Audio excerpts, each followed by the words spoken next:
The way I feel right now, I feel like we need to be all alone.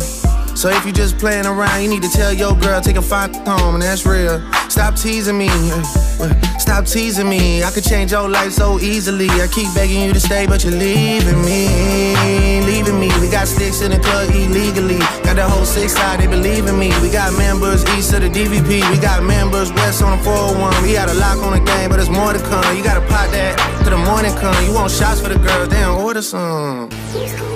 Who's calling it? Who's calling it? Who's calling it? Who's calling it? Who?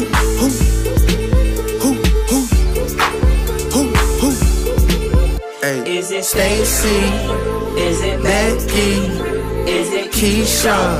Is it Ashley? Was it Danny? Is it Party? Where's the function? Where the function? Where the function?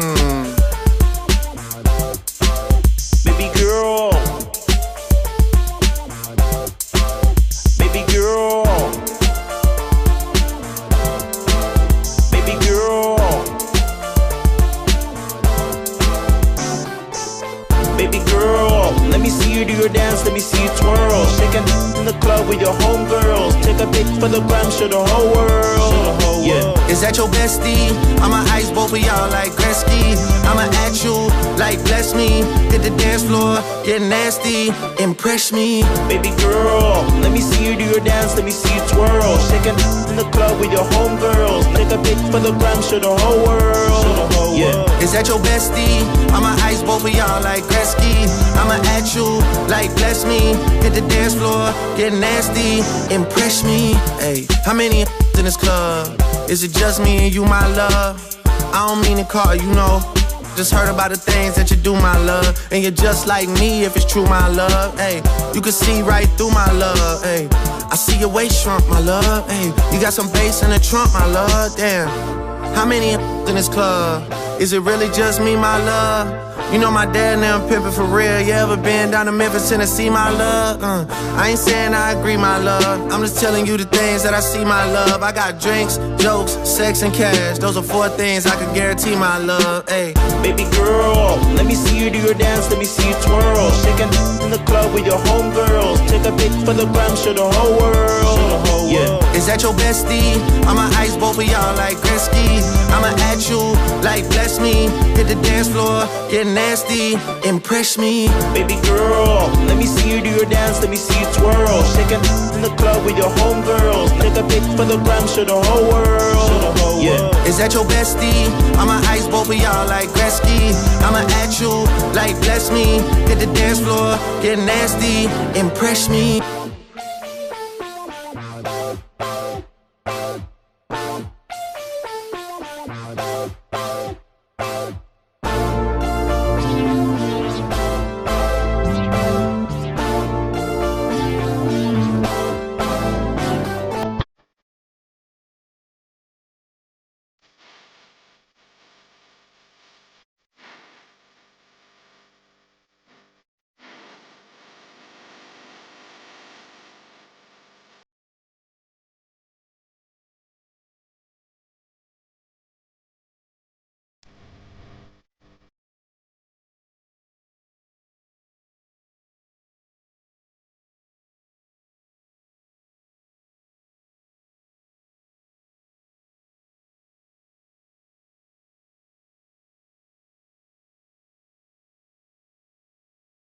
Yo, here we go, here we go, here we go. Here we go, boys and girls. Here we go. It's your boy, Scott Leonard, bringing you guys another banger live stream this afternoon, chat. Hope you guys enjoyed the new intro. Did that shit myself. Starting off hot. Like I said, this is phase 2 of the content creation arc. Scott Leonard, your favorite live streamer. I hope you guys enjoy the content that's coming. I hope you guys enjoy the playlist today. I have a pretty interesting playlist for you guys. But before I even start getting into any of that stuff, I want to say it is a L for visual effects artists. If you're a visual effects artist, you might as well just get your bag and pack it up. Get your bag and pack it up. because your job is done. It's gone. It's over. It's over. It's over.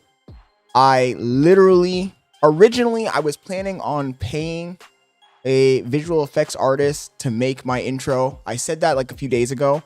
And I was like, yeah, I'm going to go ahead and just pay somebody, because I always get these visual effects artists messaging me on Twitch talking about, oh, yo, we can do your intro, this and that, yada, yada, yada. So I was like, you know what? Let me just hire one of these guys and I will have them make my intro for me. But then I started thinking about it and I was like, you know what? Maybe there's a tool I can use to create the intro myself. So I started searching, looking at AI tools. I saw Gemini. I saw a few other ones. And I started searching on...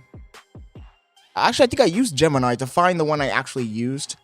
And honestly, dude, it only cost me, what? $35. I paid for 1 month. $35 to put in the prompts I wanted. Just threw in a few prompts. I need a guy, black, dreads. I need a McLaren 570S. I want beach vibes. Da-da-da-da. And it generated the animation for me, like the 4 animations I used. So then I grabbed those 4 animations. I just threw them into my normal video editing tool. I grabbed the songs I wanted. I added the songs and I added the transition, and boom. That would have cost me $150, $200 if I had hired a visual effects artist. So I think that if you're a visual effects artist in 2025, and the big 2025, your time is ticking. Your time is ticking. Anyways, yo, Kanai, thank you for joining the stream. Royalty, thank you for joining the stream. Vin, thank you for joining the stream. Jerry, thank you for joining the stream. Thank you for all of the people over there on Twitch that joined as well. Thank you to all the TikTokers. Thank you to all the Kick people. Guys, like I said, continuing that same conversation, I am starting to get scared. I'm starting to get scared. Even as a programmer, I'm starting to get scared. There's too many tools. There's too many tools. Time is ticking, bro.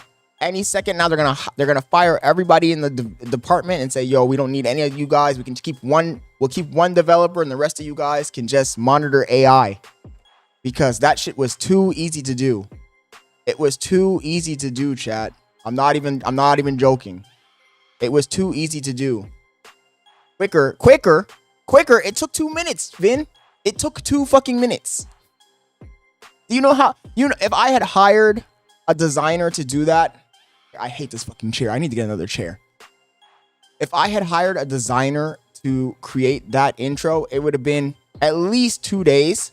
And when they came with their design, it would be a back and forth. Oh, change this, change that, change this. And you never get exactly what you want. Even though with that, even with that intro, there's a few things that I wanted to tweak that I didn't. I ran out of points because you get charged per points. And since it was a video with animations and whatnot, it was 60 full points. It was pretty much the entire $30. But I still got very close to what I wanted. You know, I got really close to what I wanted. There was a few additional things that were in the video that I didn't need, so I cut them out and I spliced it together in my editing software. But it would have been a crazy situation if I had hired a designer. Yo, Donatello, how you doing, bro? You just joined? You want to check this out. Check this out so you can see what we're talking about. Everybody in the chat, I'm going to show you guys one more time, the people who didn't see it.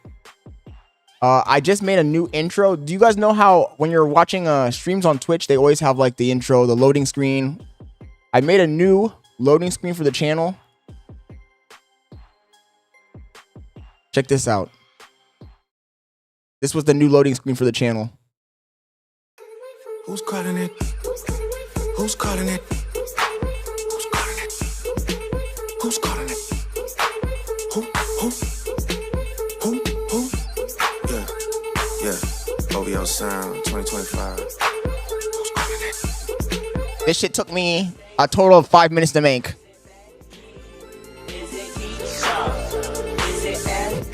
Come on. So I was telling the chat that if you're a VF in designer, you're done.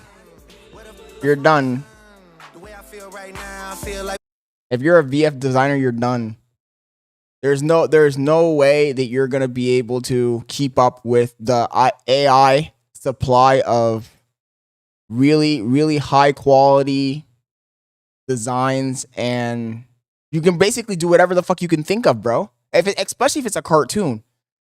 What did James say? James, it's too early for this. Bro says, bro, trying to be like Kai. I like it. Oh my god. Also, I just think, even as a software engineer myself, I think that at this point, and also, by the way, I put 4 songs in here. So the first one was Drake, and we got a Cardi song in here. Jesus, that Drake song's long as fuck. Come on. We got the Cardi song. This is the all out of that Cardi album. There's only like two.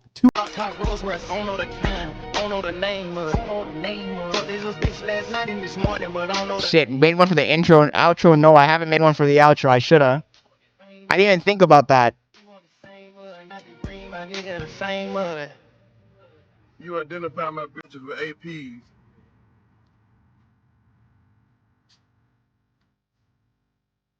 You cold. He belongs to the streets. Come on, chat. But yeah, I think that if you're a designer, you're done, bro. Your career is over, dude. Your career is over, because I just literally put in 2 little prompts and I got a fucking full ass video. And then I just used the tools I already knew how to work to create the entire intro that I wanted. So I think that even me as a software engineer might be cooked in the future, because the tools are just getting better and better and better. This is the worst you're going to see them. Isabel, thank you for joining the stream. But yeah, Donatello, I need to make one for the outro as well. This is the worst you're going to see them. Fuck, bro. We're cooked. And that tool, I just bought the basic membership. It was $35. The highest tier, I think it was $125. The $125 tier per month had like a bunch of fucking extra features. Like, you can make a fucking movie with this shit, basically. You just tell them the scenes, it will generate everything in AI. It can do a live action. It was just, we're cooked, bro. Kanai says, only thing I'd say is don't use it as much or it's going to get old, or change the songs. Yeah, I have all the parts, because remember that when I got the video, the original video that the AI spit it out was not that video. So I can mix them together. I can do like a lot of different things. It had like maybe 6 different clips. I only used 4 of the clips it gave me, because the other ones I didn't like them that much. But I can also just rearrange things. There's a lot I can do, bro. There's a lot I can do. Donatel says, give AI 2 more years and it's over for sure.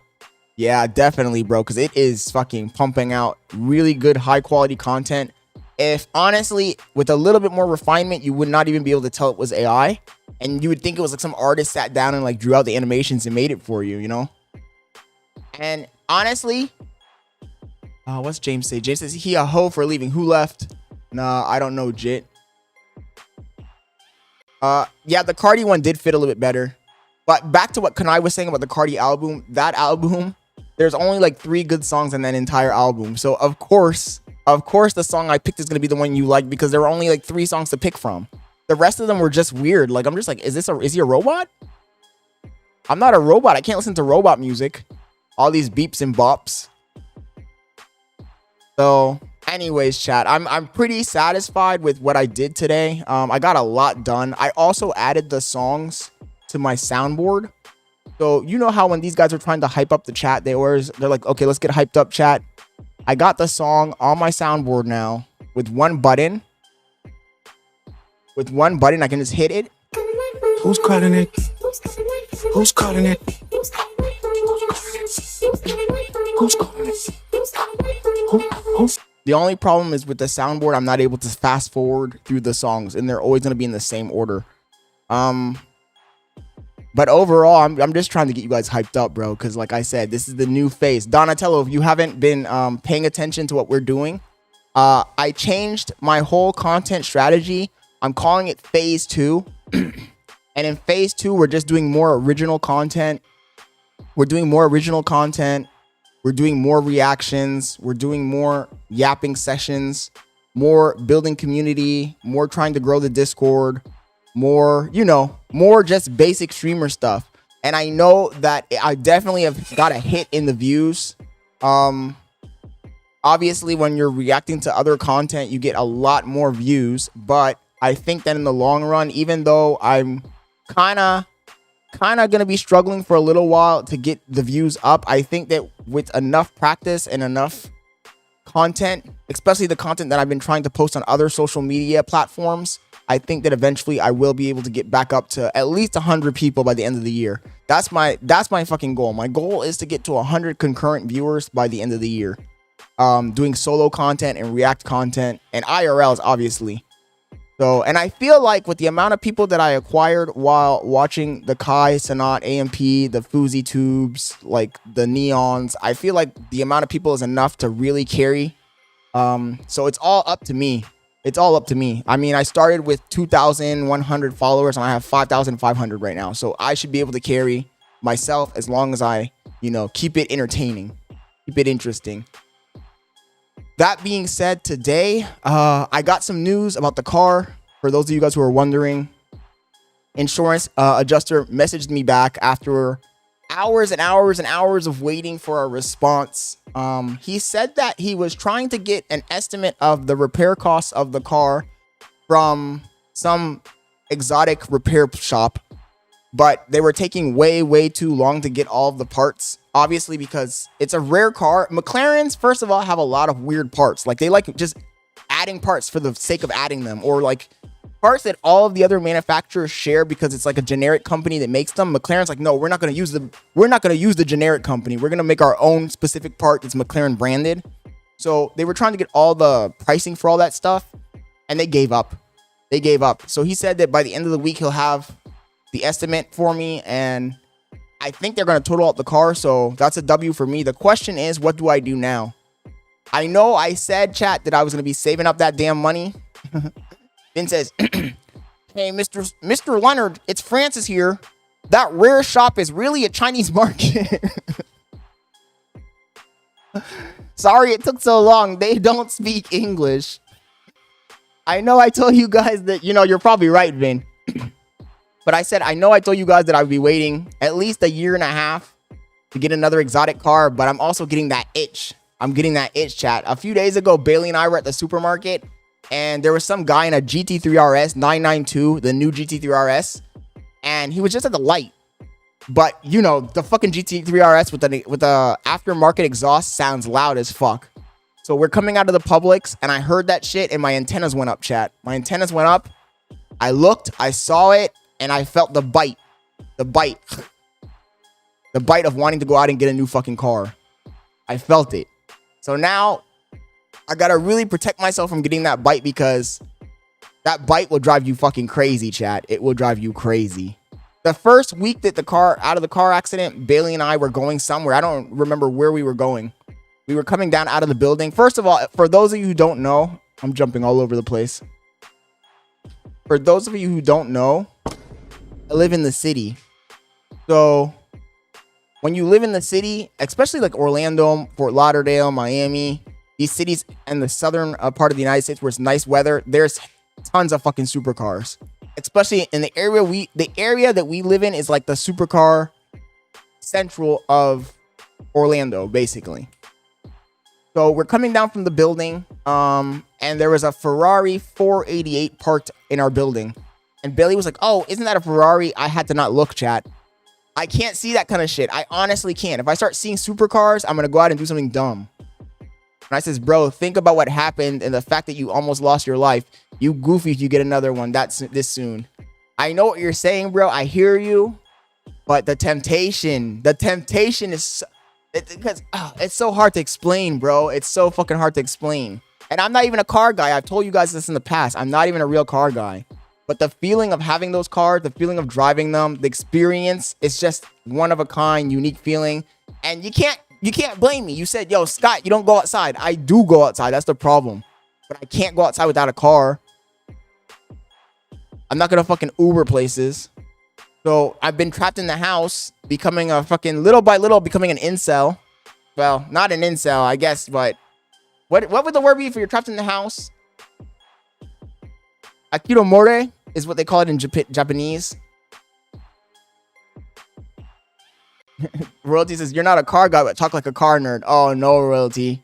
You wish I talked like a car nerd, bro. Go talk to Slick. Go talk to... That's a car nerd.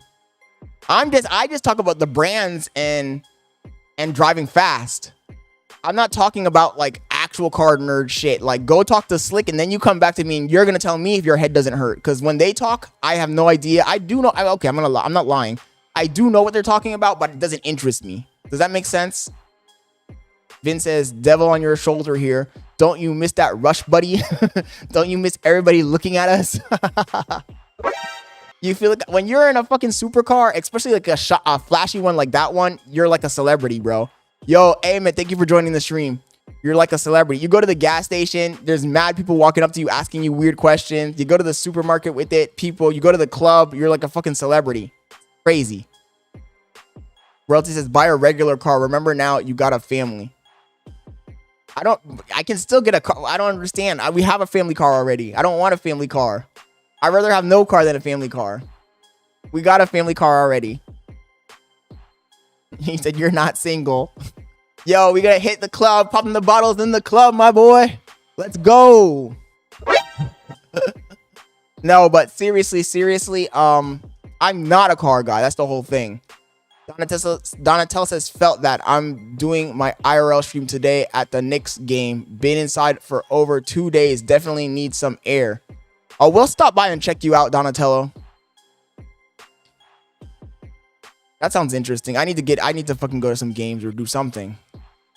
I need to get out, chat. This weekend, I think we're gonna go either to Gatorland or we're gonna do something. We gotta do something. Oh, yeah. Yo, Vin, you saw that stream? Vin says, remember that stream where the MILF was about to leave her husband and jump in the car with you and Slick? It's a 2-seater. This bitch was like, let me in. She was like me with the Kai Cenat Streamer University. Let me in, KC3. She was like, let me in, Scott Leonard. And the husband was like grabbing her arm and shit. That's embarrassing, bro. That's why you don't house up. You don't make a horror housewife, chat. You don't do it. Don't do it. Don't make a horror housewife, because this bitch was trying to dip and her husband was like grabbing her, pulling her arm type shit. That was embarrassing, bro. If I had a wife doing that shit to me, I would leave her. I would, because you know she'd be doing some other crazy shit when they go out to the club. That's embarrassing as fuck. Bitch was trying to jump in the car with 2 niggas. She was. That's crazy. When you really think about it, that's fucking insane. Bitch was like, yo, you're broke. I'm jumping in this fucking McLaren. I don't give a fuck. That was embarrassing. And I don't know if she was drunk. She was kind of drunk, right? But still, that's not an excuse. It's like those street interviews where you see like some girl with her boyfriend and they're kind of tipsy. And then the guy who's interviewing her is like hugging up. No, she's hugging up on the guy, almost making out with him type shit. And the boyfriend's just standing there like awkwardly. Vince says, that's not all she's jumping on. So, I mean, honestly, when you have one of those cars, bro, it's a fucking vibe, man. I can't lie to you. It's a vibe. You know how the crazy thing about life is when you have something, when people think that you have money, they give you more shit for free. When people, like when you have an exotic car, you have a nice watch, you have nice clothing, you go to a restaurant, people treat you differently. Like they give you more free shit. Whereas if you were just a normal person, they wouldn't give you jack shit. Is that not crazy, the world we live in? James says, most of us aren't clout chasing, so we can't relate. Donatello says, the method for real. No, for real. You're right, though, Donatello. It is the method. When you're rich, more people give you more stuff. People be giving, like, there's this one guy that hangs out with us, and he drives for Rolex. He drives for Rolex 24. He's a race car driver. He's won Rolex 24 2 times. And Ryan Demerzel is his name.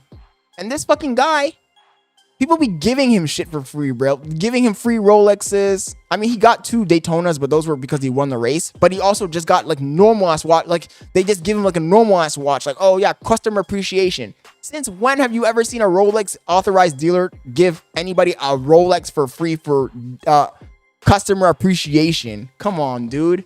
They're glazing. Nigga be getting all kinds of free shit.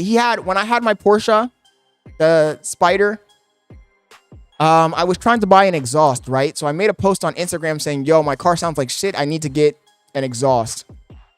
So he messaged me and he's like, oh, I got a JCR exhaust for you. And he tells me the whole backstory, and that shit made my blood boil, bro. The first thing is the JCR exhaust that he sold to me for like $3,000. He got it for free from the owner of JCR. Then he said, oh, the reason he even took it was because his wife got the same car as me, and it already had all of the exhausts and everything on it. And so I tell him, like, yo, where'd you pick up the car? And he's like, oh, no, Porsche just gave it to me. They gave this nigga a whole fucking car, bro. That's motion. And like a $150,000 car, they just gave it to him. Like, when you're rich, they be giving you just anything, bro. Just, hey, here's this, here's that. Vin says, look at the Twitch, donating to millionaires. You saw the video we watched yesterday, Vin? Were you in here? I knew that video was gonna it was gonna have some people tweaking. It was gonna have a few viewers tweaking because they're just like, that guy was going hard, but he was speaking facts. Some people, and Donatello, I'll say this so you're in here so you can hear what I'm gonna say, and you tell me if I'm wrong or if I'm right. What we do on a daily basis when we're reacting to content, is that not the same thing that Agent 00 or Kai or Pokemon or Hassan or Destiny is doing? Yesterday we had a whole big argument in here because I told one of the viewers, I don't understand if me and Agent react to the exact same video.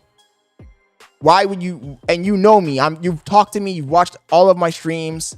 Why would you leave my stream and go watch Agent react to that video when I'm reacting to the same video?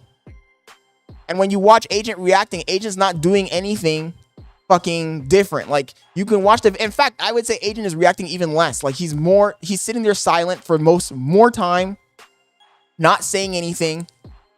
And I'm just like, okay, like, this guy, the fan that was saying that in the chat, I was like, this guy is just a glazer, because you can't tell me, like, I can understand. No, we're not talking about restreaming though, James. I'm talking about reacting to a video.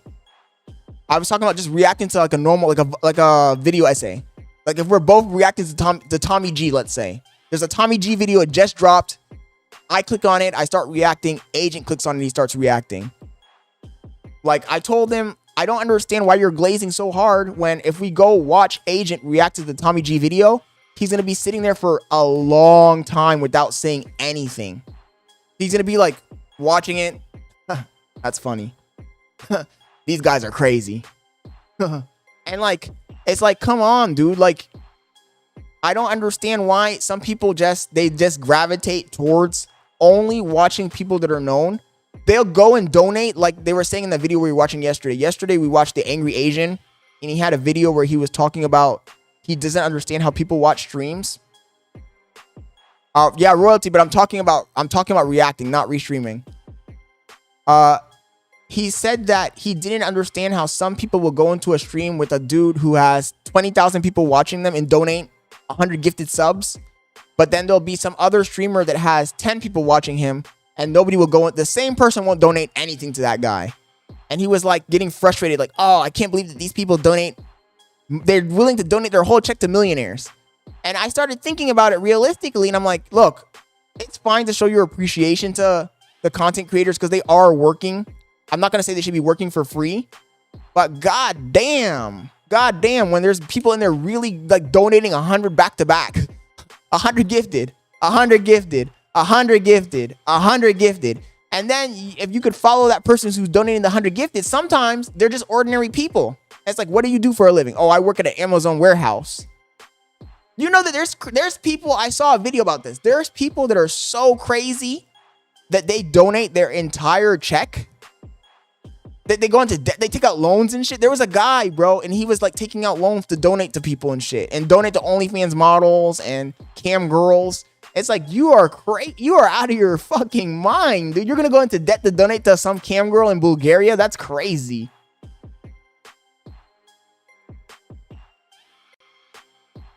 Oh, Donatello, did you? Yeah. Donatello wasn't in here for that one, I don't think. We did a Discord call. We had Kanai, Royalty, Contents Universe, and like 2 other people joined the call, and we had a whole long, very long, drawn out conversation about what we thought about the Streamer University. And honestly, most of the criticism was very mild and very superficial. Like, I don't think anybody said anything crazy in that call at all. Like, nobody said, oh, they're scammers, or oh, these pieces are pieces of shit, or anything like that. It was very chill, very, very civil, and very, very superficial. And there were a few chatters that were just going insane, bro. They were losing their shit.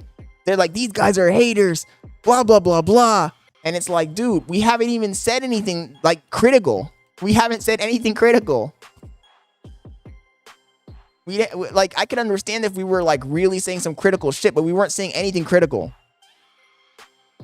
Royalty says, some say I was the MVP of that call. I mean, you did a good job, bro. You did a good job. I was kind of trying to just lay back and listen. I felt like Contents Universe also brought up some really valid points. Looking back at the call, I don't know if maybe we should have turned on our cameras or something, or maybe I should have thrown an animation up on the screen. Maybe an animation up on the screen, because I want to make clips. I downloaded the live stream, and I am going to be making clips from that stream. But I felt like... You're talking to me? I felt like the Discord background needs to be changed to something that might be a little bit more entertaining. But it was overall a very good call. A very good call. Info Lifestyle says that's what having a fan base is about. I mean, to a certain degree, you're right, Info, but I don't know, like, where do you draw the line between being a fan and being obsessed? That's the real question I have. Because there's no problem. Okay, there's no problem with you being a fan of something, but I feel like some people, they just go the extra mile, and I feel like it's unhealthy, you know? Like, it's okay to be fans of something, but when you go that extra mile and you're like, you're willing to jump in front of a train for that person, I think that's just kind of weird.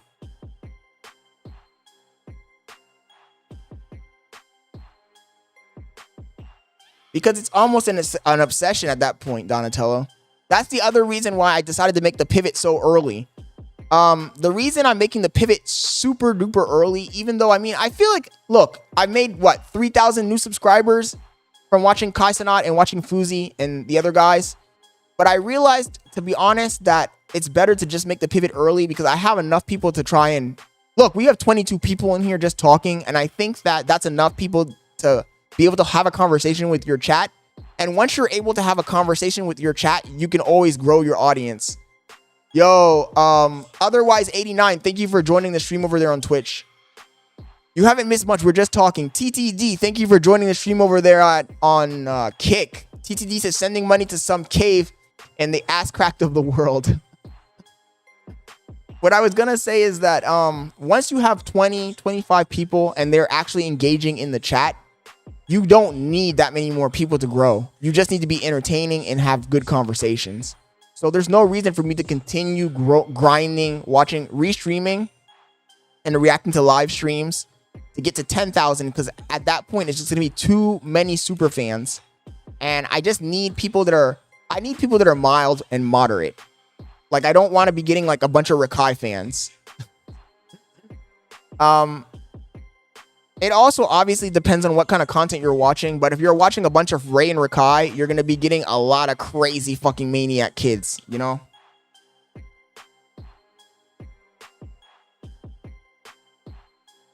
Well, Royalty, I'm working on the planning more and more, if you haven't noticed, bro.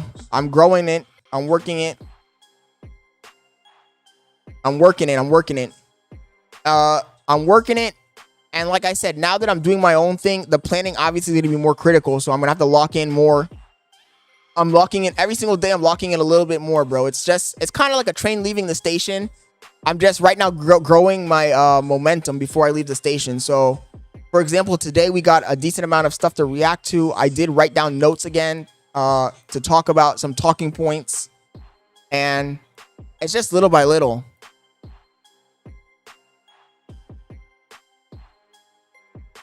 Yeah, Info says it's frustrating when you feel like you're doing a better job than the people making millions of dollars doing the same thing you're doing.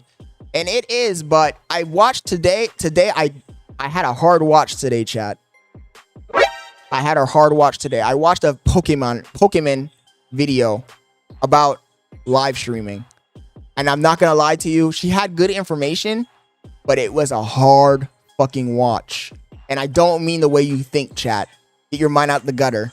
It was actually a hard watch. But one thing she did say is that once you got 100,000 people watching you, 10,000 people watching you, 20,000 people watching you, you can sit back and be you can be non-tent. She said that if you have a little bit of people watching you, you have to talk more than the person who has 20,000 people watching them. And I think that it's a good assessment. She's 100% right. Like the big streamers, you can't completely imitate the big streamers because you'll see they'll walk off screen.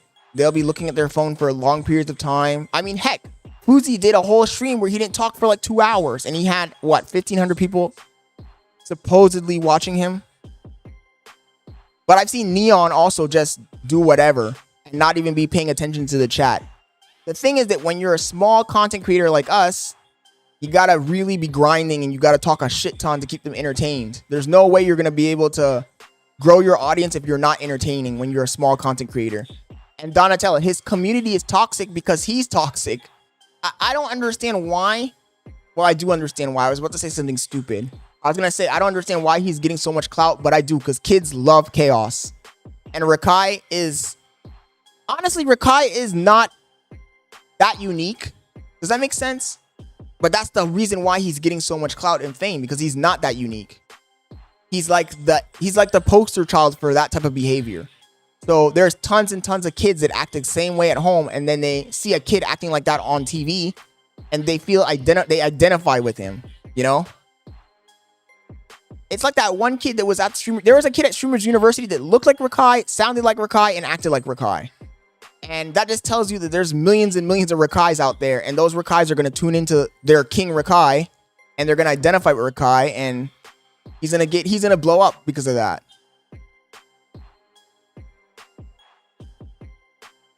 Oh, yeah. Then you got people like Ray. He said Ray that hit 2 million followers and didn't care because he didn't have to grind for it. I mean, he's grinding a little bit, but not to the level of a normal person. Like, for a normal person who doesn't have Kai Cenat in their back pocket to get to 2 million, that's a big fucking accomplishment. But if you're a guy who knows Kai Cenat and you're hanging out in Clover House, you're not going to value it because it came easy for you. You know, it came easy for you. It's the same thing with DEZZ and PUNGA. DEZZ and PUNGA. When was the last time DEZZ and PUNGA streamed? Did they post any videos? Royalty, I know that you're the chat, the community scribe, the what is the word I'm looking for? The person who knows like all the lore. I need you to let me know when DEZZ and PUNGA drop a video. Please. Let me know when DEZZ and PUNGA drop a video. Because until the day that they drop a video and I can actually watch it, I'm going to be hating because that was crazy. Having them there and having them do nothing is insane.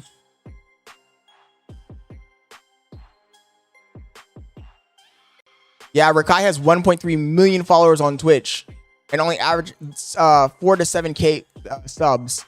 But it's probably because his audience is just a bunch of kids. Like, they don't even have money to pay for the sub. That's probably why. That's the other problem I was having. From my perspective, Donatello, if we're streaming If we're streaming Twitch streamers to YouTube, a lot of the people, not all of them, but a lot of the people that come and watch us over here are people who cannot afford the Twitch Turbo and they can't afford a Prime. Even though, I'll be honest, the times that I've been sitting in Kai Cenat stream or in Rakai stream, I've been gifted a sub.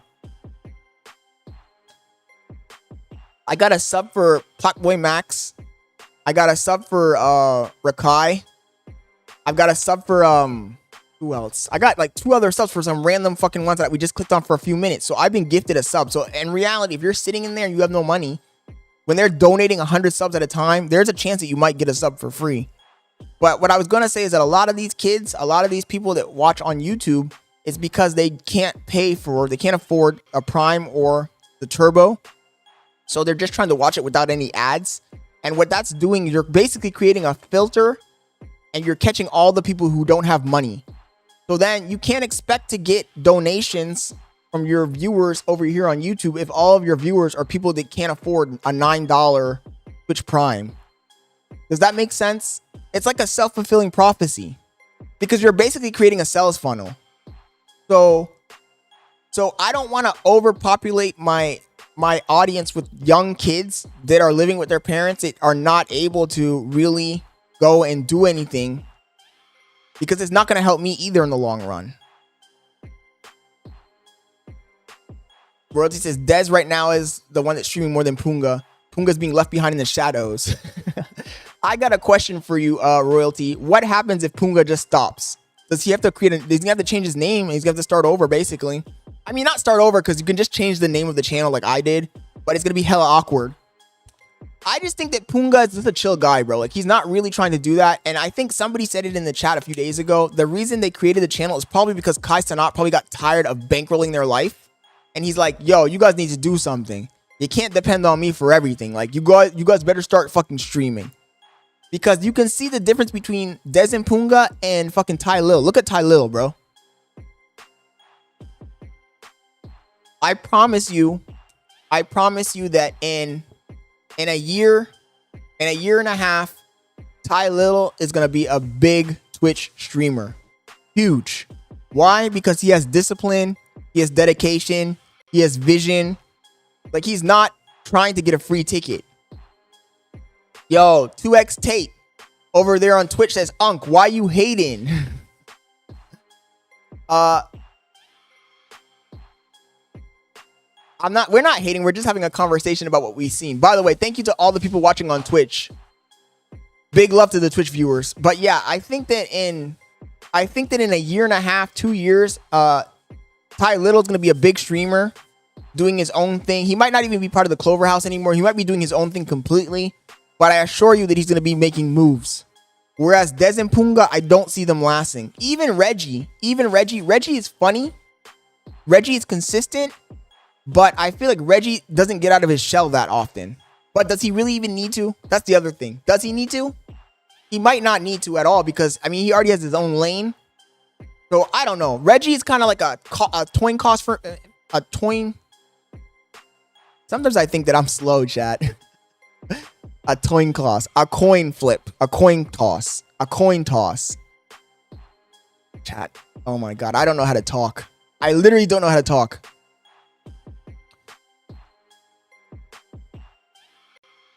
T3, the purpose says, do you think you deserve donations while calling people broke? T3, but if you really listen carefully, the big streamers that you guys like also call people broke. Do they not? Am I capping, chat? Have you guys not heard them call people broke? I've literally heard them call people broke. I've seen them gaslight people. Oh, if you're really I'm never going to forget this one. Attorney Arnold Palmer. If you're really an attorney, gift 100 gifted subs. You gifted 100. If you're really an attorney, gift 200 subs. Don't be broke. Give 200 subs. You got money. So you can't say that I'm calling people broke when the people that you're also watching also call people broke. Like, it's just part of streaming, bro. It's just, first of all, most of the shit that streamers say, me included, is just for shits and giggles. Like, it's not that deep. Stop reading into everything I say like it's some sort of fucking, I'm over here like being a fucking preacher or some shit. Like, it's not that deep. This is literally entertainment. Royalty says, I'm too direct. I just think that, like, everybody just reads into everything too much, man. They take everything at face value. This is, at the end of the day, this, for me, is just entertainment, and it's comedic relief.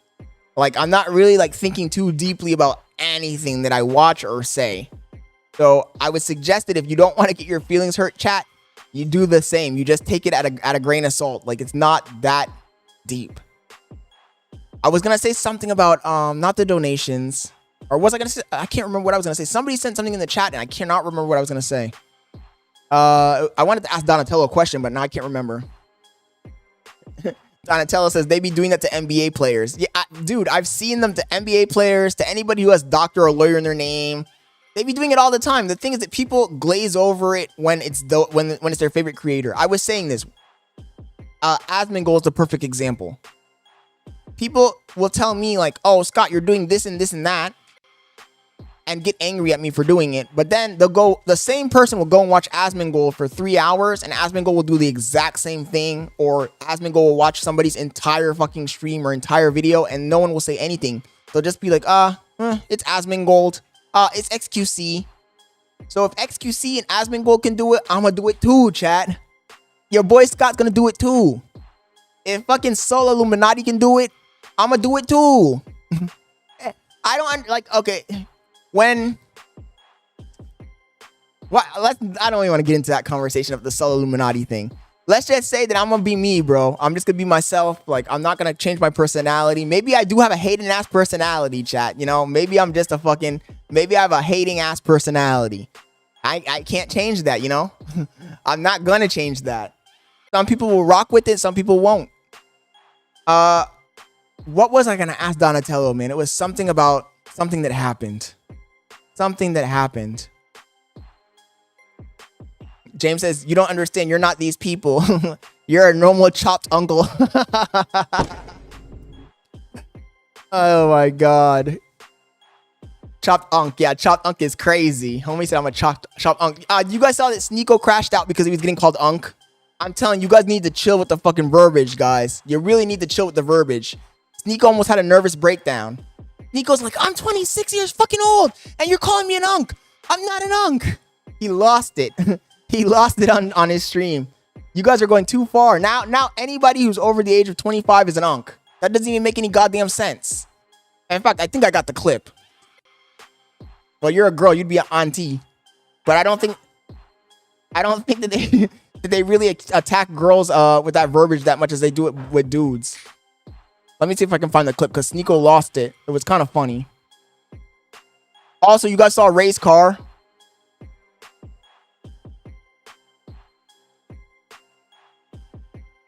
Oh, I found it. Here.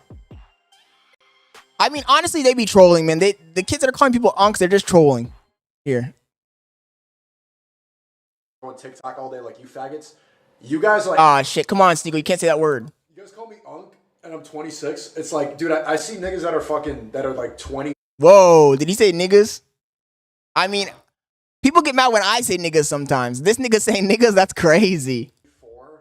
Calling me unk so that you could feel better about still acting like a teenager in your mid-20s. Like, dude, anyway, you guys are calling me unk because he says the F word in here. I gotta make sure I don't let it play. All day like you. Okay, it's there. You guys, like, if you're 21 and you're calling me unk, you're coping with the fact that you haven't succeeded yet. Or you're just not doing shit. Like, let's talk about it. If I'm, how old are you? Unk. He's allowed? Why is he allowed, royalty? That's crazy, dude. I mean, I think his dad is from Haiti, so he's half Haitian, but he doesn't look, like, I feel like you gotta at least kind of look the part. Like, you can't be saying the word if you don't look the part. Like, that's crazy to me. Like, I feel like it's a little bit too far. He's going a little bit too far. Let me close this before it kills my stream. The final cut. Matt, dude, tell me how old you are right now. You just cooked me, not gonna lie. I mean, it is what it is. A lot of the people that call me unk that are like 23, why are you talking like you're 50? Like, you're in the same boat as me. It's not projecting. I think mentally that I'm 30 years old. I don't care about being old. I'm happy about it. But you know why? Like, I call myself 30 because then I'm like, oh wait, I'm 26. It's dope. I remind myself that I literally think I'm 30 years old, and then I remember like, oh, I'm in my mid 20s, and then I see people like call me unk that are like 23, 24. It's like, what the fuck are you doing with your life? I see people that like are still afraid to step outside. I see people that like. I mean, he doesn't look black at all. Like, I'm gonna do it next year, or they're 25. Like, I'm gonna go to the gym next week.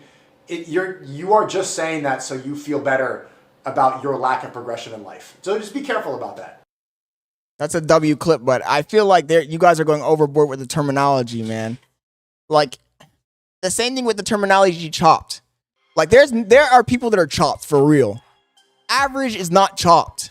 Chopped is fucking Young Dabo. Chopped is fucking Cuff'em. That's chopped. If the person is just average, normal looking, that's not chopped. Y'all be using all the terms like indiscriminately. Bailey said she's chopped. That's cap.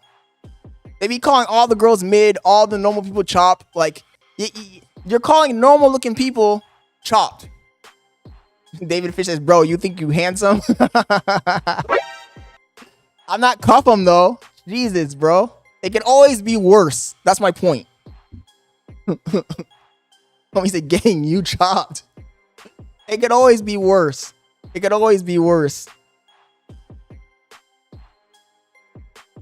Oh, yeah, on the rise. I do appreciate all the people on Twitch. That's what I was going to ask Donatello. So, Donatello, he says he's not black. He is. The wise, I'm assuming that's on the rise. Oh, yes, it's the same username. We just put it all in one word. I'm so slow, chat. I just realized that this guy on YouTube is on the rise on YouTube, and or on Twitch, it's one word, on the rise. I don't know why I think I got dyslexia, chat. I looked at that shit and I read it and I couldn't understand what his username was.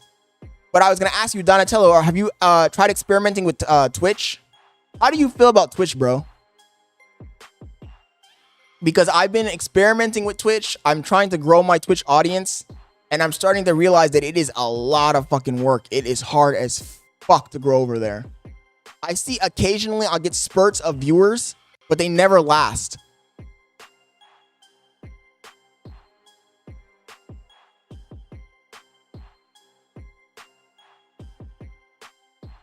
Wait. What did he say? I didn't read what he said. I love Twitch though. The whole stream university, we grew 700 followers. Oh, on Twitch? Sweet, bro. Yeah, I get sporadic moments of people joining my Twitch, but they never stick around for a very long time. If that makes any sense.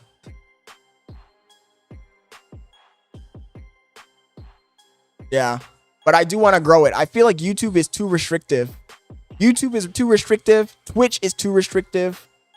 So I just want to, I will still continue streaming on YouTube, but I am going to try focusing a little bit on Twitch as well. TTD over there on Kick says the discoverability on Twitch is ass. And there's where way too many people streaming. You mean there's way too many people streaming? Yes, I agree.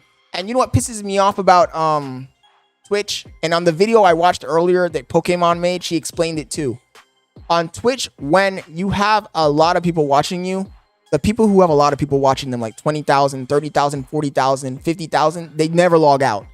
Those motherfuckers never log out. They're milking it, bro. There should be time limits on that bitch. There should be time limits. They got to implement time limits.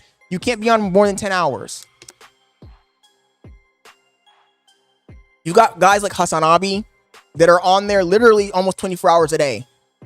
Like, they're milking it, bro. And then the problem is that the system is only ranked by viewers. So if there's 20 fucking assholes that are at the very top of a category and they never log out, then you're fucked. No one's ever going to see your channel. Because who's going to scroll down 20 rows to find the one fucking channel that's streaming? So I feel like that's just unfair. There should be some sort of time limits, or they should fix the algorithm. It's really fucking irritating and it's annoying, and it's like you're drowning. It's like you're in a fucking mosh pit and you're drowning and you can't get to the surface because there's people on top of you, and those people refuse to fucking leave. They refuse to leave the pool. You're over here at the bottom of the fucking pool. You can't come up for air because the people who have air are just sitting at the top floating. Fucking assholes, bro. So the platform, and then the craziest thing in the video that I watched with Pokemon, she was saying, oh, the way you grow on Twitch is not growing on Twitch. You've got to grow on TikTok or Instagram or YouTube, and then have the people from there go to your Twitch. Like, that alone shows you how flawed the system is. But I can't say that Kick is even better. Kick is not better. Kick is not better. On Kick right now, I have what? 1-2 people watching? TTD, and I think I got another guy, D-Wiz. Like, 2 people. Kick is... I don't know why you're making a new system, right? You're making a new platform. You said, you know what, we're going to do something different. We're going to make a platform that rivals Twitch. Why would you follow the same fucking strategy? Kick, honestly, there's enough oxygen in this market for a platform to show up that has the algorithm that's good like YouTube's algorithm, but the viewership like Twitch. And Kick could have done that, but Kick decided to just be a Twitch clone. A green Twitch is purple, Kick is green. It's a Twitch clone.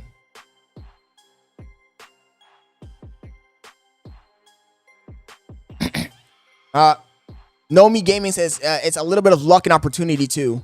Yeah, that's the thing. Like I said, I just have to keep grinding. Maybe something will happen or somebody will clip a video, post it on their social media, and it will go viral. I don't know. I should talk to Kobe. I don't want to beg him for any favors, but I should talk to Kobe Pearson because we still talk. Kobe Pearson and Walter Weeks also, we still talk. I chat with these guys all the time on social media. I should just ask him, like, can you please share one of my clips? But I kind of don't want to beg other people to share my clips. Big content creators, because it comes off, part of the reason they talk to me is because I haven't asked them for anything. So if I start asking them for stuff, they're probably gonna fucking think like, oh, this guy's just like everybody else who just asks for stuff. And I don't want to scare people away by asking, or even asking at all. So I haven't asked for any favors. But realistically, homie has 6 million followers on Instagram. If he shared one of my videos, I think that I'd get a whole bunch of people coming in. Duder says probably because your clips are trash. Well, the thing is that I'm clipping my own clips. So if I'm clipping my own clips, it's hard for me to know if it's trash or not trash. That's why I need the viewers to make the clips, because the viewers know what's interesting or what's funny. That's exactly, David. I'm not giving them anything in return. That's why I don't want to ask. See, I know how this thing works. It's supply and demand. Like, why would I ask somebody who's way bigger than me, who seems to be friendly and communicate and like message me randomly? Why would I ask them for a favor when I can't do anything in return? So I'm not going to ask them. That's the whole point. That's the reason why I haven't asked. If I had something to give in return, I would ask.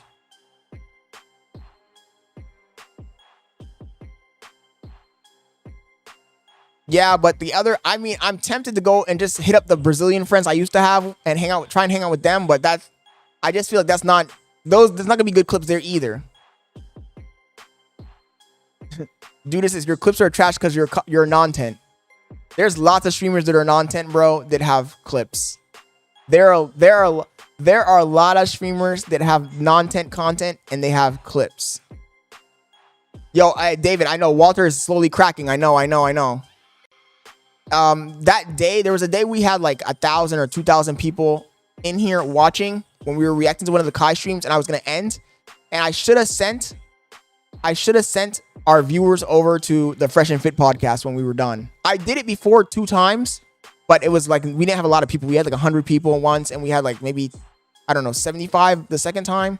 But the day that we had like 1,000, we had more viewers watching us than they had watching them. I should have fucking ended stream and rated their stream, and they would have Myron would have probably noticed, like, yo, we just got rated. But then again, I was also afraid because remember that all those people that were watching us were all Rakai dweebs. And if I raid Fresh and Fit with 1,000 Rakai dweebs, they're not gonna think like, oh, this guy rated us to support us. They're gonna think this guy rated us to troll us. Because all those Rakai kids would have gone crazy in the chat saying dumb shit. It would make me look bad. So it's probably a double-edged sword. You really shouldn't raid people if it's a different category, Like if the niche is not what they're already doing. Because if I go in with a bunch of people, like for example, if we're watching somebody who hates the Manosphere content, and then I raid a Manosphere channel, those people, when they go over there, they're going to start talking shit, and it's going to make me look bad. Other the Rise says, you got to be optimistic. I am trying to be optimistic, but it is true. Like, if I make my own clips, it's hard for me to know what is funny and what's not. Duder says, name a non-tent streamer with clips. Asmongold. I mean, he's not a non-tent streamer, but he's a streamer who talks and he has opinions like me. Hassan. All the girl streamers. So fucking misogynist, chat. I'm like naming individual male streamers, and then I'm like, all the girl streamers. Right there, that's a clippable moment, bro. Neon, when he's not doing IRL, when he's just doing desktop streams.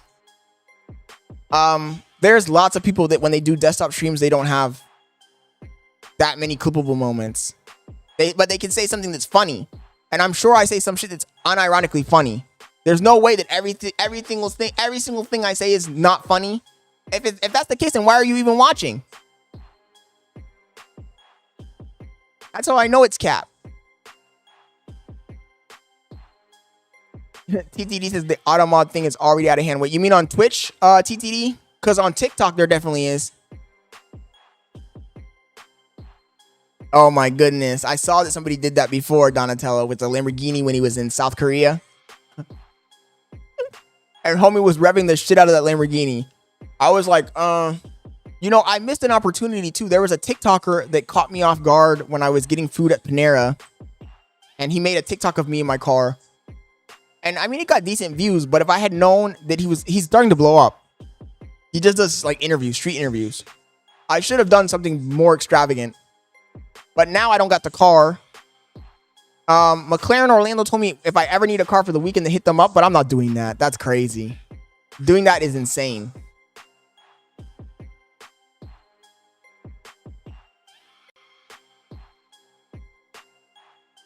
Red Dragon says, nonsense streamers like Shovey, Xena, and Action Man.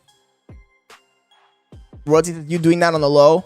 Nah, that's crazy because like, unless there is something that like, okay, if a new car came out, maybe I would go down there and ask them for a car for the weekend, like a new model just to test it out or something.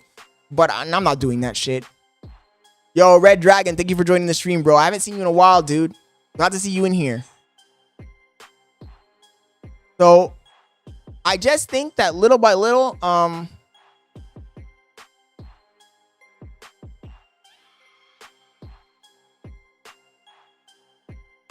James, do you not see that I'm trying to organize the content right now, bro?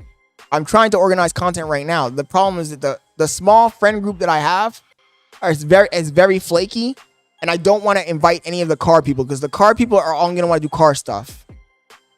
Like when you're in the car community, those car people, they don't want to do normal stuff. Even when we had the car, I would ask those people like, hey, you guys want to go to the mall? You guys want to go to like, let's rent a yacht. Let's do this. They don't want to do anything that's not car oriented.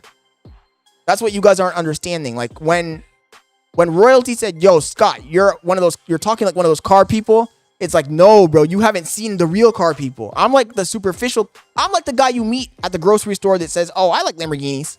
And then talks about something else. The real car guys, they don't talk about everything that they talk about is only cars. If there's not a car involved, they're not going. They're not going. I'm a car poser. Yes, exactly. I am. I admit it. I say it all the time. I'm a car poser. I'm not a real car guy. The real car guys are obsessed with cars. Obsessed. They won't do anything that doesn't involve a car. Let's go to the mall. Nah, I don't want to go. Let's go here. Let's go there. No, I don't want to do it. They don't watch anything that's not car related. They don't go outside. They don't do anything. I had 7 people and every person was supposed to do $1,500 to rent a yacht. And I was trying to get the people together and they kept flaking.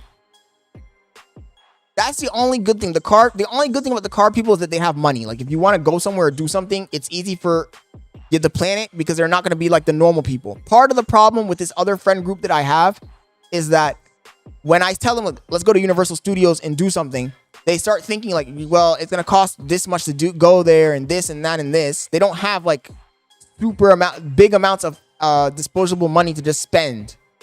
So if anything, I'll have to end up like fronting the money for them. Does that make sense? The yacht was only like $15,000 for the day. I think it was 8 hours.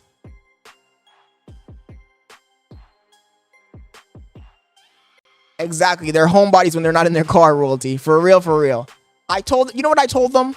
I wanted to put together like a little soccer league because all of them are Brazilian. I'm like, these are Brazilians. Brazilians love soccer. I'm like, let's make a fucking soccer league because I really do miss playing sports and like running around playing soccer. I was pretty good at it. And I was like, let's do it. Let's make a soccer league, guys. And only one of the people in the whole group was like, yeah, I'm down. The rest of them were like, nah, not really. They're the only Brazilians that I've ever met that aren't into soccer. That's crazy to me. So I just, and also they don't make for good content. If you go back and watch any of my old videos, you'll see that whenever the camera's put on those people, they don't interact. It's just not good content. And the new friend group, when I say new, these are mostly Bailey's friends and like maybe 1 or 2 of my other friends. I don't know how they're gonna interact on the camera. Slick does pretty good on the camera because Slick has a YouTube channel. Jen's boyfriend does content on TikTok, like finance content, but I've never really put him in front of a camera, so I don't know how he's gonna interact. I feel like Bailey could do good on the camera if she tried, but I don't think she likes being on camera. Her friend Jen, bad on camera, but unironically funny. And then Slick's girlfriend, I haven't seen her on camera either. So I don't know how the group will interact when they're actually in front of a camera, but I feel like with practice and time, I think that they would be able to get it. Coach says, come to Tampa, brother. We can rent one for half that price. Oh, for real? It's cheaper in Tampa? And I says, who rents a yacht for 8 hours? Wait, what do you mean? How many hours do you want me to rent it for? They also taxed you. Yo, everything in Miami is a tax, bro. Like, have you tried doing anything in Miami that's extravagant? Everything is a tax. They be making up prices, bro. They be making up prices. Valet parking, $100. Everything there is taxed. Everything they do there is taxed. The whole fucking city is taxed, bro. That's the point. That's the point. How do you think people get rich there? Because they be taxing all the people that go there for every fucking little thing. They're like, oh, you want to valet your car? It's $100. Oh, you want to fucking buy this shirt in the mall, in the fucking normal Forever 21 in the fucking normal mall? It's double the price. Everything in Miami is taxed. You don't got stream friends. Exactly, royalty. The fucking problem. I need friends that are camera friendly. I need friends that are fucking camera friendly. I might have to just fucking join one of those meetup groups. And I did that before when I was learning how to code. And I met a bunch of weird nerds. You guys have no idea I haven't even told you guys the adventures of Scott Leonard. On the right says, tell them to rent a party bus. It's technically a car. I haven't told you guys the story of Scott Leonard when I was learning how to code. When I was learning how to code, obviously I didn't know any other programmers at all. And for you really to learn how to code and get into that coding mindset of like learning how to code, getting a job, this, that, you got to be around those kind of people. So I joined meetup.com. I literally joined meetup.com. There was a group in my city and they would meet like every Wednesday. And when I went there, first of all, it was a bunch of real nerds. Half of them didn't even have jobs as programmers, but they knew how to program. I was like, why do you know how to do this thing, but you don't have a job doing it? And they're like, it's a hobby. Whatever, dude. If you don't want to make easy money, that's on you. Anyways, I might have to do the same thing with streaming. I might have to join meetup.com and look for IRL streamers in my city that are trying to do something and just meet up where they meet up. Because I'm sure there's a group of people that meet up and do dumb shit. They're always, for everything you can think of, there's a group on that website. And I might just have to hang out with some fucking randoms. It might be awkward, but the awkwardness would probably make good content too. Tuckley says, just keep doing what you're doing and promote your Twitch. Kanai says, meetup.com is crazy, Unk. I'm gonna wake up in a bathtub with my fucking liver missing. No, but seriously, I might have to do it, Kanai. I really might have to do it. Because where else can I find people who stream? I tried messaging Kai's brother. He ignored me. This nigga ignored me. I already told you guys the story, so I don't want to get too deep into it. But this motherfucker ignored me. And I'm like, this motherfucker ignored me when he's seen me before. So I don't understand why he would even ignore me. He's friends with a bunch of people I know, a bunch of my mutual friends. But whatever, Dante. Do your own thing, bro. I don't need to leave. He probably thought I was gonna fucking ask him to introduce me to Kai or some bullshit. Which I honestly was. You got me. Got me. You got me. Got me. I probably, if he had responded, I would have been like, yo, hook me up. So it's kind of a miracle that he didn't. And I'm not gonna message him 2 times. I left him 1 fucking DM. Duder says, yeah, you from Florida. Go interview Florida mans. You're trying to get me fucking shanked. Like that day that Slick and I were doing the IRL and we interviewed that one homeless dude. We got him to rap and shit. Royalty says, nigga, what do you expect? He don't know you. I mean, I'm assuming he already he's probably heard about me. In that like car community, everybody fucking knows me. And I've seen him looking at me. I think I have a video. We were at the Windermere Cars and Coffee. And he was with like 5 other niggas and they were looking at me. I gotta go find the video. That was it was the day that fucking guy with the Ferrari Enzo crashed into the wall. He was looking at me in the background like, who the fuck is this nigga? Duder says, nah, your ego crazy. Dude, you have to Duder. For you to succeed in this life, you need to have a fucking ego that's crazy, bro. How do you think you're gonna make it in this life if you don't have an ego that's crazy? The ego that's crazy is gonna motivate you to go out of your fucking comfort zone. You think that me just jumping on stream was just a decision that any random person's gonna make, bro? Most people will cave under the pressure. You have to have a crazy ego, dude. That's part of what drives success. Ambition. If you have no ambition, if you have no ego, you're not gonna do it. Why do you think most successful people have such a fucking crazy ego? It's not because they earn the ego by being successful. They always had a fucking ego, and the ego drove them to be successful. Ego is also the downfall. I mean, you're right there, Kanai. I'm not gonna fight you on that one. It is. Oh yeah, Donatello. I added the background music. Because before when I was yapping, there was no music. I feel like the music adds. What is the word I'm looking for? The music is a way of manipulating the audience into thinking that whatever I'm saying is more interesting than what it really is. You know how when you watch movies nowadays, modern movies, we talked about this before in the stream. When you watch modern movies, they all have a soundtrack now. There's like no part in the movie where there's no music. But when you go back and you watch an old movie from like the 1980s, 1970s, 1960s, those don't have any soundtrack. Like there'll be parts of the movie where they're talking and it's just dead silence and their voices talking. Having the music, Scott, it's called ambience. yeah, exactly. Yes, Royalty, you gotta remember that I'm slow, bro. I don't think you guys get that I'm an artard. So if you go back and watch old movies, sometimes you'll hear younger kids, even myself, say, this movie is boring. Like, what's the movie with the guy who breaks down the door with the axe? It's The Shining. Go back and watch The Shining. And every time there's no music, pause it and write down the scene. And you'll see that when you finish the movie, almost the entire movie has no music.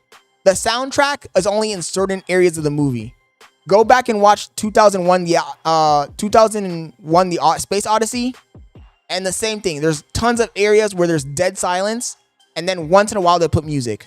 But nowadays, when you watch a fucking movie, the entire movie has music in the background, ambience. The entire movie. There's almost no section of the movie where there's just the voices of the people talking. And what are you cooking, baby? It smells strong. What are you cooking? What do you cook? Oh my god, I don't know where she went. Damn, she's cooking she's like cooking straight peppers. It's just burning my nose. What I was gonna say is, TD says smells wrong. No, I said smells strong, not wrong. It smells like straight peppers. So I added the music in the background to add ambiance, so it wasn't super boring, if that makes sense. James says, not even subscribe peeps in your stream once, and royalty was just glazing. Wait, what do you mean, James? Can you rewrite that? I don't understand what you're trying to say. I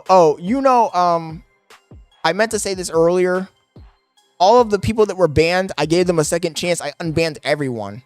So we'll see if there's any people that come in and they're going to be hating, or if they're not going to be hating. They said, "Lil bro, glazing." What did royalty say that you guys are saying he's glazing? Let me go back up.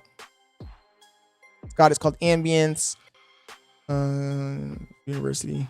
I'm keeping you guys posted. Yo, Closer, thanks for the update, bro. Closer Zone. And by the way, shout out Closer Zone. I'm glad to see you back in here, bro. Florida ambulance is crazy. How you got no content? Catch a gator bare hand. You got a clip and a pet. Oh my god, you're trying to get me killed, bro. This nigga's never. Have you ever tried to touch a live wild gator? That shit is crazy.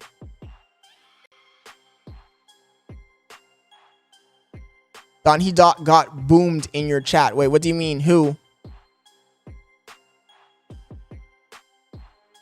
Yeah, what are they talking? Sometimes the chatters be confusing me, bro. Like, I don't know what they're even talking about half the time. Literally, I'm just the unk that's perpetually confused.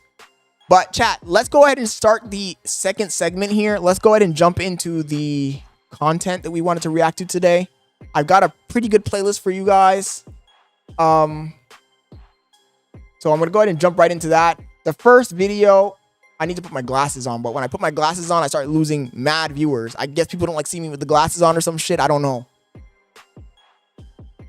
Fuck DVH is the name of the channel. It's called The Dark Reality of Clip Farming. This is part 2. Clip farming and the pursuit of content. I dropped a video a little over a week ago about the art of humiliating yourself for views, but in the process of making that video, Duder, come to Florida and I want to see you try that, bro. Those gators are strong.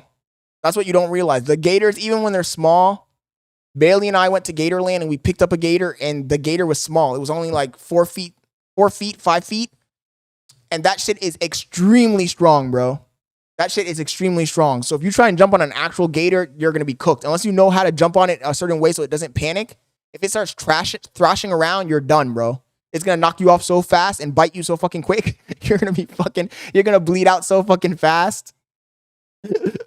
started to reflect on myself a little bit. I wanted to analyze why that video came to be. So think of this video as a director's cut that I neglected to tell you guys about. And while I did bring up the importance of loving yourself and questioning the mental health, James, I gotta explain it because the way Duder's talking, he's acting like this is he's acting like it's a fucking cartoon. Like he's gonna jump on the gator and the gator's just gonna sit there and let him jump on top of it. That shit's gonna fucking whip you off so fast. Of these content creators that we watch, I didn't fully understand why I was able to make a video like that. Why could I enjoy content that is self-deprecating in nature? Upon realizing this, I thought of Etika, a content creator who met a tragic end. But before he passed, it was common knowledge that Yo, homie has the fucking, look at the hairdo, chat. That's a W. That's a W hairstyle. Bringing that back, bringing that 80s vibe back. Because mental health was not taken as seriously as it could have been. And that's exactly the issue. Clip farming is part of a larger dilemma on social media. That dilemma being that we are becoming increasingly desensitized. Clip farming and these content creators constantly taking themselves as jokes. Oh, he did often. Why did he do that? Was he getting bullied or something? Etika, I never heard of him before.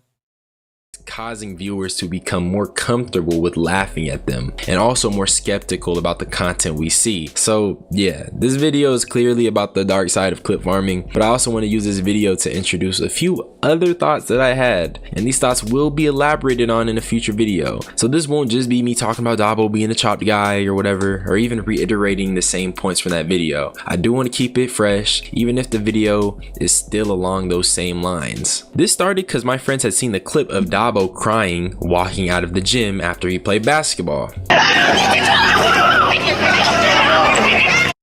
Okay, chat. You see what I mean when I say you could always be more chopped?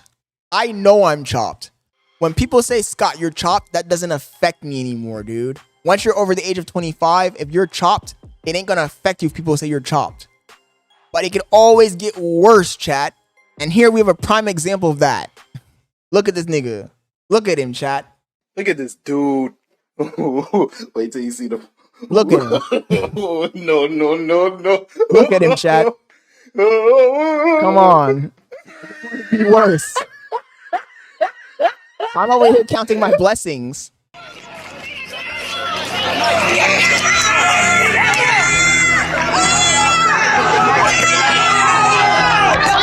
My friends were feeling bad for him after this clip, but I quickly stepped in to say that this is a set-up scenario. This is merely another Dude, this is bros chopped and diced and julienned. Yeah, it can always get worse. I'm over here counting my blessings. At least I'm not Dabo. At least I'm not Cuff'em. Clip. Dabo is the Frank Ocean crying. Yo, thank you for the clip, Donatello. Cry to a Frank Ocean song. Let's be honest. I am a man. I may be younger, but I look after you. Like, come on, look at that face, chat. That's a face that leaves your mother breathless. Even his mom couldn't say, what a beautiful child. Look at that fucking face. I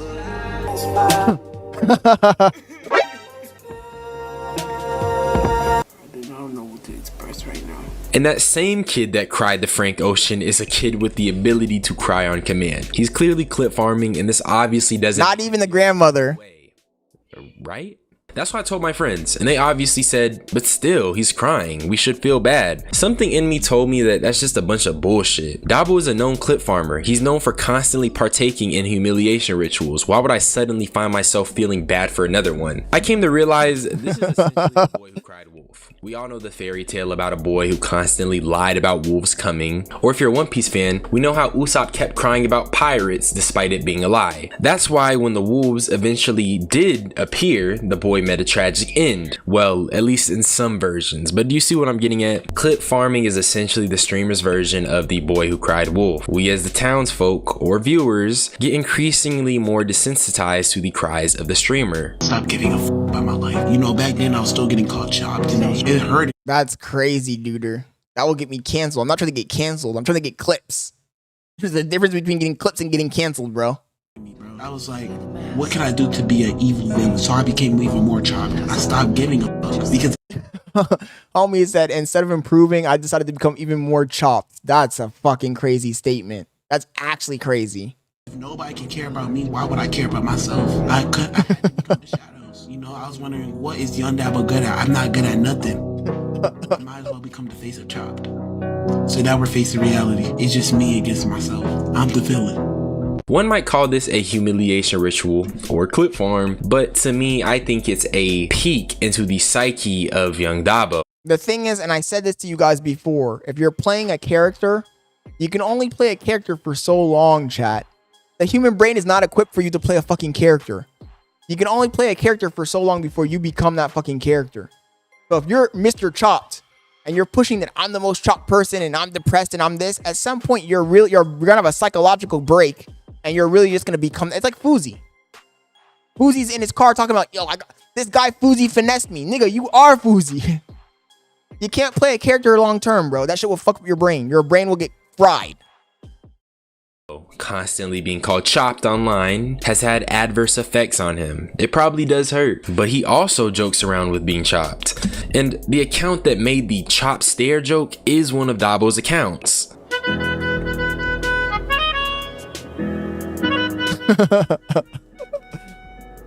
Not the chopped face.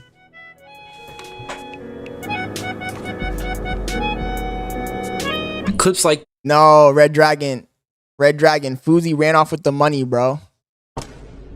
I told you, and now he's some sort of fucking TikTok, Instagram, Snapchat fitness guru.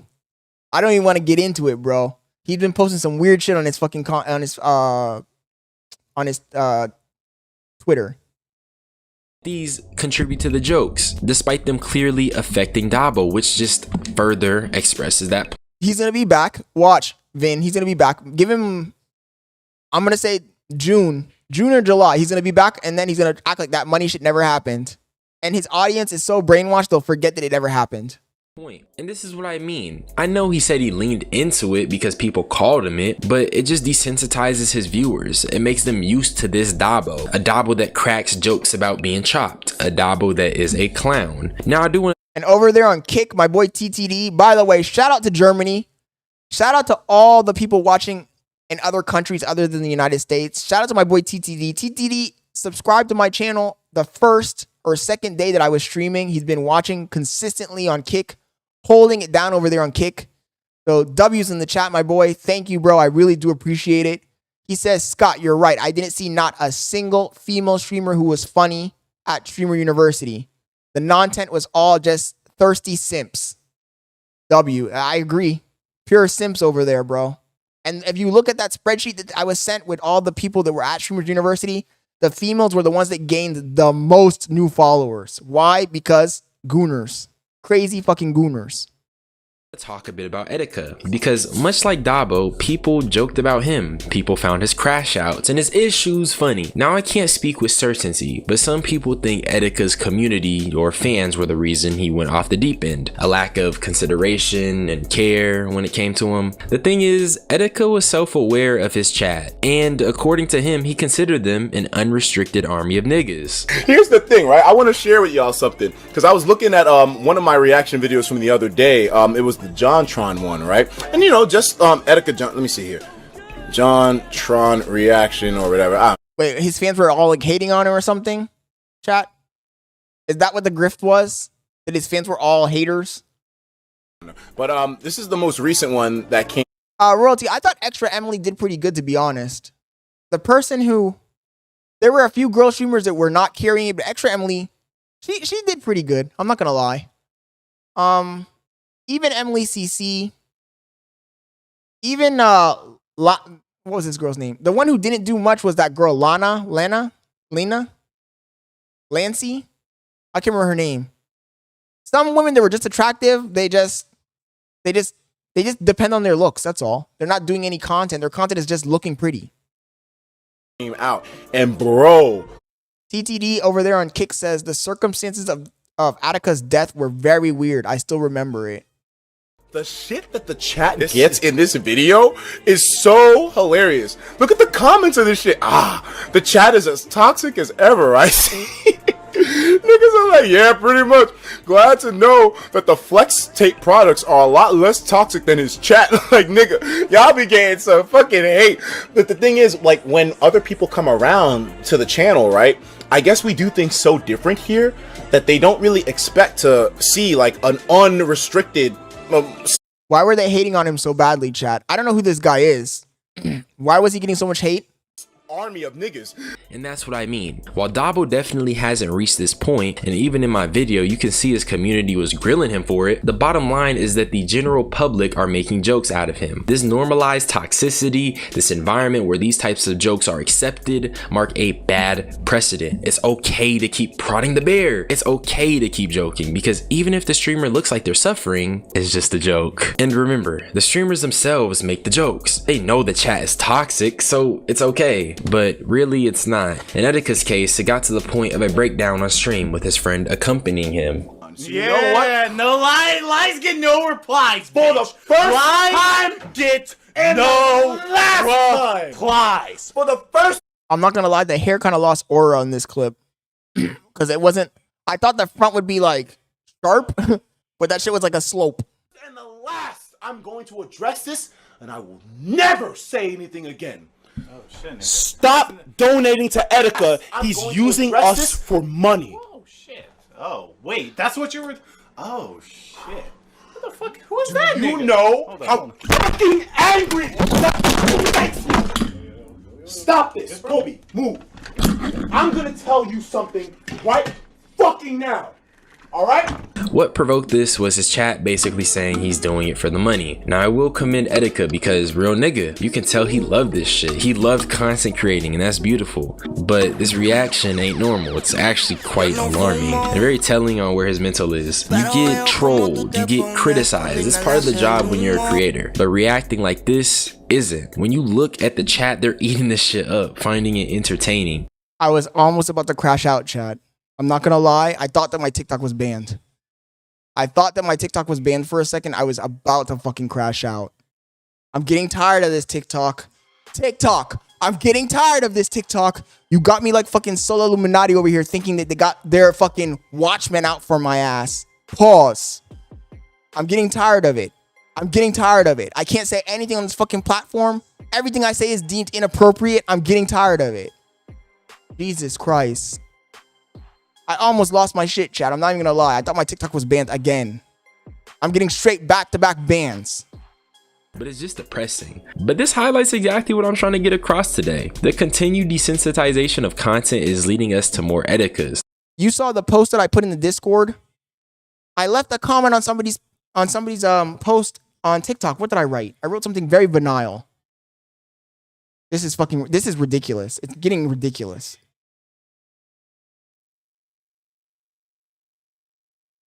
What did I fucking write? I put in React content. This. I wrote, you got low comprehension. That's all I wrote, chat.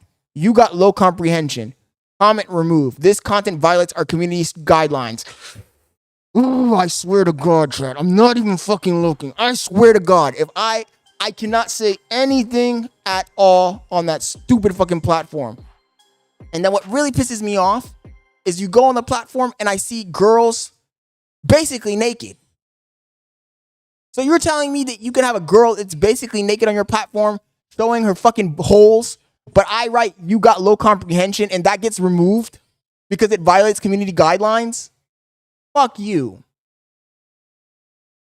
Now, God forbid anything like this happens to Dabo. I don't want it to be another boy who cried wolf, okay? I don't want to see another content creator expressing genuine emotions or expressing genuinely alarming behavior, and then by the time we realized they were serious, it was too late. Clip farming is an action done in the pursuit of content, and I can prove it. So I'll end this section with this. Love yourself fully and hold.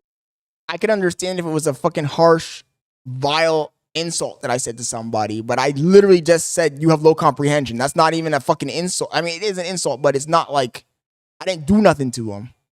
And have clear boundaries on what's cool in your content and what isn't. Don't indulge in the shit that allows you to be spectacle. Don't let your chat or community become unrestricted, because when you're suffering, they won't be there to uplift you. You'll just be another show. So that's just my yapping. That being said though, let's talk about chasing clips. So the thing with clips is that it's a very, very, very, very, very good way to get recognized and to get recognition. So if you want to have eyes on you, just go for the clips, my nigga. Now obviously clips aren't an inherently bad thing. We all like a good clip. The issue starts when you have people doing stunts that get increasingly wilder to chase them. And when you keep doing crazy things as content, you have the subconscious desire, or you subconsciously feel as if you need to keep. I saw this when Gideon did it. Gideon was on some crazy shit back in the day, chat.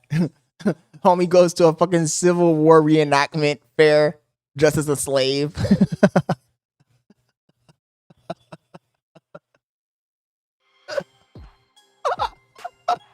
Yo, my boy Gideon was doing the most back in the day. Topping what you did last time for the clip. Then you combine this with the fact that the clips are your way to stardom. Now you have a whole bunch of people acting like menaces because they think it's their chance out of the hood. And with this recent Zoe Spencer bullshit, that's exactly what's been going on. And even she said it herself. I didn't mean to make him feel uncomfortable whatsoever. And I know that I definitely crossed the line with everything. I was just trying to be funny, and I was just trying to make a moment for the stream, and I see that what I did came off all wrong, and it's on me. No shit, Zoe. Take full accountability for that. And no, Zoe, it didn't come off wrong. You SA'd him. Not kind of, but literally. You SA'd him and your friend helped restrain him so you could do so. You guys are both extremely weird and nobody should accept this apology. She was trying to be funny for the stream though, and that's what I mean. This is chasing clips, chasing content. You chase these clips and you do. See, the logical part of me wants to say, men and women don't operate in the same fear. So if some girl rubs herself on a dude, the gravity of the situation isn't going to be taken as serious as if a dude does it to a girl. And like realistically, chat, that take shouldn't be a controversial take, because since the beginning of time, throughout all of human history, if a guy is chilling at the bar and another guy walks up to him and punches him in the fucking face and then stabs him in the gut 1,000 years ago, everyone's like, that's just a normal, another normal day. But if there's a female chilling at that in the tavern, the tavern wench, and a guy punches her in the face and stabs her in the gut, everybody in the bar is gonna get up in a roar and probably kill that dude. It's always been like that. That's just human nature. We live in a dichotomy where women are treated different than men. So for you to come out and be like, oh my God, she sexually assaulted him, like you're just kind of, it's back to what I said. I always say, you're changing the rules. And the big 2025, they want to do the patch update and change all the rules of society. No one's saying that the rules were perfect before, but those rules have been there for thousands and thousands of fucking years. Like, and now you're trying to change the rules. And you want to come in with this big patch update now The big patch update of, oh, there's no more genders. Everybody do what you want. Like, no, dude. Come on, bro. Like, I feel like you gotta stick with the rules that have always been there, man. Kanai says Scott lives in America and thinks it's a third world country. Yeah, but I wait, no, Kanai. I got you on this one. I got you on this one. Got me. I said 100 years ago. I said 100 years ago. Nowadays, I know it's different, bro. The patch update already dropped. Chat, you guys, you updated yourselves yet? You got the patch? You got the DLC? The patch update already dropped. I know that nowadays you can't do that shit. I'm talking about 100 years ago. Wilder things for them, and this is the end goal. Now I know this probably seems crazy because DH, what do you mean she essayed Saeed because she chased the clip? He said Scott lives in 1859 Florida. Crazy. Listen, it's not just her. Micah Delabu, for example, and actually hold on, bruh. Y'all know who Lil Archie is, right? Literally the most exploited baby boy on the internet. That is a black baby. And Micah Delabu put him on a 20v1. And also, even other streamers were putting him on his stream. Bro, even Kai Cenat had Lil RT on his stream, which is all weird because there was a those cringe takes that I'm having, Royalty, are the takes that you guys are supposed to be clipping. FYI, chat. The cringe takes, the takes that you said, Scott has that's a L take. That's cringe. Those are the takes you're supposed to be clipping and sharing to social media. That's how you go viral. Having an unhinged, cringe, insane fucking perspective on life, that's how you go viral. But if nobody clips it, then it just goes into the ether. But I did mean what I said. And I think I'm 100% true and 100% accurate what I said.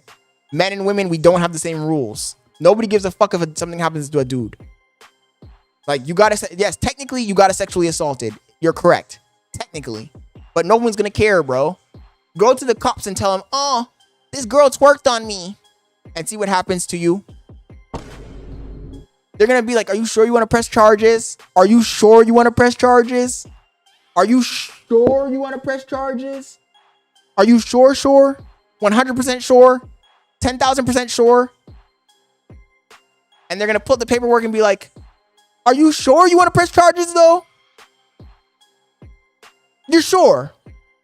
But if it's a female and she says some guy rubbed on her, they're gonna be like, even if she doesn't want to press charges, the state's gonna take up, the state decided to take up the case.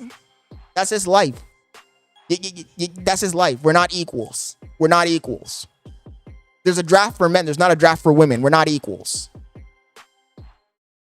Moment in time where people seen this little boy as a viral moment, once again chasing clips for content. And also, where do you think this clip comes from? Oh shit. TTD says my patch failed, I'm corrupted now. You's a freaky ass nigga. That's Micah Delabu saying that weird shit during a 20v1 Lil RT. How was he not on the watch list? I don't know. And to top it off, Micah Delabu dropped a Felice Johnson 20v1, which I made a video on because he's quite literally a from prison. So if it isn't clear, content in the pursuit of it is spawning deplorable shit like this. Wait, Felice Johnson is that guy that went viral back in like 2015, the booty taker? The booty bandit? That's the booty bandit, right? That nigga got let out of prison? Lord have mercy.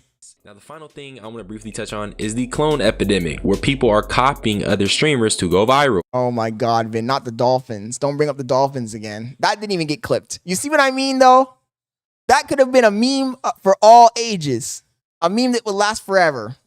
Some streamer was talking crazy about dolphins. It could have gone viral, but nobody clipped it. I'm not going to go back 10 streams to go find the clip.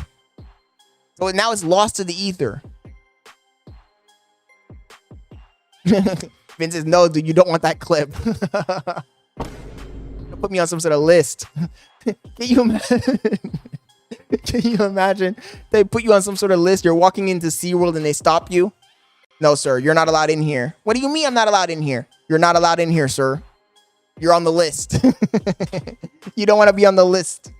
Off the top of my head, Rakai, aka Kai Cenat's son, and honestly, bro, this had to be some type of The dolphin guy is crazy. because Kai Cenat literally put him on. Kai Cenat, don't feel me like, what the Kai Cenat? Like, feel me? This is like so just cool and just like, wow, man. But yo, how does Rakai know all my mannerisms, bro? Like, dude, it gets to a point, dude. Like, And you just have Kai Cenat, who's already pretty annoying. He yells and has a lifestylist. Nothing about him is real.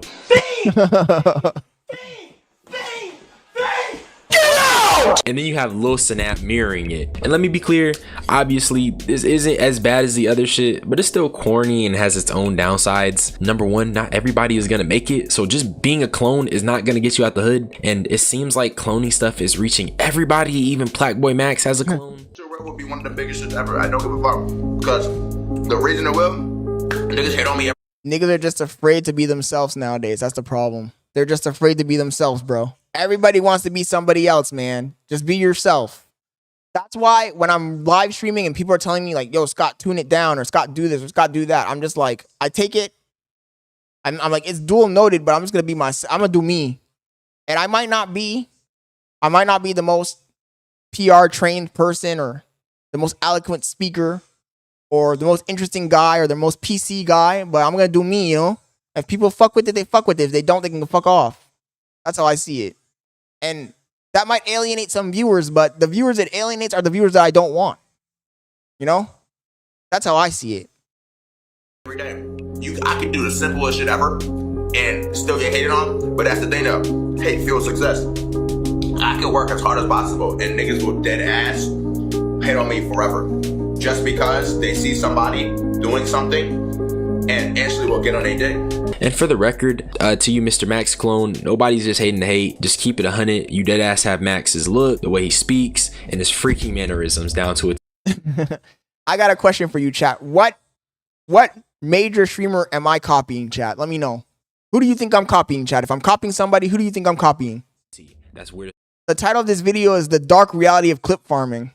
And by the way, I ain't forget White Boy M, but once again, just gonna elaborate on this in a different video. I do think fundamentally there is something wrong when you're willing to discard who you are at your core in the pursuit of notoriety and fame and money. So while being a clone doesn't compare to essaying someone for content or getting a literal in your video, it's still bad in its own way. But that's the dark reality of clip farming. Feel as if we don't have many open discussions on the ramifications of pursuing content and its effects on the youth, so I wanted to start it. So with that being said though, the art of humiliating yourself for views part 2 will be dropping soon, for surely. Oh wait, this wasn't part 2?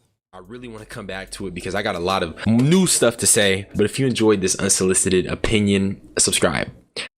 Yo, chat, everybody go subscribe to this guy's channel. Everybody go subscribe to this guy's channel. Let me see what the name of the channel is again. It's FVCKDH. Go subscribe to this guy, bro. Show him some love. He really deserves it. He's been pumping up pretty good content lately. So please show some support. Go subscribe. So Streamers University has officially. Hey, Bando, did we finish watching this video yesterday? I think we did, but I'm gonna skip it anyway. I don't know if we watched this one yet or not. The next video is from Maury. Hi, ladies and gentlemen. It says Kai Cenat Streamer University is a scam in quotation marks. Maury always makes good videos, so I'm assuming that he's gonna be saying the opposite of this, but he does what I do. A lot of people, I've noticed this, a lot of people will see a title of a video that I make or a short, and they'll just go with the title, and they'll be like, yo, Scott's hater. Scott's hating, when they didn't even fucking watch the video to really see what I said. And I feel like it's a good strategy, but how many people actually watch the entire video? So let's see what Maury has to say. Again, the title of the video is Kai Cenat Streamer University is a scam. Let's see if he actually means that or if he was just, you know, clip farming or clickbaiting. And so footage of Kai Cenat's very own Streamer University just dropped, and guess what? To no one's surprise, people are mad. People are pissed off, and there's a lot of people in the comment section hating for, you know, various reasons. I'm not gonna say whether I rock with this or not. You know, Kai Cenat's doing his own thing. You know, he's getting the bag. You know, he's promoting himself more, his brand, his identity, his image, his group. So the streamer university move, I think, was pretty smart. He knows he's at the top of his popularity. He knows he's at his peak, and why not capitalize on all your viewers, all your fans by, you know, throwing. Oh my God, TTD just said, what happens if a dude rubs on you? Dude on dude action is crazy. 3 day long, because I hear it's 3 days long, and apparently people have literally quit their jobs over this to potentially get the. Yo, Spencer, thank you for joining the stream. Streamer university, and yeah, a lot of people are saying they got scammed.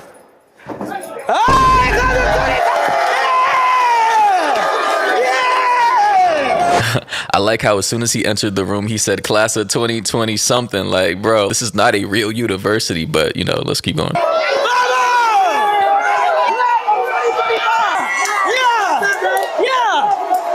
my gosh! God damn! Yeah, that's crazy, bro. Imagine half the crowd standing up right now filming this man quit their job just to attend this event, of which they're probably not going to even get paid for. Like, Vin, I think that I have a few videos in the playlist towards the bottom, because I didn't want to just have pure Kai Cenat fucking videos in here, obviously. That have some people that were there that are recapping. There was a small streamer that was there who had a take that we're going to watch later on. It's not negative, but it's not positive either. It's kind of in between. But we'll see. they actually had to pour their own money into this. It's not like it's a traditional college or university where you can get a scholarship. Nah, bro. You still have to pay the tax to even show up to this event. Where the mic at? Where the mic? Where the mic? Yo, testing. Test, is we good? Go ahead. I gotta wean some of the viewers off of just the pure Kai Cenat content, so I mixed in some Kai Cenat type videos with the videos that we normally reacted to before we started reacting to Kai, so we can wean them off little by little. Alright, everybody sit the fuck down.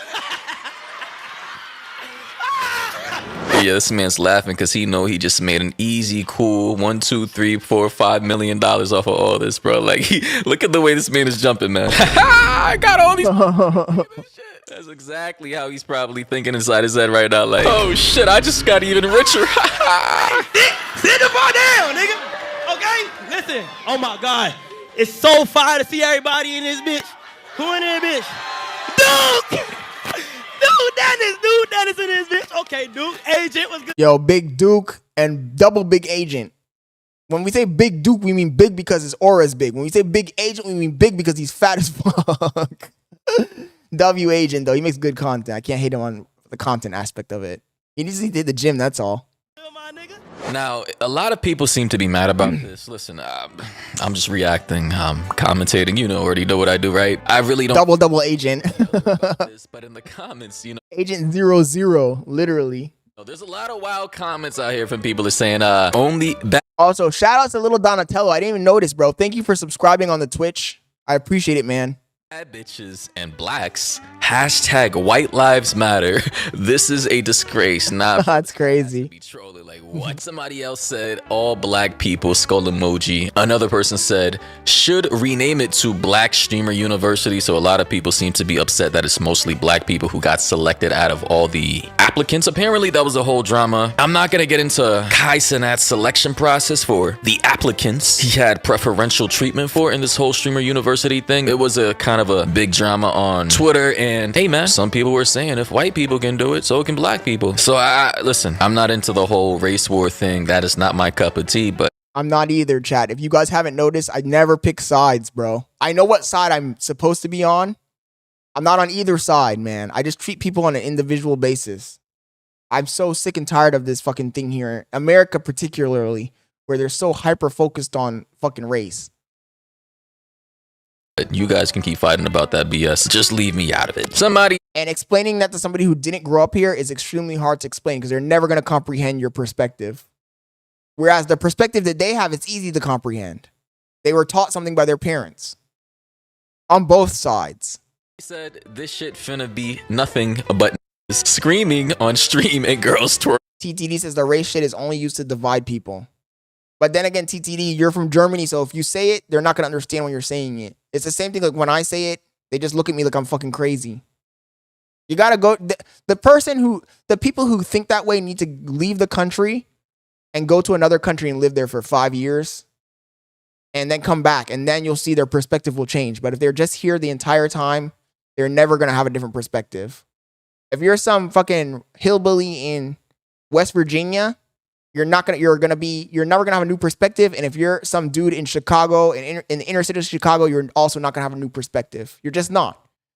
You gotta leave your environment and go to a different place where the dynamic is different, so you can see how normal society interacts, and then you'll realize like, oh shit, the place where I lived is fucked. Okay, bro. And you want to know the funniest thing about that is the fact that in this next clip I'm about to show you guys, it's basically just like that, bro. Hi, everybody. I am Professor Cooking with Kaya. Cooking with Kaya. Cooking with Kaya. Cooking with Kaya. Like, yo, she was wildin'. They were gonna invite Cooking with Kaya, and immediately what she was gonna do when she introduced herself was twerk, bro. Like, I mean, it's just funny how predictable this whole. I said, let her cook. Let her cook. Let her cook. Bailey hates when I yell. I love yelling though. Oh, I won't. I'll be whispering when we have our little baby Octavia. Thing was like, shout out to Kai and all of them, but this shit is actually hilarious to be like, bro. People genuinely thought Kai was about to invite a whole bunch of nobody streamers, 0 followers, no motion, no platform, nothing, to actually try and teach them how to stream or to give them a leg up in their career and possibly change their lives, as if that was ever gonna happen. Like, bro, are you crazy? Nothing in this. Thinking that being American is an ethnicity is crazy, royalty. Like, oh, what's your traditional meal? My traditional meal is hot dogs and hamburgers. That's crazy. And potato salad, Billy says. That's crazy. Being in America's like a 300-year-old country. Like, this is not an ethnicity. But people think that, man. They think that way. It's always funny when they go take a DNA test and then their whole identity crumbles. This world is free. Of course, this whole entire thing was going to be filled with established creators or people with a platform, voice, or fan base. Hey, hello. Hello. Does she? Okay, that fake BBL. Chat, that is not it. If you got one, I would walk out and never come back. That's crazy. Why would you? It would look so bad. Established creators or people with a platform, voice, or fan base. That it looks disgusting. Now I have to BBL toxins in my nose. Because the BBL toxins will be invading the room. You know how when we put the mothballs in a room and it makes the whole room smell like mothballs? Well, that fake BBL is gonna make the whole room smell like BBL. I'm gonna go into a BBL rage. BBL rage, BBL rage, BBL rage. I'm gonna go into a BBL rage. Don't ever do that shit. We're just gonna, after our child is born, we're just gonna go to the gym, we're gonna eat our food, and we're gonna do our squats. Why am I saying we? You're gonna do your squats. I don't need a fucking, I ain't doing no goddamn squats. Pause. I ain't doing that shit. Hey, hello. Look at that shit, chat. That shit looks horrible. Hello. Does she not have signal on the mic or something? Like, what the? Hello. That's what I'm talking. Oh yeah, you're right, Vin. I'm like fake BBL. Oh my goodness. Oh my god. I meant it's MLK University. You wildin' for that one, bro. Hold on, hello. Mic check. Yo, chat, I'm gonna need you guys to let me know the app, man. Like, who is she? Can we turn me up a little bit? What pisses me off about India Love, that's her name, right? India Love, is that her face, she's not an ugly girl, but she done fuck it up with that fake balloon butt. You got the baboon butt, chat. She got one of those fucking baboon butts, man. She might as well paint that shit blue. Mic check, hello. Hello, hey, SU students and stuff. Hey, y'all. I'm Professor Love. My class is going to be on one of the most important topics. Alright, cut everything she's saying. I really don't care. Let's move on. Just hit me with the ad though. Somebody in the comments said though, is she going to teach them how to shake ass? Question mark. Somebody else said, nobody paying attention in them classes. Somebody by the name of John Rice with the shades on in the truck, an older Caucasian gentleman, so you probably know what he's gonna say. He said, Streamer University? How about they call it the fucking retard asylum? We can send my lazy son Grayson there and he can learn how to be gay and blow men like these idiots.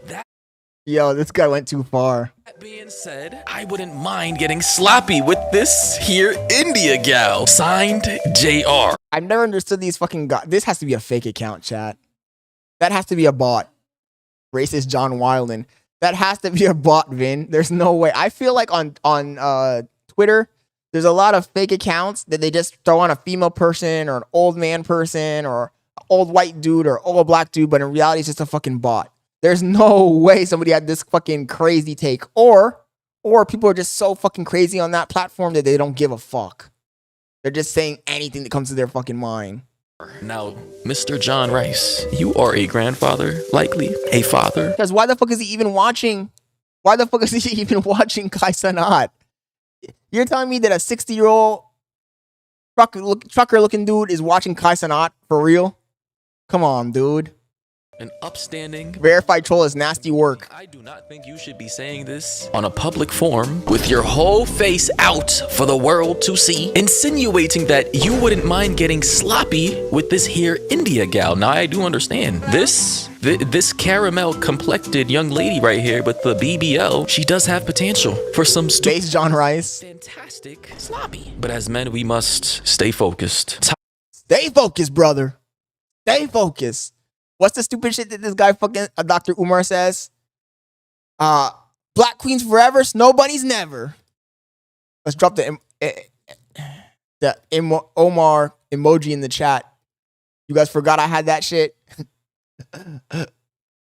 Black queens forever, snow bunnies never. I'm in place. Let's have some decency here. Somebody said, I don't think y'all understand how much money this little N-word got. Like, listen, this was a profitable move. Shout out to Kai, shout out to AMP, bro. I don't even know if there was a fee to even apply to this thing, but depending on how many applicants actually anybody can get verified, Vin. You just got to pay the money. Multiplied by the fee or the amount of money this whole thing was able to generate through like advertising, web page clicks, funnels, and all that. I mean, the profit amount has to be huge. Somebody said Kai's Streamer University might actually only have one white person attending. You see the circle with the white? Yeah, obviously, you guys aren't blind. I don't gotta point it out. Listen, guys, about this whole racial component, again, I'm not with the race war stuff. If this is how Kai wanted to slip, it is a bit sus. But again, you know, I do see some Asian people in there. I do see some other, you know, Hispanic people looking in there. You know, that's a dumb take, duder. I don't even smoke weed, but how are you gonna say Florida doesn't got good weed, bro? It's literally Florida. That's where the weed probably comes in, bro. The fuck? They definitely have good weed. I'm just not a smoker, that's all. Pretty sure there's, you know, other groups of people in there, but it is mostly melanated, brown complected people in there. And, you know, I don't know what else to say. You guys got to go at Kai. If you have a problem with this, again, I'm not going to get into the whole race thing. Go DM Kai or at Kai about why his selection process for this particular event is the way it is. If I were hosting. Duder acts, first of all, Duder, I don't know what state you're from, but Florida is the best state in this fucking country. I said it. Fight me. Florida is the best fucking state. The fuck you talking about, bro? Florida. And then I'm going to say, damn, it's a throw up between New York and LA. But I don't know what you're talking about because Florida is the best fucking state. Something like this, obviously, I would want a more, you know, diversity of backgrounds, you know, I don't know, languages, people, a little more representation of other types of groups, you know, something to make it a little less. Yo, John Samata 5. Shout out to John Samata 5. Thank you for subscribing, bro, and turning on notifications. Homogenous. You know what I'm saying. And apparently this is the girl that we just... I'm not going to say nothing, chat. I'm not going to say nothing. So... Have you seen this chick's content?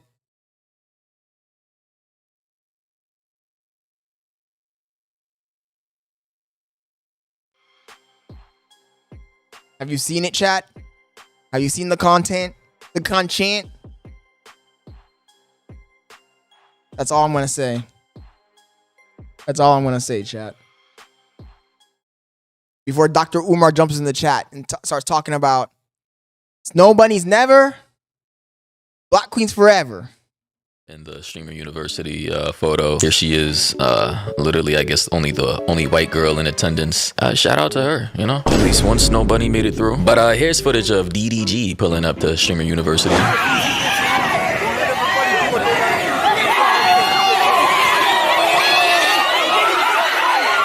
Not gonna lie, my ears hurt right now. Like, goddamn, bro, these people treating this man like Michael Jackson. Our audience of young boys. That's crazy. When you really think about it, they're not treating him like Michael Jackson because Michael Jackson had hella females screaming for him. DDG got a bunch of dudes screaming for him. Look at this shit. I don't even see any girls in that crowd. You guys see any girls in that crowd? I just see a bunch of YNs and a few Caucasian brothers in that bitch. Glazers. That's crazy. There's not one female in this fucking shop, chat. Not one female. This is a dude, YN. This is a glazer, dude. This is an unk, glazer. You can tell. Look at the face. Look at the joy, glazer. There ain't not one female in this fucking shot. They're all dudes. Homie got a crowd of dudes. Okay, there's one female. There, one female. You look like an auntie.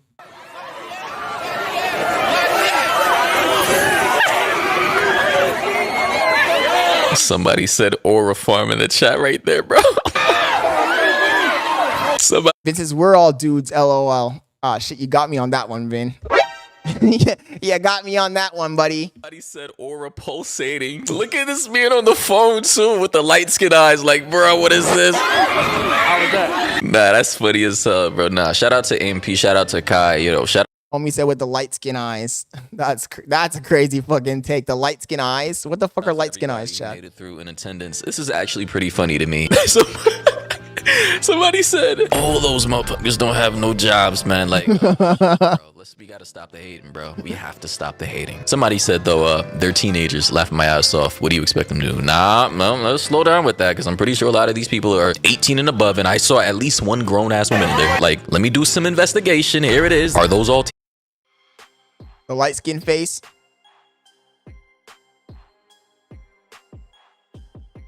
Doesn't work for me. My eyes are too baggy underneath. What the fuck? Do I even sleep anymore, chat? I'm sleep deprived.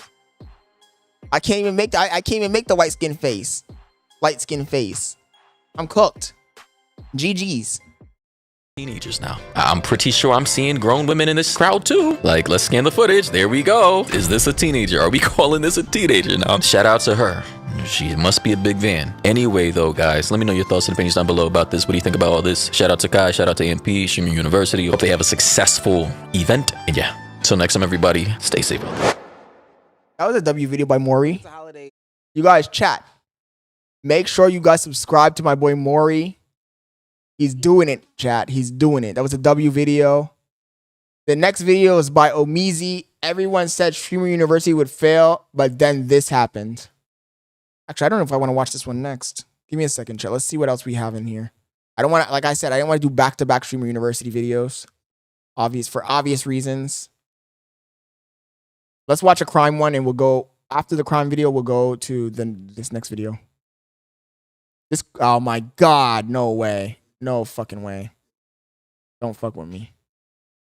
I don't know why this be glitching. We'll come back to this video. The next video is the incest murders. Incest murders, explore with us. This story, I'm not gonna lie, I did watch some of this with Bailey. She had it playing in the background while I was editing. I could hear it. This is fucking crazy, chat. This is a crazy, unhinged, unbelievable story. I promise you, if you guys stay tuned to the entire video, you're not going to regret it. So please stick with us through this video, chat. This is actually fucking insane. Incest murderer. The most horrific story you'll ever fucking hear. Let's go. his baby and he's in the house. Okay, you said that he told you he killed his baby? Okay, ma'am, listen to me. What's your name? When an adopted daughter decided to reconnect with her biological parents, she had no idea that it would be the worst decision of her life. Although she may have been looking for a rekindled relationship with her family, that relationship would take a disturbing turn for the worse. What is up, Ewu Crew? Homie said Ewu Crew. Is he fucking serious? Let me not say anything hateful though, because I don't want to get copyright strike. W's in the chat, Ewu Crew. Explore with us always makes great videos, so let's keep going. Today we will be drive safe, baby. Following the destructive series of events that turned a man into a cold-blooded killer. They say blood is thicker than water, but when it comes to this case, it will be proven that father doesn't always know best. Let's get into it. As a young man in his early 20s, Stephen Tylil groomed an underage girl from San Antonio he had met over the internet. He decided to make the trek from his home in New York all the way down to Texas to meet the young girl. The year was 1995, and the girl was 15-year-old Alyssa. The pair's parents didn't stand in the way of their union, even though Alyssa was still a child at the time. The two continued their relationship, and Alyssa soon became pregnant just 2 years after meeting Stephen. I missed it, chat. What year did they say this happened in? Did he met her? This story is actually fucking crazy, by the way. The people who are leaving, man, some people are just glazers, bro.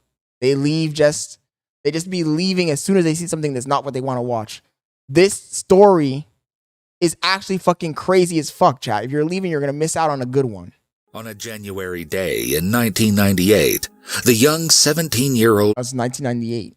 Alyssa went into labor, and together with her soon-to-be husband Stephen, welcomed a little girl into the world. Alyssa allegedly witnessed Stephen physically abusing their infant daughter, who they named. This guy was obviously a fucking demon on demon time. From the very start, this nigga was on demon time, but the turn of events in this story, it's very unpredictable. When you guys see what actually happens, you're going to be shocked. Denise. According to Alyssa, he would pinch Denise so hard that he would leave bruises all over the defenseless baby's body. If that wasn't enough, she claimed that Stephen would even trap the baby in a cooler and diabolically wait until almost all the oxygen had run out before releasing her. But these were sadly only just a few of the alleged abuses his daughter would experience at her father's hands. Fed up, Alyssa stepped in and did one of the hardest things a mother could arguably do. She decided to give her baby up for adoption. What I don't understand is instead of giving the baby up for adoption, why didn't she just leave and go back with her parents? But then again, this was like in 1995. Back then, they weren't enforcing that patch update yet. The other patch update. Like back then, the parents didn't give a fuck about their kids. They're like, you're 18, get the fuck out. You're 16, get the fuck out. You're 15 and you're rebellious, get the fuck out. So nowadays, I think she would have just gone back with her parents. Or first of all, nowadays that guy would be in prison from the very get-go. Because nigga was already breaking the law. He was already breaking the law. It's just, like I said, back in those old days, everything was like lackadaisical. So that her 8-month-old could live and be happy. Stephen and Alyssa's daughter Denise was adopted by Anthony and Kelly Fusco, who were described as very kind and open-hearted people. They renamed the baby Katie, and she was sent to live with them in their happy home in Dover, New York. There, Katie would grow up to become an artistic young lady on her way to college. All the while, her birth parents, Stephen and Alyssa Tylil, remained together and had another daughter nearly 10 years after giving up Katie for... What's crazy is she stuck with this nigga, bro. Why did she stick with him? That's what I don't understand. Adoption. Alyssa felt that they were older now and more mature, and therefore more capable of raising children. They had a total of 2 children, both daughters. All right, did you already watch this one? Don't spoil it for the people watching, but you already watched this one. This one is actually fucking ludicrous, bro. This one broke my brain. While the couple raised their 2 girls, tension between the pair increased. Alyssa said her ill-tempered husband's behavior continued throughout their marriage, saying, "He would destroy things in the home when he was upset, punching holes in the walls." Making matters worse was the claim that Stephen could not hold a steady job for nearly 8 years, leaving the burden of providing for him and their 2 children on Alyssa's shoulders. Stephen's unpredictability caused great concern for his wife. Alyssa would later describe Stephen's true character by saying, "I was always on eggshells." Bailey had it playing in the background. I didn't really watch it. But even so, from what I heard, this one was actually a good one to... I just thought I would bring this one to you guys because it was actually a fucking good one. Whatever his mood was, everybody knew, and that mood was often not happy. A lot of yelling, a lot of things smashed. It's not called a fake reaction. It's called I pre-watched it, I guess. Fake clickbait. In the house, in front of our kids. Joy returned to Stephen and Alyssa when they received a notification on their social media accounts. It was from their firstborn, Katie, who was now 18 years old. She had turned to the internet to help her track down her biological parents, and was successful in locating them. After trading messages, Katie changed her plans of studying art in college. Instead, she moved down to Henrico, Virginia, to live with her newly found biological parents and younger sisters.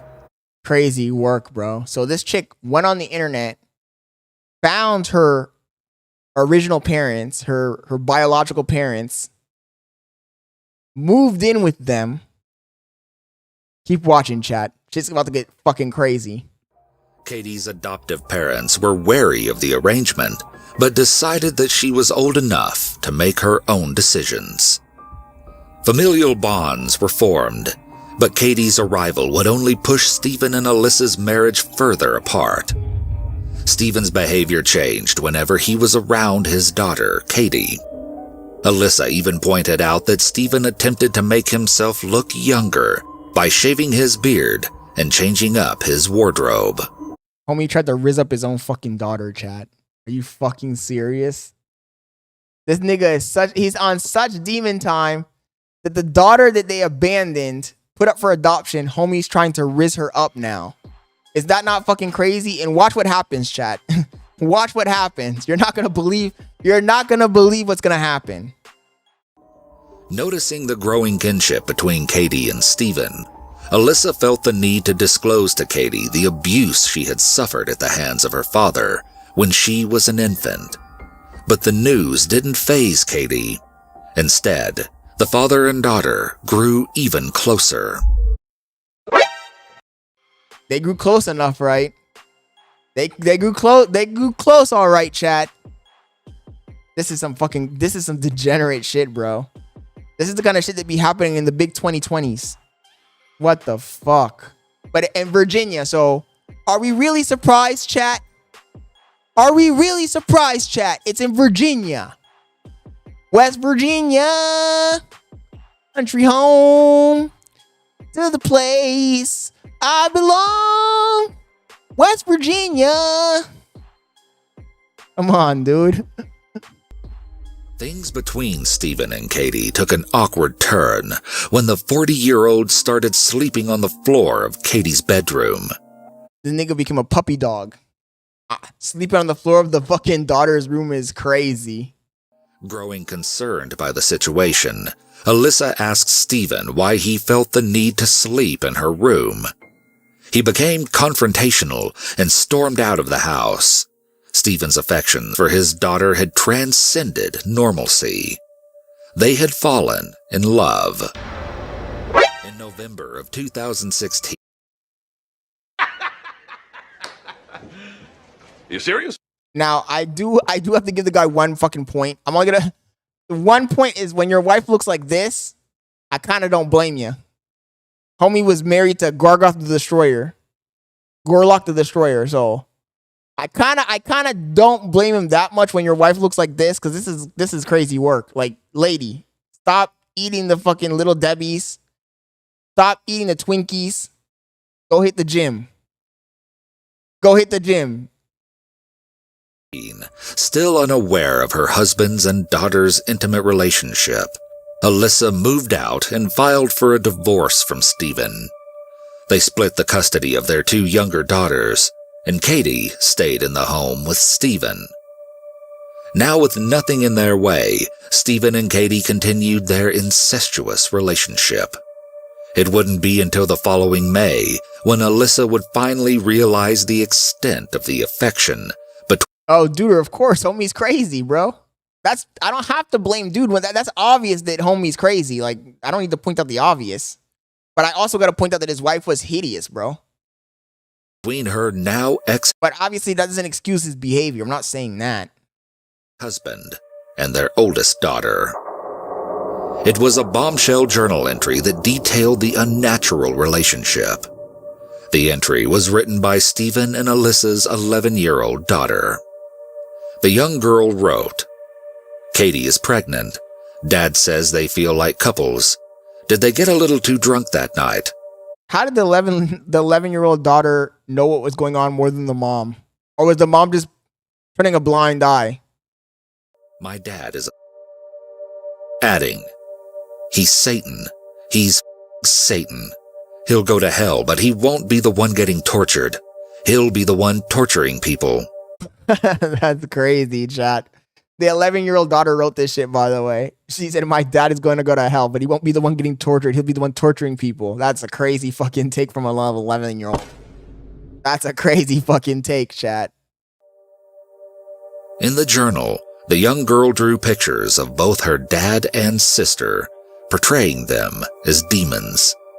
The entry concluded with, "Wait 1 second. If he's Satan and Katie is a human, then the baby will be half demon." Horrified about learning of the twisted love affair and the pregnancy, Alyssa later recounted, "I lost it. I started screaming. I felt like I was going to throw up." She then said that she immediately called and confronted her deranged ex about it. He responded, "I thought you knew. We're in love." That's fucking wild. This guy had no fucking shame. But like I said, he was a degenerate from day one. So what do you expect? You know what? I feel there's more to this story than what we're being told. I really do think there's more to this story than what we're being told. Really, really, really, really do. Are you buying it, Kanai? I think there was more to this story, bro. Alyssa replied, "How could you? You're sick. She's a child." Like, you know this nigga's fucking deranged. You know it. Why are you surprised? You know that something's wrong with this guy, man. Yo, Brad Evil 21. Yeah, I remember you, dude. Thank you for joining the stream, man. How you been? Alyssa tried to save her daughter once again by calling the police to report the now known incest. Although police interviewed the 2 younger daughters, neither Steven nor Katie were placed under arrest, and they continued living together under the same roof. On the warm summer day of July 20, You went to the fucking police in West Virginia. What do you think the West Virginia police are gonna do?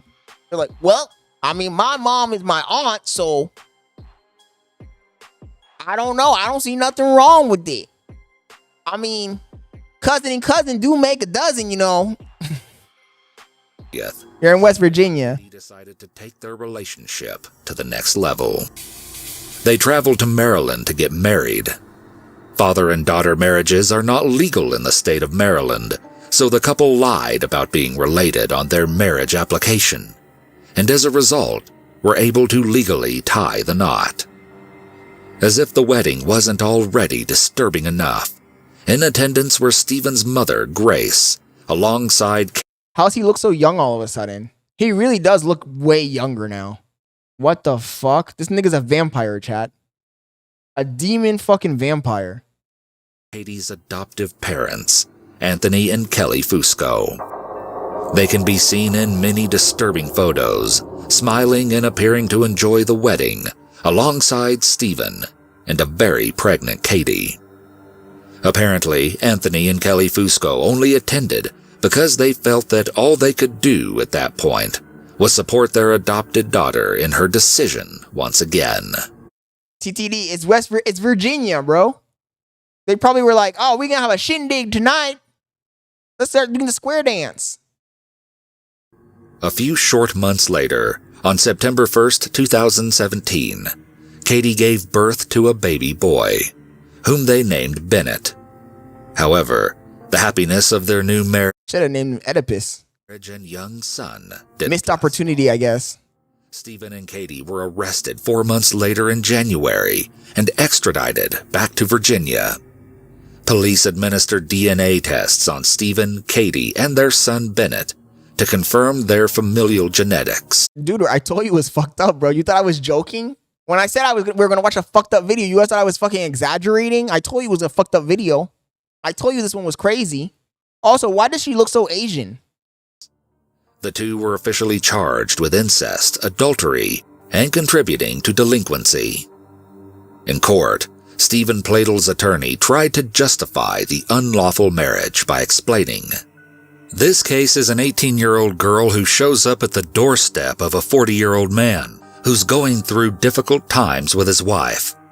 They have a bond because they're biologically related, but they never knew." The attorney was on some fucking demon time for real. What attorney writes this shit in a fucking with a serious face? That's crazy.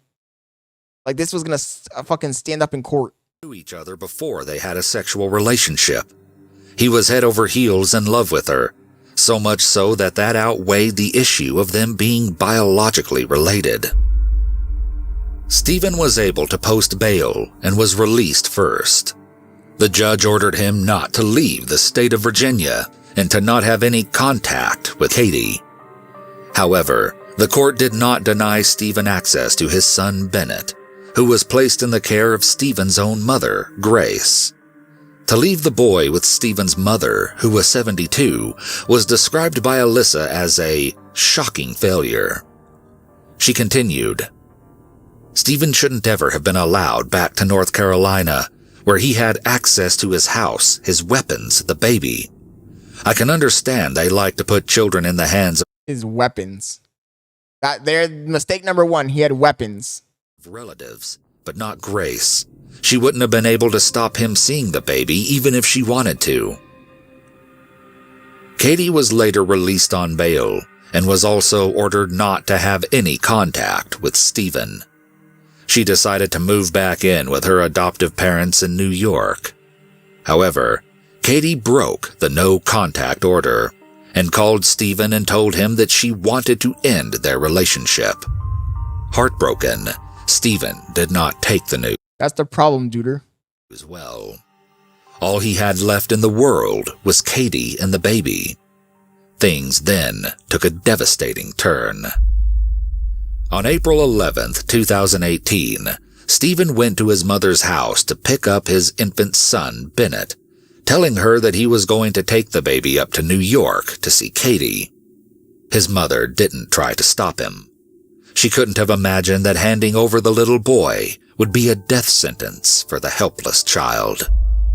Stephen took the boy to his home in Knightdale, North Carolina, where he strangled him and left his tiny, lifeless body shuttered away in a closet. This fucking guy, bro. Disgusting human being, chat.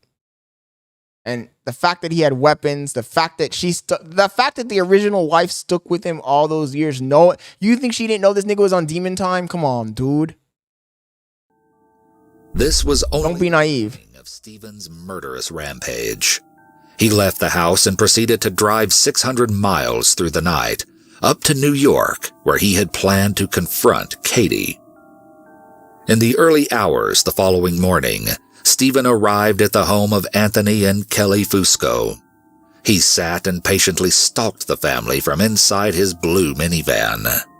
He was familiar with the Fusco's family routine, and he knew they would eventually leave to visit Katie's adoptive grandmother in Connecticut. As expected, Katie and Anthony emerged from their house and pulled out of the driveway in their Toyota pickup truck. Stephen followed closely behind in his minivan. Crazy work. Stephen couldn't hold back his rage any longer, and when the Fusco's truck came to a stop, he pulled up beside them and began firing upon them. With every shot fired, he unloaded his fury onto Katie and Anthony Fusco, killing them both in cold blood. An off-duty firefighter was there to witness the massacre and was the one to make the 911 call to first report the double killings.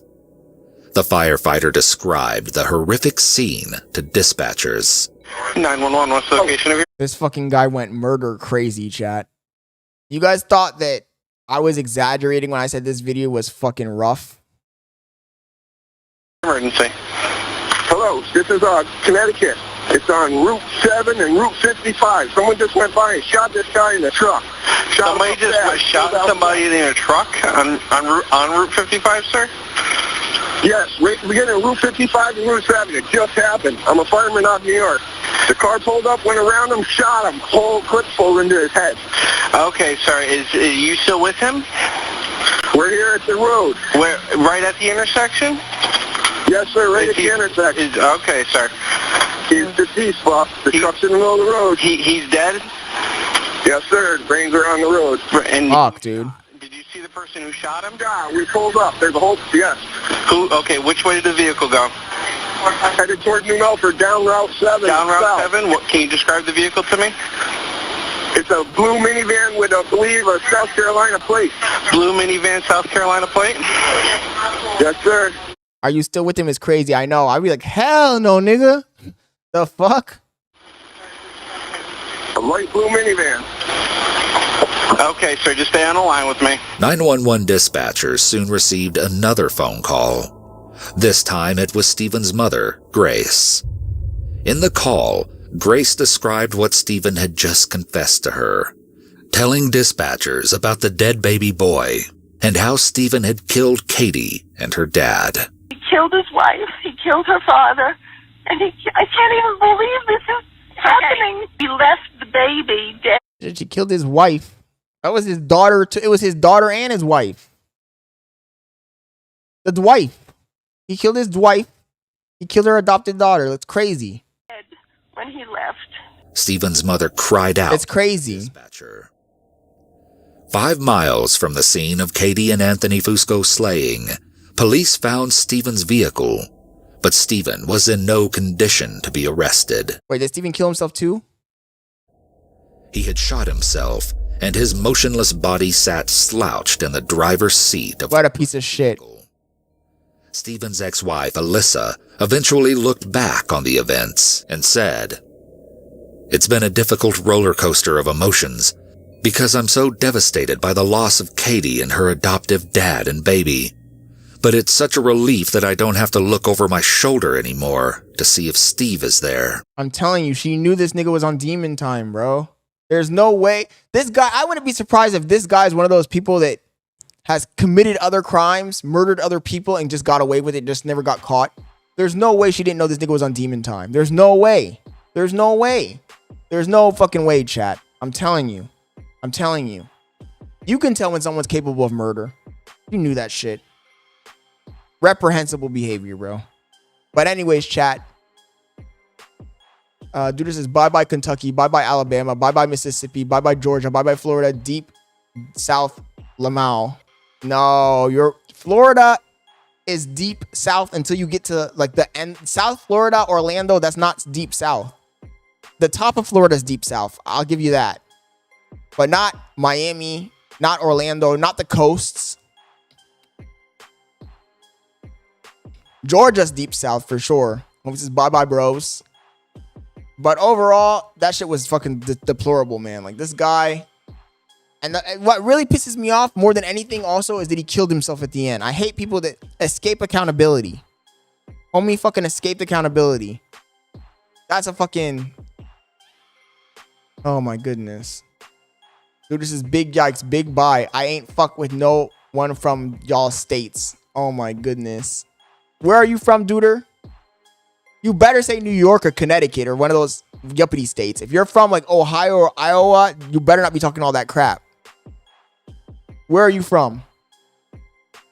What state are you from? Because I already told you that Florida is the best state in the country. But when I say Florida, I mean Miami, Orlando. When I say California, I mean LA. When I say New York, I mean New York City. From Arizona, dude, you're just as bad, bro. Arizona has hella crazy people. You guys got that fucking crazy ass sheriff, Arpaio, whatever the fuck his name is. You got tons of fucking racist motherfuckers. Arizona is one of the worst states, bro. What are you talking about? Arizona. I thought you were going to say fucking Colorado, New York, Washington, or some shit like that. New York. Homie said Arizona. Fucking zona. Crazy work. Homie said Arpaio been retired. Crazy work, dude. Come back to me when you're from a civilized state. Anyways, chat, now we can go jump on that Kai Cenat video that we were about to react to earlier. During Kai Cenat's Streamer University event, a controversy unfolded involving AMP member Agent 00. While live streaming, Agent 00 discovered that fellow participant No Limit J had allegedly... Okay, what is this fucking AI Andy voice? What in the name of fucking AI is this fucking voice, chat? I'm getting tired. This is slop content. Somebody just grabbed the clips, threw it into AI processor, and made the voice and uploaded it to YouTube. That's what they did. Entered his private room and taken some of his belongings. Upon unlocking his room, Agent 00 found several content creators inside, including No Limit J. Agent went full fucking wild animal on this one, though.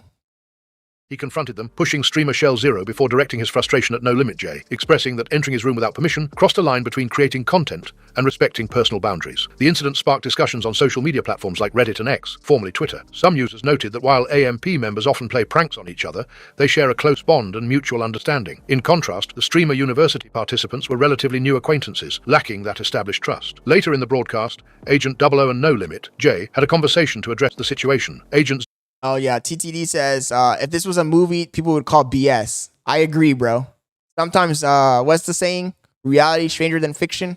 00 expressed that he felt violated by No Limit J's actions, stating that there is a difference between creating content and respecting personal space. No Limit J apologized for his behavior, acknowledging that he was wrong in the following clip. I didn't think this was actually your personal room. They said black market. They said Asian black market. They said this room. So I came up here. It has beds, it has things. Like no, I know, but I'm not thinking, there's so multiple look, bro, rooms. There's if you came in here and on some content, busted in the room. If I'm in the room, I'm saying, right. You coming in here with that camera, you got to think, we just minimize it. My analytics is up. No, my I didn't stream come is here. up. That's my what I'm saying, counter, it doesn't matter. I understand that. You came in the room, you didn't know where this stuff was, right? You're right. Because we hit it. That's what I'm saying. I didn't come all in these rooms like that. I was just peeking around, and then we walked in there. Let me share some intel with you. Sure. Yo, Agent, he ain't playing about those analytics, bro. Agent's like the fucking... He's the brain... when you play GTA, what was the name of the character in GTA that was the one who organized the heists in GTA 5? That's Agent for AMP. This nigga had all the fucking analytics. He was counting the money from the fucking Streamers University in that bitch. And this fucking dweeb goes in his room. That should probably piss... That had him probably pressed. He's lucky he didn't go looking through his computer and shit. There's lines, bro. No, you're right. You crossed the line. You're right. I feel violated. No, you're right. And I'm sorry for that. You know what I'm saying? I was wrong. I appreciate the apology. Look, bro. I'm upset because I feel violated. No, I understand that. I forgive you. I'm sorry for the way that I reacted. No, it's cool. But I want you to know that you gotta avoid crossing certain lines. You're right. Emily CC cries, while thanking Kai Cenat for inviting her to Streamer University and gifting her subs. She thanked him for helping her step out of her comfort zone, revealing she's been alone and streaming every day for the past 3 years, non-stop. Oh, that means so much. I cried. That was so beautiful. Everything was so beautiful. I'm so grateful to be invited. I saw it when I went out. Thank you. I'm so honored. Thank you. I really just appreciate everything you've done for me. I knew nobody was gonna get expelled, bro. I genuinely, I feel like you've helped me so much. Have you raised the store? And I can't. He's crying like this was her first time being around these guys and the first time being pulled in by Kai Cenat when she was on the fucking Mafia-thon.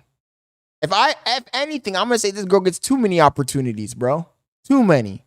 Never like repay you, so thank you for everything. Thanks for inviting me. Too many opportunities. For getting me 100 subs. I'm like absolutely honored. You deserve it, Miss Girl. Hey, don't cry, you about made me cry. Oh, I'm just like so grateful to be included too. You deserve it. You've been working hard, bro. I see it. Shez is crazy. There are so many more girls out there trying to make it in streaming and content creation, creating content for years that no one will see. Now think about the fact that the vast majority won't get a lucky break and make it. So Illuminati shouts out Extra Emily. Agent. I ain't never seen her before, none of her streams. Bro, she fit in with everybody. You can put Extra Emily anywhere. That's what I was saying. Extra Emily was good content. She was good content, chat. I'm not gonna lie. Don't fit in. Yo, Extra Emily is like a goat. Seriously. That girl amazing. Okay, you're doing too much, Soul. Her and Agent and shit was just vibing. I seen her get fucked up. She was drunk as hell. She funny as bro. Funny as hell. And I love meeting every single one of you. You guys are all so kind and destined to do great things. And It's all glazing at this point. And you guys are all awesome. Keep it. Agent took his classes seriously at the Streamer University, getting companies to invest $5,000 into 3 students that can receive their first ever brand deal. Shout out to these brands, man. Droptics, Bays, and Moon Oral Beauty. I'm not getting paid from this. They just seen people receiving help. There's been so much wholesome vibes, and I want to keep it going, bro. They're willing to offer $5,000 to 3 different streamers to do their first ever brand deal, okay? So I mulled it over with the chat, and the decision was Esty, Coach, and Kai. Can you please come to the front of the class? Oh shit, I'm invisible, chat. Congrats. That's a fucking L. My shirt is green. So I'm fucking invisible right now, chat. What the fuck? Major L. I didn't think it was gonna pick up the fucking shirt. Congrats. Congrats. W Coach. So look. So look. Forget it. I'll take the green screen down. We'll have a conversation about talking points, how to deliver them, and then we'll have some time so you can do that. Or maybe today, hopefully today, on campus. I feel like that'd be fire. So don't start, Kanai. Ain't nobody talking about no ball here. That phrase is not gonna be uttered in my chat. Don't start. I mean, which one would y'all rather do between Droptics, Bays, and Moon Oil Beauty? Yeah, I like your. Which one you want? Subby to MF Agent, man. He really helped people a lot. If Kai runs it back, Agent should be included again. Hope is really listening to Agent. He giving tools out, Agent. DEG's gonna think he's him. Set them up for the future. Agent class the best. Because even streamers that ain't get accepted can learn from it. If Agent wasn't a content creator, this would have 100% been his career route W Agent for taking his classes seriously, unlike DDG. On May 25th, 2025, Twitch streamer Kai Cenat announced during a live stream that he now owns the intellect. I'm so tired of the slop internet content, chat. Somebody was lazy. They just grabbed clips, they threw them into fucking 11 Labs, and they fucking went with it. Oh yes, TD says it's Lester. Yes. Agent is the Lester of AMP. Property, IP rights to his event, Streamer University. He emphasized the originality of the concept and expressed uncertainty about hosting another iteration, stating, "We own the IP of Streamer University. Chat, so like it is ours to share amongst." Cenat also revealed that he had received offers from major streaming platforms such as Netflix, Amazon Prime, and Tubi to broadcast Streamer University. However, he indicated a preference for maintaining control over the project, suggesting that he turned down these offers to preserve the event's unique identity in the following clip. I'm gonna say something real quick, good. A lot of people been talking about how this should be on Netflix or Amazon Prime should buy this, Tubi should buy it. Somebody hire and they do it crazy. We already been getting talks with different people, but I wanna go ahead and say this, bro. But an idea like this so original, you gotta keep it where it's at. Shout out to all these big platforms that have subscriptions, bro. Twitch, I think of it like this. If you gonna sub up, you gonna get some good shit. Y'all have the opportunity to make y'all platforms as big as other platforms that y'all see. They're all doing the same thing. It's the same thing. Alinti wants to teach Extra Emily when she tried to do a twerk at the Streaming University party. Oh, I saw this. This bitch tried to twerk her fucking legs. Streamer Uni is slop. Exactly. They should make... First of all, this is not an IP. It's just an idea. Some other company could easily say streamer summer camp and do the exact same fucking thing. If they're smart, that's what they would do. And they'd have much higher production value. But will people watch it? That's the question. That's the fucking question. Will people watch it? Also, Extra Emily tried to twerk her. She tried to twerk her legs. Do this. Wait, I can do it. Wait, she's trying to do this one. Like. Oh my god, who is this? Who the fuck is this?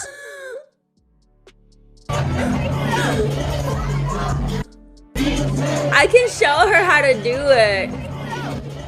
Bitch, nobody wants to see you do it, man. Jesus Christ. This chick is milking it. It's actually like I can show her how to do it. Easy.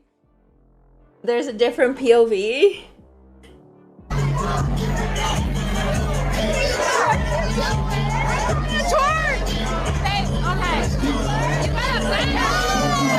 These OF girls have it too easy, chat. They're flaunting at this point. Wait, was this last night? This is last night? I saw she was getting kind of lit. I can teach her how to twerk. Nah. This is a good stream idea. Security guard presses streamer after he's thrown a soda at the security at the streamer university. What is this video? This video is ass. Next. No, where my mother? It was not me. On God, where my mother? On my Why mother. are you throwing On my mother. security? On my mother. face? On my mother's soul was not me. Hey, turn the camera off, man. Huh? Turn the camera off. No, on my mother's life, the question was not No, me. that's crazy. On my- You throw water in the security face, bro? On my This video was ass. This was a fucking AI slop video. I don't know how I added this one to the queue without realizing it. See, I don't pre-watch the videos, chat, so I wasn't aware. All right, so in my last video, Ass. This video is too fucking long. I'm not watching this yet. Let's go back to the playlist.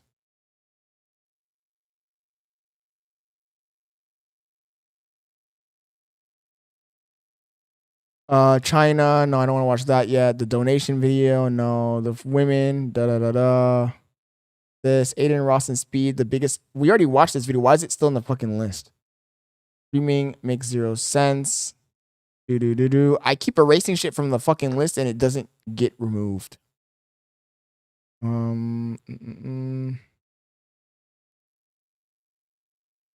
My opinion on everybody at Streamer University, AMP, Rakai. Okay, I wanted to watch this Amisi video. Rakai needs to be stopped. By all means, this is not a hate video. Y'all gotta stop giving this the excuse that he's just a kid. Understand everybody's not the same. Some people don't think the same. They need to start disciplining this Rakai. Now hold on, that's my young boy, Rakai. I'm sure it cannot be that bad. I'm sure that he's just being a little over the top and exaggerating.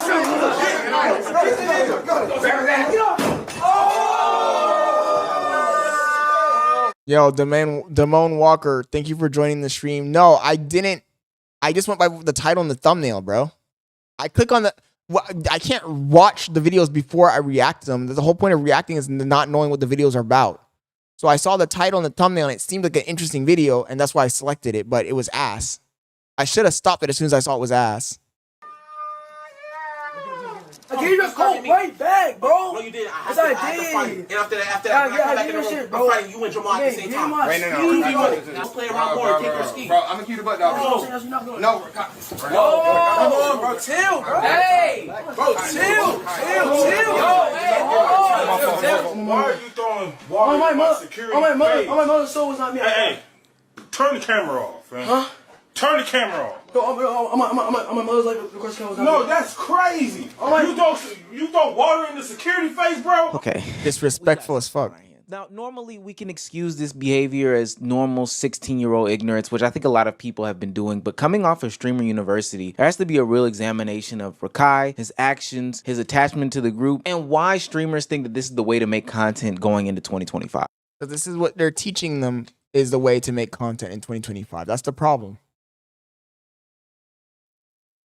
There was a time where people got on YouTube to really give out their ideas, their opinions. They were creative. They really did inspire people to be better. But that era is over. We've reached the era where it's just complete slop, chaos, doing the most, being overly over the top offensive to get views is now the new meta. And kids like Rakai are pushing that envelope even further. We've reached it, chat. This is peak content, peak debauchery. And are we going to go back down to the normal, long form, intricate, passionate content? Probably not. We're probably cooked at right now. There's no way we're going to go back. So it's GG's for society, I guess. Now, every time I try to make a video on Rakai, I get the news of the night and then upload it to my Notion, record it and everything like that. And as it's getting edited and ready to go, something different happens. And this time he pulled a prank that he thought was funny because his person who was doing his hairdresser messed up on his hair. So he called the cops to ask them how to sue. And it was a joke until the cops actually showed up. Why would he do that? Is he dumb? Is he actually stupid or dumb? I hope this is fake. Why would he do that?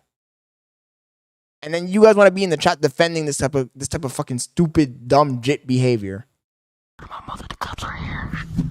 Word to my mother, but I don't know how to become an address. This is like kid 101. This has to be fake. There's no way. This has to be fucking fake. They must be actors. I literally called the cops, but I hung up mad quick. Niggas still put up.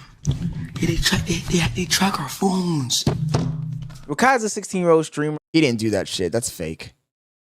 Who has risen to prominence by basically being a Kai Cenat clone, taking on that moniker and taking it to a whole nother level. He's a part of the AMPG League, as they are calling them, and he's been pumping out a lot of content and seeing a lot of success. But there's a lot of people asking, why is it that these content creators, namely the biggest of the big, want to be associated with a little kid who is hyperactive, who is doing all these... That should look dumb as hell. Depicting themselves like this on the internet. I'm a hoe. I don't have no rights. I'm a bitch. And I'm short and ugly and black.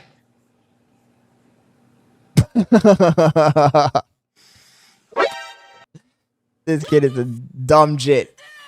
Now, a lot of people would say that this is just dumb jit. Actions and behaviors of a 16-year-old kid. Wasn't me when I was 16, but by 20, if he's lucky, Damone, I'm gonna call it. He's gonna be bald by 18. That's what people have been ultimately saying. And there have been a lot of people saying, you know, this is content. And I do agree to that to some extent. If we look at some of our favorite streamers or content creators back in the day, they used to do similar actions like this. Hell, I know Phantom from being that Crashout on 2K who threw chairs through walls and doors and stuff like that and would rage every single time, you know, playing the game and losing. Raging was a thing. Raging is a thing. That is some sort of content. But it seems that the community is saying that Rakai is taking it too far and they are a little fed up. Yo, Jack Allen 3, thank you for joining the stream on Twitch. Of him, his actions, and his shenanigans. And thank you for subscribing, bro. I appreciate it. You know that shit that tells you, I probably shouldn't do this. I shouldn't do this. It's probably too far. Rakai doesn't have that voice, bro. He doesn't have that voice in his head that tells him not to do dumb shit. If anything, he has a voice. Instead of having the angel on one side and the devil on the other, he just has two devils. This nigga has two devils. He has a devil on the left side and a devil on the right side, and they both telling him to do dumb shit. That nigga Rakai don't got that. He don't got that. Now, if this ain't the pot calling the kettle black, then I don't know what is. Although Deshae Frost is acting like the Spider-Man meme right here. Conscience. Yeah, he has no conscience. Are being echoed by a larger portion of the community. That and why he is around adults in adult-like situations, which we can address in 2 seconds. Now, for me and my perspective, I think it's not right that he's around the fucking huzz. Grown-ass adult huzz. By the way, Jack Allen 3, how did you find me on Twitch?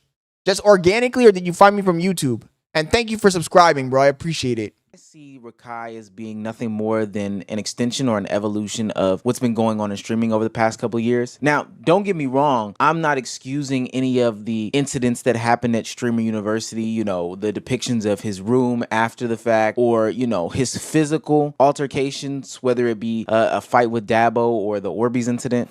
Oh, chill. I'm not kicking it off, bro. Oh, chill. Watch the camera. Watch the camera. Chill. Don't get in trouble, bro. Stop, bro. Not what's going on. It ain't that serious. It ain't that serious, bro. Hey, fuck all that shit.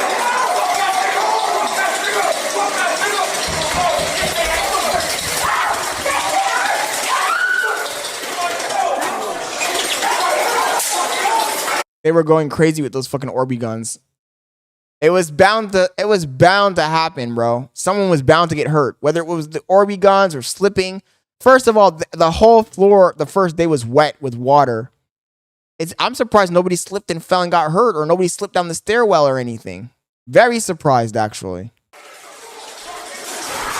We can only give so many excuses after time and time again situations like this happen, and now they're being escalated to where people are actually getting hurt. The one girl did get hit in the eye, and although it might have been stated that it was over-exaggerated because she didn't end up in the hospital, she actually just ended up with an ice pack in her room. I still don't think that that should be something that's downplayed. Sure, it might have hit her on the skin of the eye and she was okay this time, but an Orbeez directly to the eye will literally blind somebody. That's the reason why they provide goggles and tell you don't aim at people's faces when it comes to playing with them. But I do say this is just the nature of the clip farming era that we are in, with the dude, this is my guy worried about slippage. One-upping culture that we are in, just trying to be over the top, over the top, over the top. And when you have a frontal lobe that isn't even starting to develop, I'm surprised nobody slipped down that stairwell, bro. But you know, you do dumb shit, you get dumb rewards, right? Or is just in the processes of developing. I mean, this is the result of this. This is what people find entertaining. This is what people find content. And it's no knock inherently to Rakai. He is just a product of the era in my perspective. But I do think that we should be looking at this era and being more careful about what we... When we say you ASAP Rocky, nigga, slippage. Put out into the ethos to say that, hey, this is okay. This is what we... What's Creators League royalty? Condone. This is fine and dandy, because just like how I was critical of the other people on Kick doing things like this, I would still have to be fair and be critical of Rakai doing these exact same actions. Now, because of Rakai's actions, a lot of people have been questioning whether or not he should be in these situations, not just because he doesn't know how to handle himself in these situations, but also because these are very adult-like situations that are around Rakai and in the surrounding areas. It's no secret that Kai Cenat and Collective continuously remind us that they are an adult platform. It's not their job to, you know, influence the kids a certain way, or, you know, they should be able to consume things like weed or alcohol, which is true. They are of age. But when Rakai is in those situations and we're facing criticism, those questions still come up and have to be taken into consideration. I ain't like, bro, this is, it's 130,000 people watching, bro. You just said you're edging? Nobody cares about edging. Now it's like, okay, damn, I never knew my son was horny, so now... Tylil is the only person in this fucking room that has a brain in his goddamn head, if you haven't noticed that. Tylil is the only one in this fucking room who has a brain in his goddamn head. Now she's putting two and two together. She's looking at her bathroom wig. Like, what? She's looking at her towels and rags. It's over again. Let me see. It's over. Listen. Let me see what? Now, what she's putting two and two together. Let me see what? Play the outro song for Rakai. Rakai's mom is now texting Kai Cenat to tell him, yeah, this is getting out of pocket and too far. Well, because he has put himself into adult situations, or at least the adults around him have welcomed him into these situations. I don't know how to frame this, but essentially Rakai is in these adult situations in which he shouldn't be in. And because part of the WL community is innuendos about sexual things or, you know, alcohol or whatever the case may be, it only makes sense. And it only makes sense that he should not be there. I think it's fairly simple. I think it's an L mom, bro, but what do I know, chat? I mean, honestly, this is not the first time this has happened. Throughout the 90s, there were skateboard groups that had young kids in it. There were skateboarders that were sponsored by companies, and they'd be doing the craziest shit, hanging out with grown-ass adults that were doing drugs. Same thing with music bands. But I feel like in all of those circumstances, the parents were also L parents. Like, you let your kid go out and just live life? That's crazy. Now, with that being said, do I believe that Kai Cenat and the people around him like Tylil, PUNGA, Ray, or whatever the case may be aren't doing the best they can to protect him? Sure. Little Rock is not having, you know, Rakai be in these situations. However, the nature of the WL community is putting him in these situations. Do I think it would be different if Rakai was home? Probably not. He would still be making these jokes. But being in the environment puts you at an extraordinary opportunity to be exposed to a bunch of different things. things. And we've seen what's happened before in the past when young people, 15, 16 years old, are into these places and spaces, and it honestly does not end well. This nigga burner page, whatever it is, someone running the second page is taking clips from 3-4 years ago, posting them with captions that aren't true, trying to defame me and try to drag me down with Act. Now, does Act run this page? I don't think so. Do Act most likely have control over this page? Yes. Act, you came on my Song Wars, you judged shit. I appreciate that. That's love. But at the end of the day, if you are coming on stream and you are saying weird shit to a nigga, to a kid, he's dumb, Royalty. That's the problem. It's not only that, I don't know how much, I mean, I'm sure they help a little bit, but they're probably not, you know, they got their own shit going on, bro. They're not his fucking parent. They're not his babysitter. So I'm sure they help a little bit within reason, but also he's dumb as fuck. He's stubborn. Can't listen to no one. basically view as my little brother, you feel me? Nor he's a Palestinian refugee. For anyone that doesn't understand, he's a Palestinian refugee. He lives in Malaysia. He doesn't speak Malay. He lost his mother. I've known him for like 2 years now. He's gone through a lot. I don't want him in these situations where he's getting asked these weird questions. Oh, this was the big DJ Academic situation. Y'all know Academics is a weird ass motherfucker, bro. Let's keep it a buck. I don't know why my sister's even coming up, gang.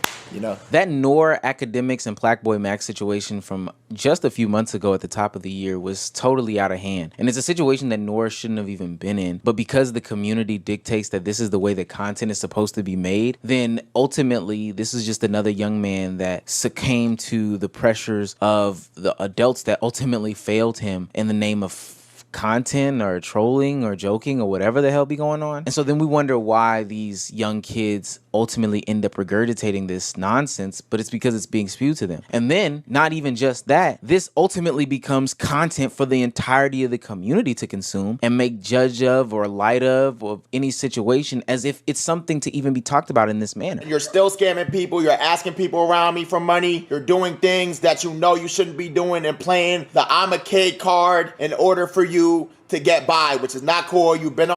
The truth is we don't know what's going on in Royalty. But all we can go by is what we see, and we see this nigga crashing out, so there's that. On the internet long enough, you know the results of your actions, my nigga. You're scamming people, my supporters, my niggas in the com. You're doing all this, bro. You're scamming people outside, and you're playing that cool role. That shit's not it, bro. Like, it's good that we're holding people accountable for the actions, but he misses content. Whether it be Noor, whether it be whoever, these 15-year-olds should not be the content for 30-something-year-olds when it comes to making them the butt of the joke, laughing at them, you know, taking advantage of their childlike state or whatever. Get scammed. And the behavior only gets encouraged every time a non-serious video is made where, you know, people say that he needs a whooping or he's expelled and then he comes back or they treat him like a child. Belt to ass. Or whatever. This is just only encouraging the behavior that's being depicted. This Rakai nigga need a whooping, bro. It's not just that. He literally, look, I'm going to tell you where the problem comes in. The problem comes in by the fact that he literally got an award. An actual literal award for being the biggest crash out at Streamer University. So what does that tell? That incentivizes him to continue crashing out and doing dumb shit. If you're getting celebrated for being a dumb fuck, you're going to do more dumb fuck shit. Everybody knows that. So at the end of the day, I still blame the people around him because they're still incentivizing this bullshit. They really are incentivizing it. This nigga bad as hell. I ain't never paid attention to your ass as much as I did during the Streamer University. Conversation. You're expelled. Package it up. No. You are expelled. Rakai, pack your shit up. No, gang, listen, gang. Hold on, time out, bro. Come on, pack it up.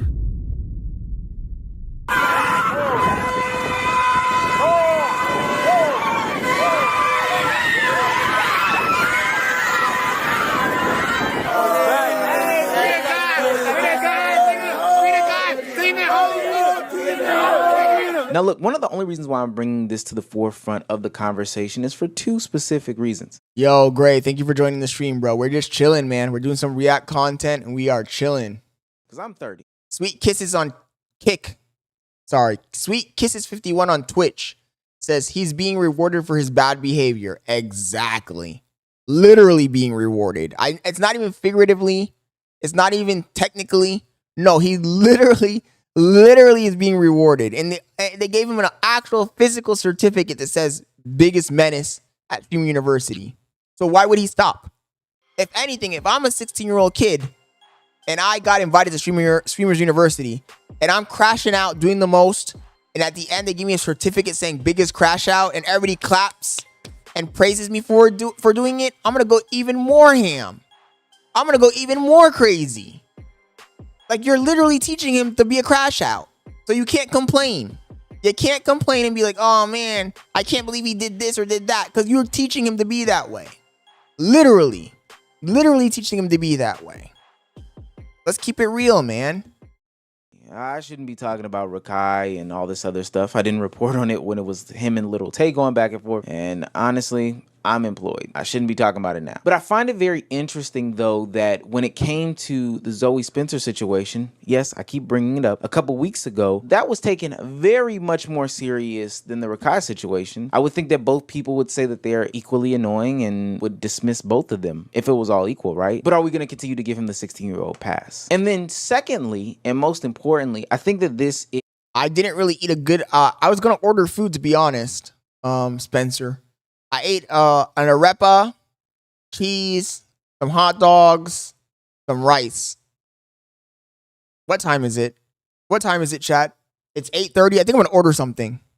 Is an opportunity to take a look at the nature of what WL content is, streaming is. You know what? Nah, I'm not going to order anything. University this weekend, and while there were a bunch of magnificent things to say, if we're being critical of what's going on in the future, I saw clip farming to an immature level that I thought I would never see in my life. Why do it smell like that? That's crazy.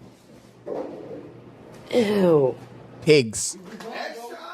We going, bro. I don't give a fuck. I'm taking everything. Fucking pigs. Oh my God. Hold on. Sweet Kisses says he's gonna mess up Kai's brand. Watch, he's gonna get them in legal trouble. We are not done. Hey, taking everything that's been taking everything. Doesn't belong in Clover House. Fuck out of here, nigga. Y'all niggas think it's appropriate to come in my fucking room while I'm not there? It's a difference between content, nigga.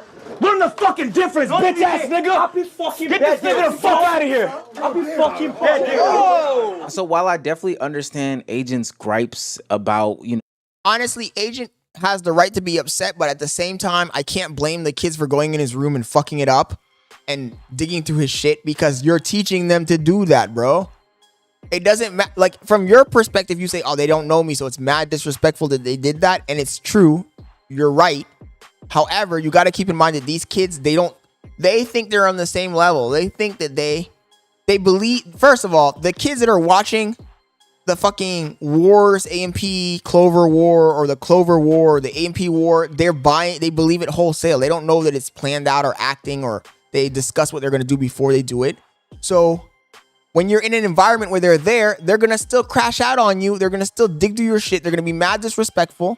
Because they think they're on the same level. They don't know how to separate content from reality, bro. That's what you don't understand. Here, we got it.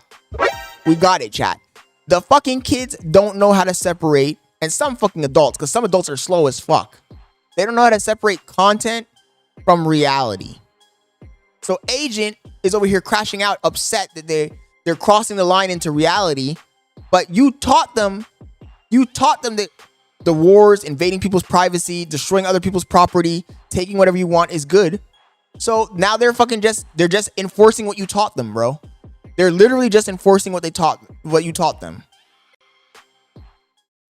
What No Limit J did to his room at Stream University, I'm definitely not condoning anybody. Yeah, Agent's crash out was definitely real, Mike. You could tell. You could tell it wasn't acted. He was actually pissed. First of all, they went in his room and he had the analytics up. Luckily, I don't know if did they show the analytics? I don't think they showed the analytics. I was saying earlier that you guys know that Agent is like the AMP Lester. Like, he's the one who's like doing all the tech shit. He probably had the fucking analytics for the whole streamer you up or some bullshit. And he's probably pissed. Like, damn, these niggas almost saw everything. They almost exposed everything. So the crash out was real for sure. You could tell it was for real. By now, there should be clips of it. I'm going to look it up after this video so you guys can see the actual crash. You know what? Fuck it. We'll look it up right now. Why even wait till the video's over? We'll look it up right now. And then we'll come back to this video. Because it's almost over anyway.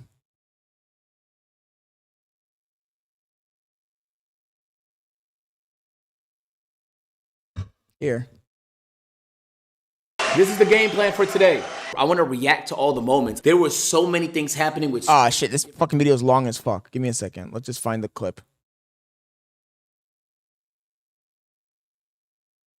Da-da-da-da, da-da-da-da, da-da-da-da, da-da-da-da, da-da-da-da. So I'm just scrolling through it. Let's see if we can find it, because I'm not going to watch this whole fucking video. Da-da-da-da. Da-da-da-da. Where is it? Where is it? Where is it? Where is it? He really put the shit at the end.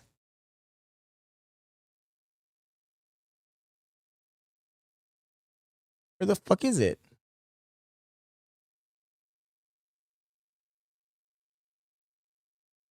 You can't put that in the thumbnail and it's not in the fucking clip, the video.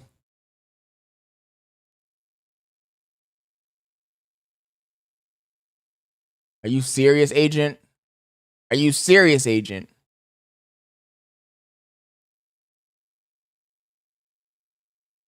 Jamal.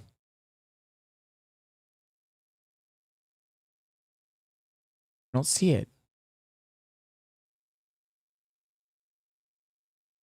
I literally don't see it in the video. What the fuck? He made it the thumbnail and it's not in the fucking video. No way. There ain't no way he did that. Are you fucking serious? Just go back. Cameras and streamers. That ain't no way it's not in the fucking video.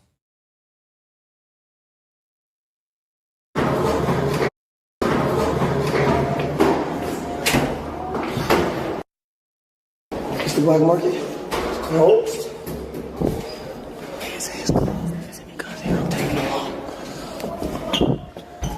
This is what happened, chat. No. This ain't no black market. Steal that. 1013? This ain't no black market. What's the word, man? How you gifted? Where is that? Gifted? Yes. Read the sign. Yo, I don't want. Oh shit. So they just went around, scuffled through his room. Let's see. Handcuffs, swords. What the? Wait, hold on. Man, where's the blitz? Got a hot dog in this? Man, let's just take that. Hold on. Take everything in this mouth. We Headshot. We going, bro. I don't give a f. Taking everything. Yo. Oh yeah, flour. We out, bro. Oh my God. Hold on. We are not done. Bro, so all the TP. Where are the analytics though? Because that's what Agent was said he's so pissed about. Did they show it? Hot dogs. Just put them in that. Hot dogs. Hey, I'm throwing hot dogs. Hey, Cello. Shall we be assuming handcuffs? We gonna handcuff. We gonna put the hot dog in his ass. What the fuck? Oh, that's it. Oh, that's it. We beat, bro. Violent.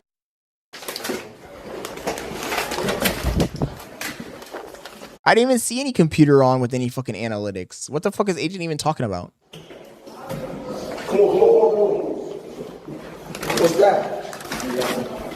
What's that? Glitter? Yo, we throw glitter on the nigga. We throw the flour on him. Come on. Let's go. All right, what floor y'all want to? So we got hella loot. Oh shit, what's that? Oh my gosh, worms? Worms? What is that? That's worms? Keep that. We got worms. Come on, let's go. We got worms. Agent, so let's go. This the agent in the lobby. Yeah, look, bro. What the f are you doing, cameraman? Lock in, nigga. Switch up on your ass. Oh my gosh. All right, come on. Yeah, I promise. 10 minutes. 3. 10 minutes. Wait, hold on. That's all you Wait! What the f that? What is Jaden?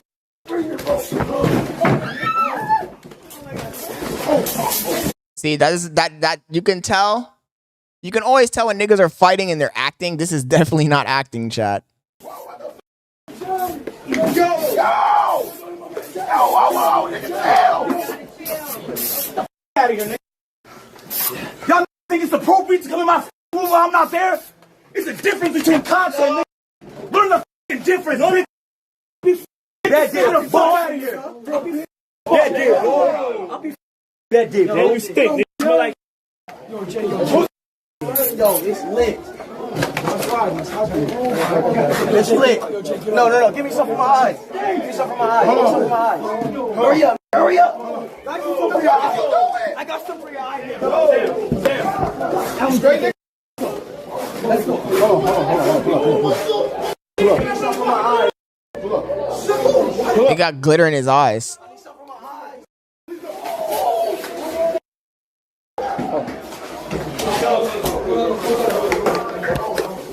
Yo, chat. Hey, look. Bro. Hey, look. Steal some. Yo, chat, hold on. No. That's crazy as fuck your eyes. Does he though, royalty? He didn't really do that much, bro. To be honest, he just did what they taught him to do. I don't even know what was thrown at me. He did what they taught him to do. Typical YN. He did what they taught him to do, man. I think that, honestly, I get what Agent is saying, but at the same time, when you guys are always engaging in this type of behavior, then you gotta expect that shit to happen to you, bro. Like, niggas are disrespectful, and you guys should be used to it, bro. You're with Crashouts. So Crashouts are gonna do Crashout shit. Crashouts are gonna do Crashout shit. That's not even a good angle either. Where's the good angle? Because that's not even a good angle.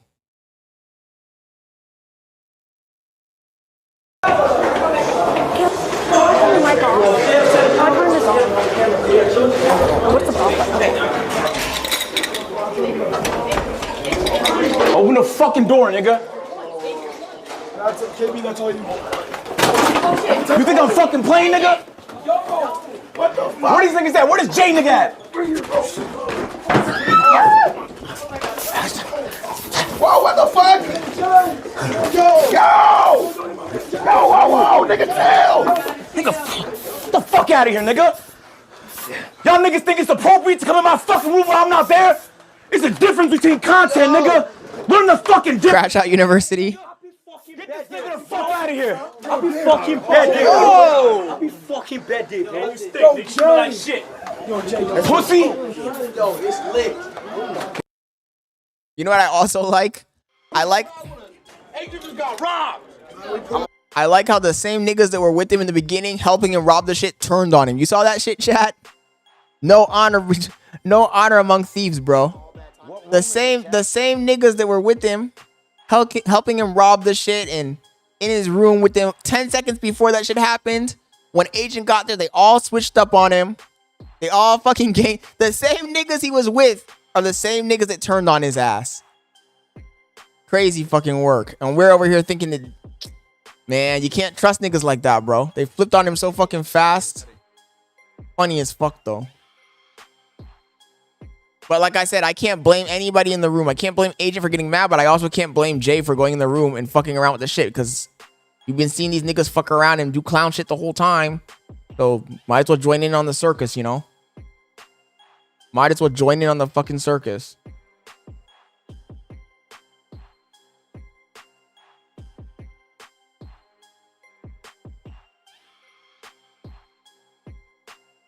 Oh shit. Oh shit. Oh shit, chat. I didn't even realize the video we watched earlier was not the act of humiliating yourself for views part 2. He just dropped the video. He literally just dropped the video. As not only on the streamers, but on the viewers. That video went crazy, and at this point, it has well over 400. Oh, he just dropped the video. I dropped a video called The Art of Humiliating Yourself for Views, where I gave some examples of streamers who have taken the humiliation content route too far and the harmful effects it has not only on the streamers but on the viewers. That video went crazy, and at this point it has well over 400,000 views, so for that I say thank you. And also, Leafy said it best, you gotta milk a cow till it's dry. Nah, I'm playing. I actually do have more to say though, because when I made that video I only spoke on one facet of the ramifications that humiliating yourself has. So today I have more streamers and more problems, so I'ma just stop yapping. Let's get into it. Let's start with IShowSpeed, who I left out of part 1 for a very specific reason. Yeah. Genuine tweaker, and while he can definitely be seen as an active participant in humiliation rituals, I did not put that clip there, but that's actually a perfect Homie really came back and he dropped the second video. The one we watched earlier was from yesterday. He dropped the second part today. Let's see what he has to say. Speed can definitely be seen as a person who actively participates in humiliating himself for views. However, I see it as less for views and more of this being who Speed genuinely is. And then when you compare that to people like Dabo or Cuffum, who are two chopped individuals, which by the way, they could definitely look better if they, number one, didn't play the jokes up and actually were confident and did skincare. Speed isn't playing any jokes. Homie said these niggas need to do skincare. Homie said, yeah, you need to work on your goddamn skincare, my nigga. I mean, low-key, I gotta work on my skincare too, but my shit's not that fucked. My shit's not on that level. These niggas are on a different level of fucked up skincare. About himself up. This is who he is. He's keeping it 100, while Cuffum and Dabo leaned into a virality gimmick, which is more in line with the humiliation ritual stuff. I don't think Speed leaned into any gimmick. He's just been this way for as far as I can remember. However, I'll still talk about Speed just a little bit because at times it does come across as a modern day minstrel show. ASI Speed. What are you saying, huh? This nigga in the chat is still talking about catching a gator. Are you for real, bro? You're still talking about catching a gator? It's been, how long have we been live? We've been live for 3 hours, almost 4 hours, and you're still yapping about catching a gator? Yo, Made by Giants, thank you for joining the stream. You guys are tweaking in the chat, talking about catching a gator stuff after 3 hours. Oh, yeah, that's what I'm talking about. Gee. KSI. KSI. Whoa. Homie said belt to ass. Oh! Fucking do it. Just do it. Just. Now, doing research, I didn't even know clip 1 existed, which puts a lot of perspective into clip 2. Gay jokes aren't even inherently bad. Okay, we all make gay jokes, but when you transition into the clip of KSI spanking Speed, it does become a problem. You got two black dudes doing the suspect stuff in front of an Yo, Juan, thank you for joining the stream, bro. that is mostly comprised of children, which is weird in and of itself. But damn, I do it all different kinds of ways, bro. Sometimes I do it in oven baked. Sometimes I do it on the frying pan. Sometimes I boil them shits and make a stew. I'm a chef, my nigga. Why? What's up, Juan? Why the question? it's also just dumb. What purpose does this serve? This is not the Speed I grew up watching, and I knew he was suspect, but letting another man spank your butt on camera in front of all them people, including millions, like, come on, dude. And it's not even just the spanking. Speed is over here squealing like a woman. That's a grown man. Speed is 21, squealing like that. So it was just weird, man. It's weird. I'm not gonna lie. And then you got stuff like Speed doing the Kylie Jenner lip challenge. Speed gave himself humongous. Do it with the oven, but at least add some, like, you know, vegetables and shit to it. Dude says, bro, does original content or only reactions? Let me finish this video before I go on a yap. This guy's gonna make me yap tonight. His lips, which, okay, it's a little funny. I'm not gonna lie. Never seen Scott with original content. Very funny. I was laughing when this came out. I actually 410 degrees for 35 minutes, 40 minutes. Remember, but you got the seasoning. You have to have the right seasoning too, bro. You have to have the right seasoning too. Make sure you put some sazon on that shit too. Get a screenshot of that and sending it to my friends. It was that hilarious. I can't even speak right, bro. Look at it. I got cum coming out my mouth every time I talk, dog. Stop coming out my fucking mouth every time I talk. Look at this nigga's lips, bro. What the fuck? How do you even do that? Oh my god, this is permanent. Can you imagine if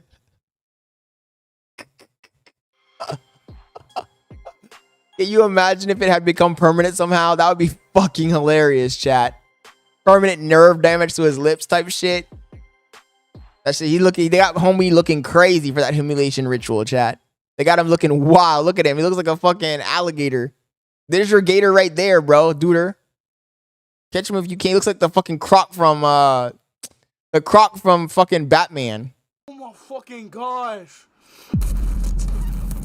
Nasty. That shit looks nasty. But doing stuff like this sets the community back. This is low-key a minstrel show. Giving yourself huge lips. Homie said this is a minstrel show.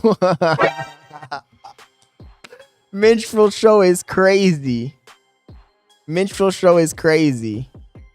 Joking like that. And shout out to the comments that use that phrase, minstrel show, because despite me perceiving Speed as being himself, his buffoonery is very reminiscent of minstrel shows. And if you don't know what those are, they were performances white people did that mocked black people in the form of caricatures and stereotypes, which is a whole video in and of itself. And if you actually want something that dives deep into that topic, go watch Turb's video. Twitch viewers, I got 2. On it. But I actually didn't bring up Speed to talk about how he's contributing to modern day minstrel shows or how he's humiliating himself. I wanted to go more in depth on the clone stuff. Humiliating yourself for views and finding success in doing so inspires others. Much like YouTube trends, when people see others' success, they feel empowered to do the same thing. This applies to humiliation content. Speed blew up for being this Of course. Monkey see, monkey do. And I don't mean it in a racist way. I just mean the phrase, the catchphrase.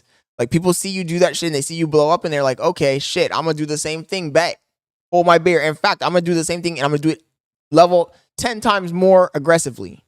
Eccentric individual and this oddity in the space, so others felt inspired to try it. And the Vin said, hey, yo, don't you dare clip that, Vin. most obvious example is White Boy M, a kid who indulged in his own humiliation ritual by virtue of copying IShowSpeed.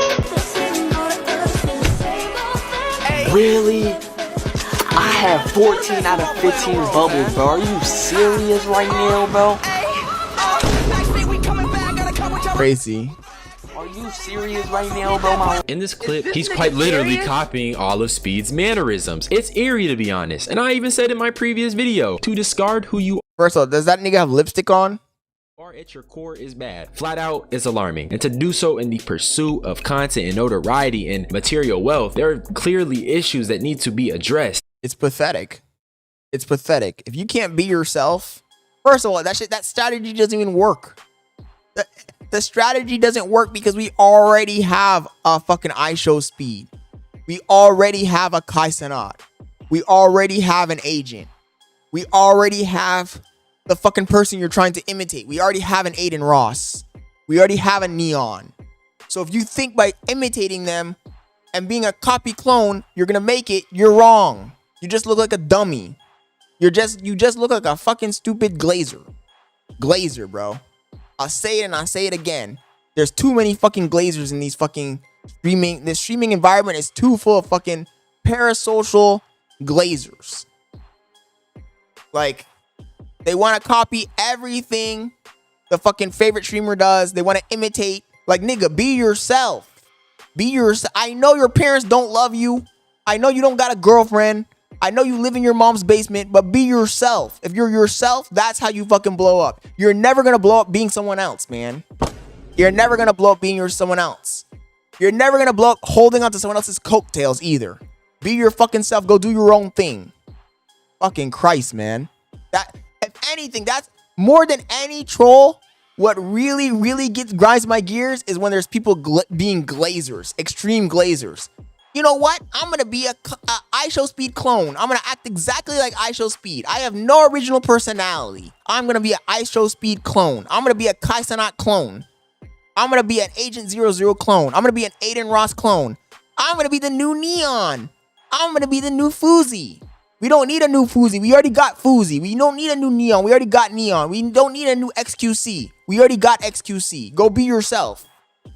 Go be yourself. Maybe if you be yourself, you might actually pop off. Maybe if you're yourself. God damn. And to all the trolls in the chat talking about, oh my God, we only have 15 viewers for the last 15 minutes. Good. I said it. Good. We'll grow our platform ourselves, grinding, yapping, talking, reacting to content. Homie's been in the chat yapping for hours and hours and hours. Meanwhile, man, I don't understand how you have so much energy after your McDonald's shift. That's what I don't understand. Crazy fucking work. Crazy fucking work. Homie said Scott looks like AI speed. AI speed is crazy. Grace says, what if I'm already a clone? I don't know. That honestly, that is what pisses me off the most. When trolls come in and they say all kinds of like ridiculous stuff, it doesn't bother me. What bothers me is when I see a kid trying to be somebody else or like being an extreme glazer. I don't know why, but that shit rubbed me the wrong way. Pause. I need something to rub me the right way. Double pause. Mila says, I came in for my favorite segments, the Scott Crashouts. No, Mila, it pisses me off so much, man. When I see these kids trying to imitate. They're trying to imitate. And it goes back to what we just said about Agent. Agent can't get mad, bro. You cannot get mad. You know why you can't get mad? Because you're teaching them. You're one of the teachers. Fousey can't get mad when people start trolling him. Neon can't get mad when he gets disrespected in public. Jack Doherty can't get mad when he gets punched in the face. Kai Cenat can't get mad if somebody starts yelling and acting like a maniac when they see him. And acting like how he acts on stream because you're teaching them. You're teaching them. I can't get mad if somebody comes in and starts hating on me in public because I'm a hater. If I'm a hater, I can't get mad if what I'm teaching the people that watch me gets applied to me. So under that same logic, Agent can't get mad because you be teaching niggas how to have war. Well, now there's war, nigga. You wanted war, now there's war. You know? Duke can't get mad if Duke's with a girl and somebody comes and rizzes up his girl because he taught them how to rizz. You know? You can't get, if you're teaching aura, you can't get mad if somebody comes with a bigger aura than you, brother. Big Duke, yeah. Big Duke can't get mad if a Duke number 2 comes up and he rizzes up his girl because that's what you're teaching. Duke is the only one who teaches something sensible, bro. If you really think about it, Duke is the only one, man. He's the only one teaching the boys how to be boys, how to get the huzz, how to grow. The other guys are all teaching them foolishness. Worse, Rakai and Ray. Rakai and Ray are teaching you how to suck cock.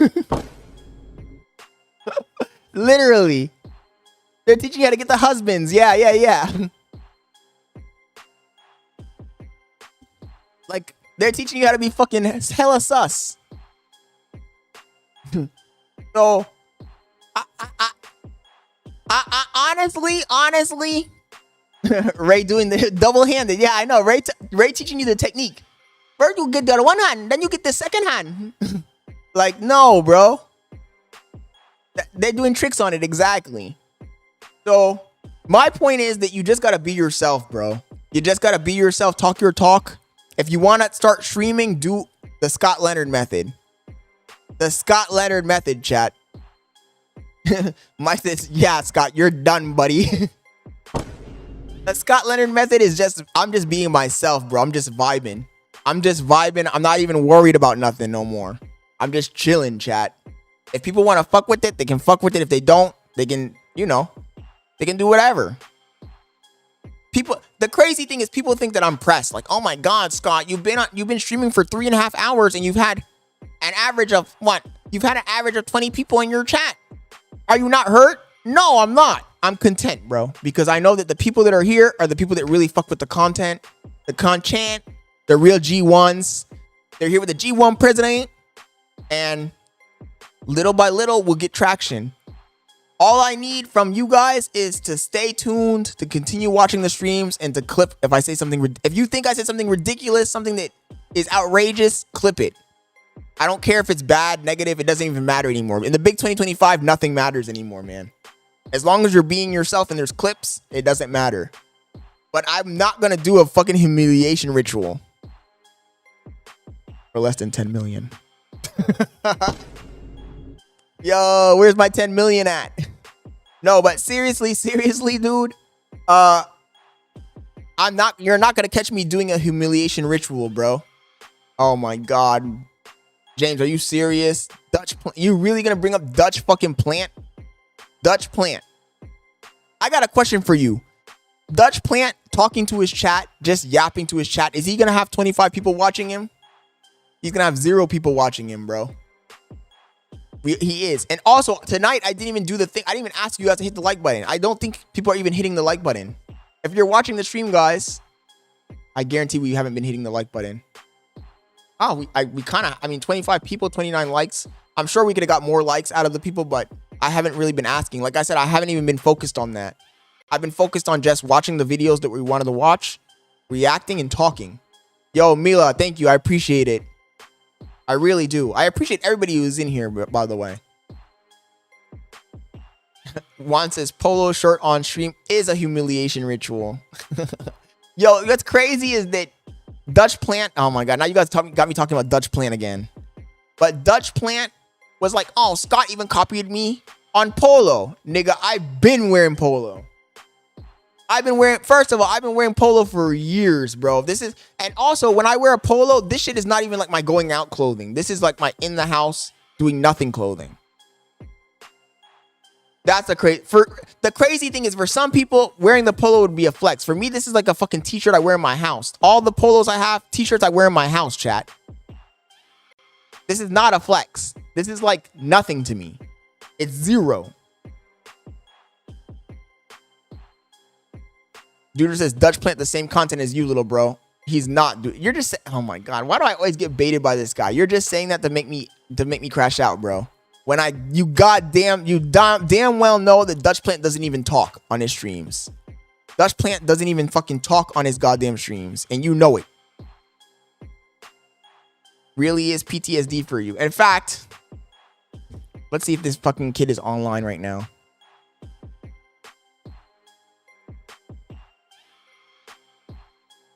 He is live.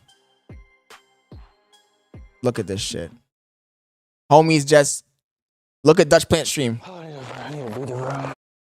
He's literally not. First of all, fuck, how can I minimize it so you can see the chat? This is Dutch Plant stream right now.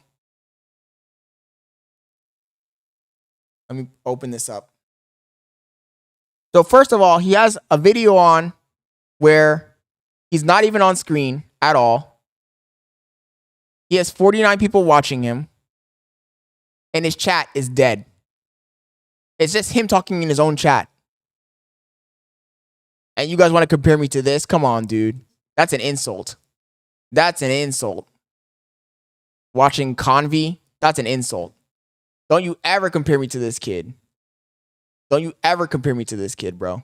The fuck are we talking about here, chat? Crazy fucking insult. Niggas really trying to compare me to Dutch. A kid who has 49 people watching him when he's watching a fucking stream. Kanai says, nah, you wearing club fits in the house. Going to the club in polo is crazy, Kanai. I mean, I guess if you're in like Michigan or one of those weird states, I guess. But if you're in Florida, you go to the club in a polo, you're gonna get laughed out of that bitch, bro. The fuck? Niggas gonna be like, yo, look at this brokey. He's wearing polo.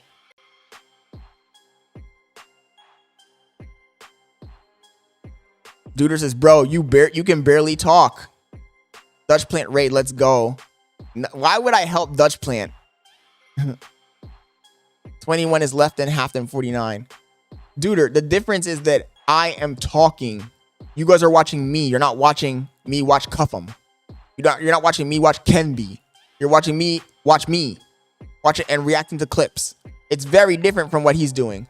Yo, Fezzy Ben. Shout out to Fezzy Ben. Yo, thank you for subscribing, bro. Or I don't know if you subscribed or maybe you just turned on notifications, but whatever you did, thank you for doing that. I appreciate it.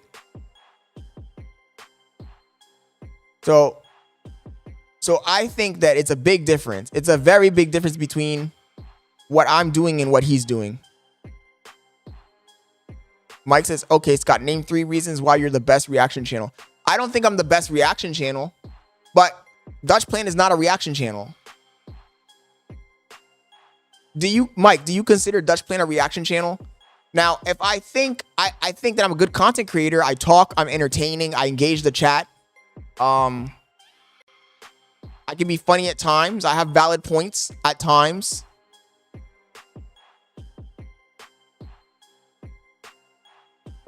So I think that those are all valid reasons. I mean, I'm doing the same thing as a Hassan Abi. I'm doing the same thing as a fucking Asmongold.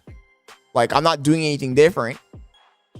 But me and Dutch Plan are not the same thing, bro. Me and any of the people that restream, we're not the same. Because those restreamers, they're not reacting. They're just restreaming. Restreaming is just you playing the video. You know how much effort it takes to restream, chat?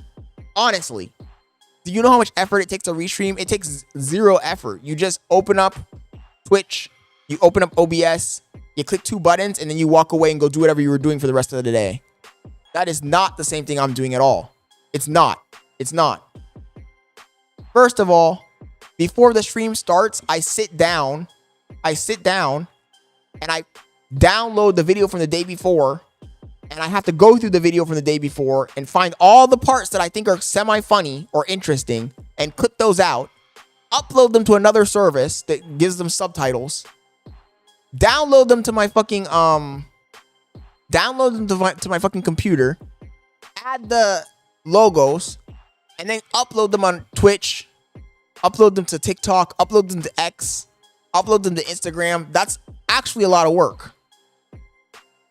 Today I spent a lot of time doing a did you see the new intro, the introduction screen, Gray? You guys want me to show you guys the introduction screen? For those of you who didn't see the introduction screen, you guys want to see it? Here, look at the new intro. Who's calling it? Come on, chat. Who's calling it? Who's calling it? Who's calling it? Who? Yeah. OVO Sound 2025. Who's calling it? Come on, chat. Is that not a W? Don't play with me, man.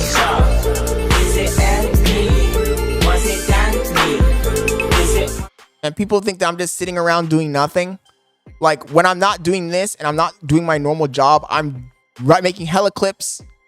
I'm editing hella fucking bullshit. I'm trying to figure out ways to improve the stream, to give you guys a higher quality stream. Like, come on, dude. And you guys are over here like, oh, Scott doesn't do anything. Like, this is not me just turning on my computer and just grabbing any random, even the videos I have in my playlist, they might seem random to you, but they're not random. They're videos that I think are going to be interesting for the stream based off of their titles and thumbnails and past creators that we've already watched. That's why we kind of tend to watch the same ones over and over again, the same creators, because I'm kind of like trying to find a good niche of creators to react to. But this is not me just blank-mindedly just grabbing any video. I'm not just opening up YouTube and just clicking on any video that's in there. And realistically, I would rather react to videos that this chat drops in the Discord. But the only people that we have dropping chats in the Discord, which I do appreciate a lot, Kanai, he's been doing a good job of giving us videos to react to, and Royalty. But I really don't see many other people dropping videos in the Discord. So if you don't want me to watch this type of content, then step up and drop something in the Discord. You can't complain if you're not doing anything about it. All of the other reactors, Asmongold, Hasanabi, fucking Moist Critical, when they react to videos, it's videos that were dropped in their Discord or on their Reddit. So don't complain about, oh, this video is boring or that video is boring or you didn't watch this or you didn't watch that. If you're just going to complain and you're not going to actually do anything, like if you're not going to post in the Discord, then you can't complain. Because what we're reacting to is the stuff that's in the Discord and the stuff that I see. I go through the videos in the Discord usually first. Today we have 4 videos in there. Kanai dropped 2 videos, 3 videos, and Kanai dropped all the videos. But usually Royalty drops videos. There's a new guy who also has been dropping videos in there. But the rest of you people, you can't complain. You can't complain if we're not watching content that you want to watch because you haven't dropped anything in there. I put the link to the Discord in the chat, and it's up to you to drop content that's interesting to you and that you think that the rest of the community would want to watch. Anyways, I'm gonna continue the video. My throat's starting to hurt from talking. My throat is starting to throb. He even started copying the game Speed was playing and the phrases he was using. It's as if he studied Speed down to a T and replicated it. Oh, no, chat. No. Are you serious right now, bro? Really? One more person, bro. One more. Homie thought he was the white IShowSpeed. Freaking person, chat. Are y'all serious?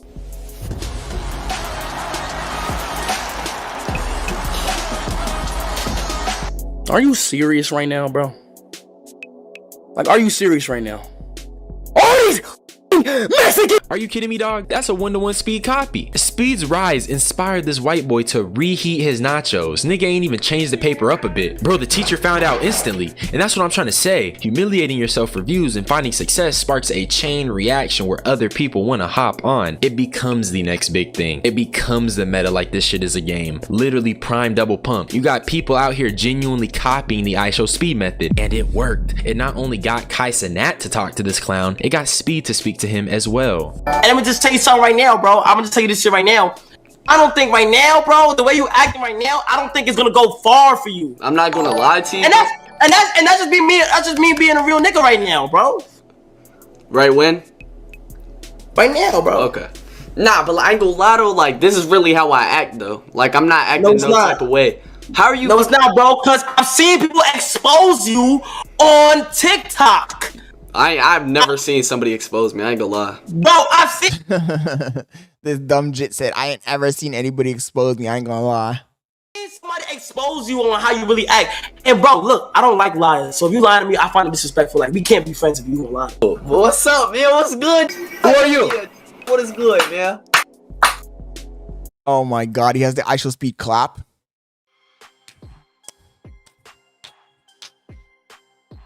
Jesus Christ. He couldn't even come up with his own original clap. That's crazy. That's glazed, chat.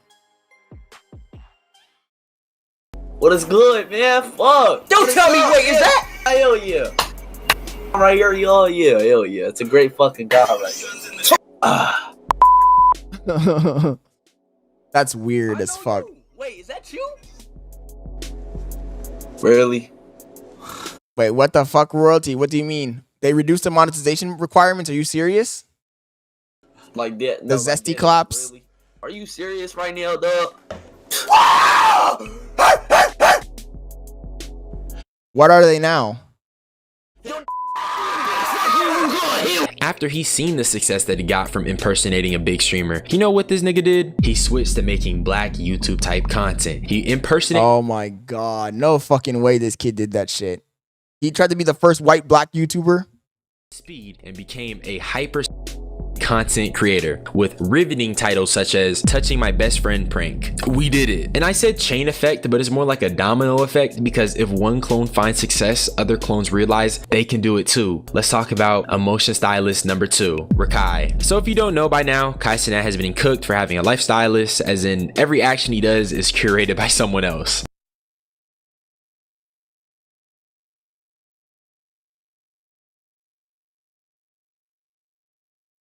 Why is it muted? It looks the same to me, bro. Right, listen, man. Mario and Luigi.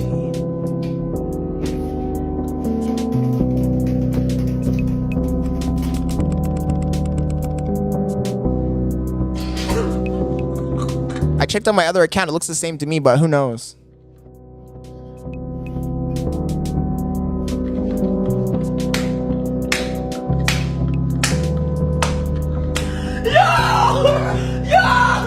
This stems from fashion because some celebrities get stylists to dress better, but I do agree, and I know I have received. Even if he had a stylist, I don't understand what the big deal is, man. I actually don't understand the big deal on that point. The stylist thing I never understood. I'm like, okay, who cares? Clone Scott. Scott's taking notes. Who should I clone, chat? Realistically, if I'm going to clone a big streamer, who should I clone? Forget the Scott Leonard identity. I'm gonna drop the Scott Leonard identity. Who should I clone, chat? Should I clone Fousey, inshallah? Should I clone Neon? Wait right here, chat. Wait right here, chat. Should I clone fucking... Who should I clone, chat? Who should I clone? Should I clone the top G, Andrew Tate? The top G. I'm already... You said I'm already a top G clone. No fucking way. Don't be broke. Haram. Who should I clone, chat? Hating allegations for joking like this too, but I'll say this. It's not even the worst thing to play up reactions or to have a character. It's not wrong. There's actual criticisms you could deal with. Wait, what do you say? You don't be having drip, so of course you didn't think it's that big. Wait, what do you mean? Oh, you mean the... Oh my God, can I come in with the underhand backhanded slap? Isabel says, I should imitate Tylil. I should imitate Tylil. Tylil will be taking himself too serious. Okay, guys. Kai wouldn't want us to mess up the house. I'm the oldest here, so I'm going to take charge of the house. Everybody just stay chill. Because y'all bugging. Tylil. But being corny isn't one. I also think Kai wouldn't even get as much flack about it. Wait. Andrew Tate got arrested again? You're capping me, Gray. For real? Where? When? For what? Why? Who? When? Where? Wow. How? And the jokes probably not the top G. Even exist if he Matrix attack. It's a Matrix attack. Never denied having a child audience, which he clearly does because no well-adjusted adult is getting off of their 12-hour shift of doom at the oil rig to turn on Coco Melon Cenat. I'm sorry. You're shitting me. The UK? I don't know who thinks and believes that I make content for kids, but you're dumb as shit if you think I'm making the content that I make is for me and other grown ass niggas, bro. If kids tune in, you gotta call their parents, gang. That ain't me. This nigga wants to laugh so badly when he said that shit. When he said that, you could see in his face that he wants to laugh so fucking badly. But that's not even what I'm here to speak about, because it's actually Rakai, aka Lil Cenat, or Kai Cenat's son. He got on by branding himself as Kai Cenat's son. I put this one up, and I'll drop him, cause I don't care. Put this photo up, I put this photo up, and I drop him, cause I don't care. And once again, it worked. But that brings the question back up. And just for a second, forget about the material wealth, forget about the notoriety, the fame. Are you comfortable with discarding who you are, labeling yourself as another man's son just to come up? Like, yeah, Rakai is rich or whatever, but in my personal opinion, I couldn't do that. That wouldn't sit right with my spirit. But Rakai has gone through his own humiliation. It's called being a glazer, bro. What this guy, whoever made this video, sorry, let me go back. Let me give him proper credit so he doesn't copyright strike us. What's the name of this channel? FVCDH. I guess that's fuck DH. He's not understanding the mentality of a glazer. A glazer doesn't care about being humiliated. A glazer is going to do whatever it takes to get clout or glaze his favorite content creator. So, Rakai doesn't care if people are going to troll him for saying he's Kai Cenat's son. He's probably proud of that shit. Rituals like the neck tattoo. This is my nephew, right? Bro. He said he wanted Rakai, blessed. Mafia Rakai. I sincerely apologize for him getting bust on his neck. He tried to get blessed like his uncle. Now, I do want to say before I cook Rakai for this dumb shit, I do think it was weird for Tylil to make a joke like this. If you remember, this was during the neck tattoo era where a lot of people were making jokes about neck tats, limitless throat, or CP on the neck. These were clearly inappropriate jokes, so that's weird. But for Rakai, this is the position he was in, being clowned on by a grown man over a fake neck tattoo. If the money is worth it, let me know. But that is humiliating yourself for the clip. But that's not all. They got a clip of Rakai getting his ass whooped by Kai, who is his supposed dad. So right now, I'll get high, nigga. What? I'm out.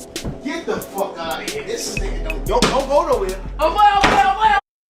But, okay, I feel like the guy who's creating this video is looking too deep into shit. This is supposed to just be funny, bro. It's just humor, dude. It's just humor. Am I capping here, chat? What's your opinion on this shit? Is this just humor, or do you think this is fucked up?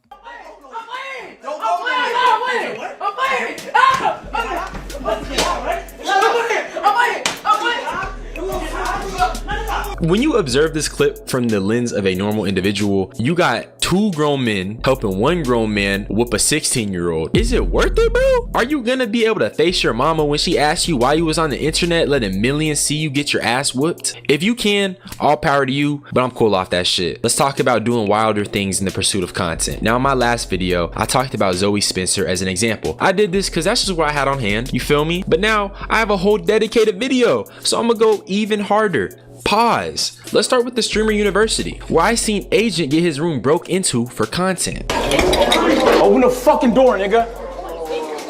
That's KB, that's all you want. You think I'm fucking playing, nigga? What the fuck? What do you think? No, I don't think this is a skit.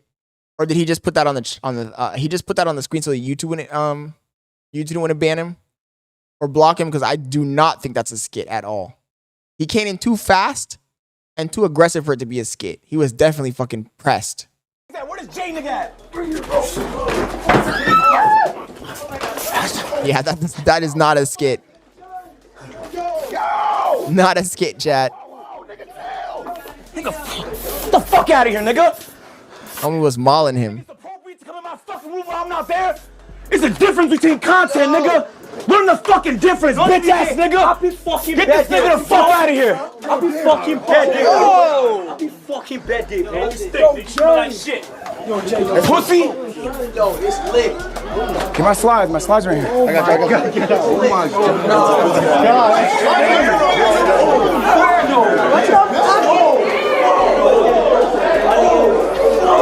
Homie walked in that bitch like a fucking bear.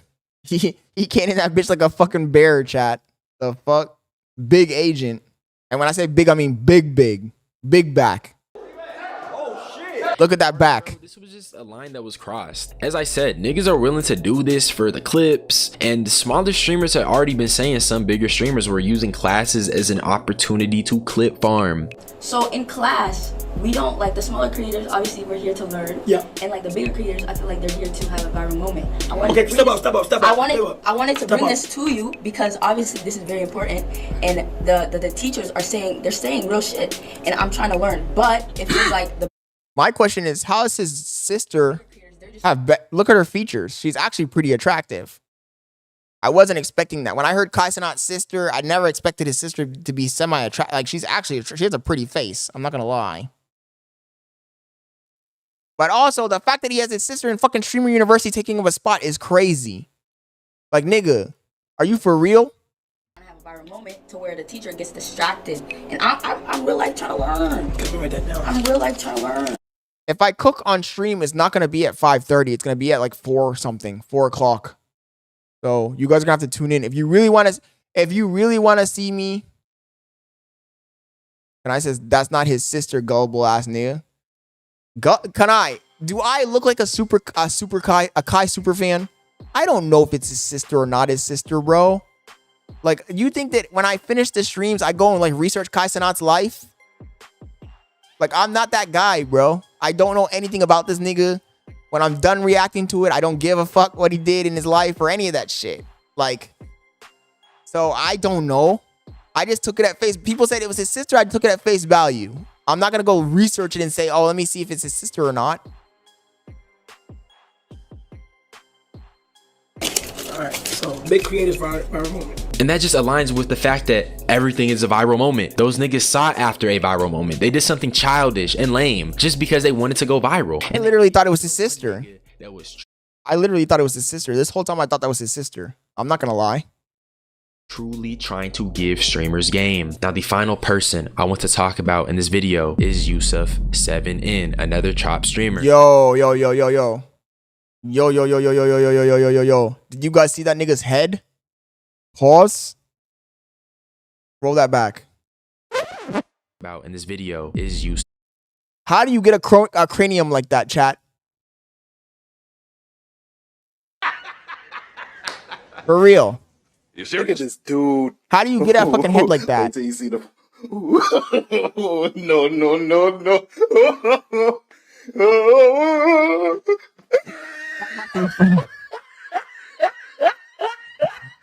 That has to be Photoshop. There's no fucking way.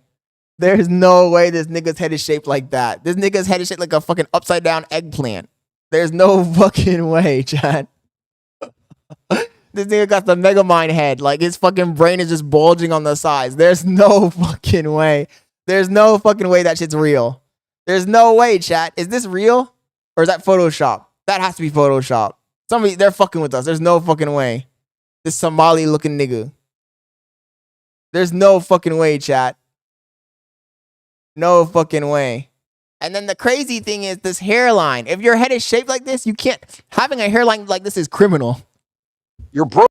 Lock this nigga up. That shit is criminal. This hairline is diabolical. I'm not gonna lie. What the fuck?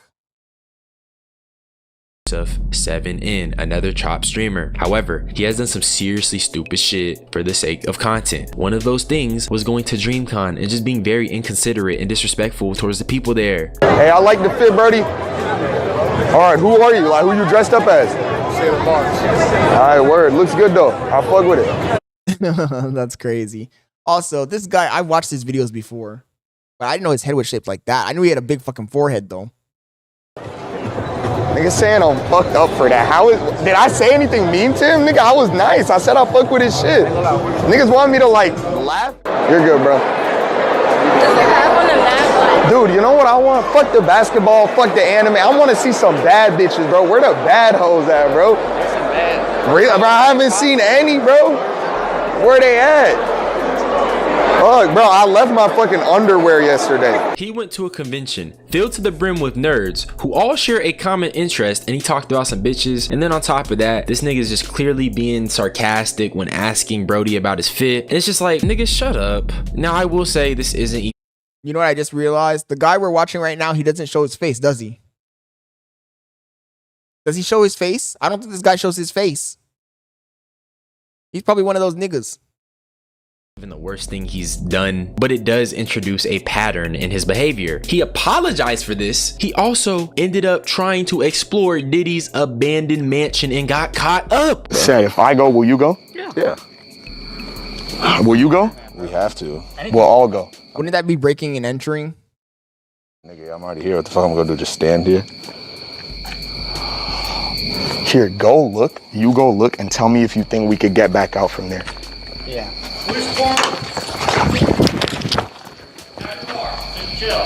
Sorry. And so after this bozo had to go to court and even speaks on the experience, and he's thankful that he had a lawyer, which, Yusuf, be happy or blessed with the opportunity to stream and the ability to afford that. Thank God that I hired a fucking lawyer, bro. Because when that judge called our name, he looked at the thing, he was like, oh, it's for this? Listen to me, both of you. And the nigga started yelling at us, bro. He was like, you think just because a celebrity used to live there that you could just go there? You're lucky you wasn't shot. I could put you behind bars right now. Bro, he was like, bro, he was cooking our shit, bro. I'm on probation. I have to do like 24 hours of community service. 24 hours is a lot. That's a lot of fucking community service, bro. 24 fucking hours? Fucking A. Jesus Christ. That's gonna be a lot of fucking weekends, buddy. And I have to write a long personal essay.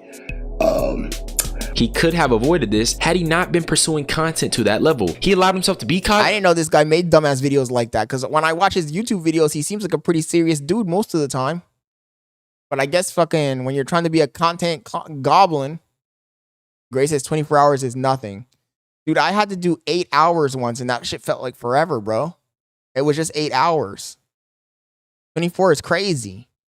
Sent to court, forced to do community service, and has to write a letter, and he has various news outlets reporting this, all of his stupidity, mind you, all because he wanted a viral moment and some money. Is that shit worth it? Fuck no. So that's the art of humiliating yourself for views 2. As I said in the first video, what are you willing to do to go viral? And are these things worth it? Nah, 100 hours is crazy, bro.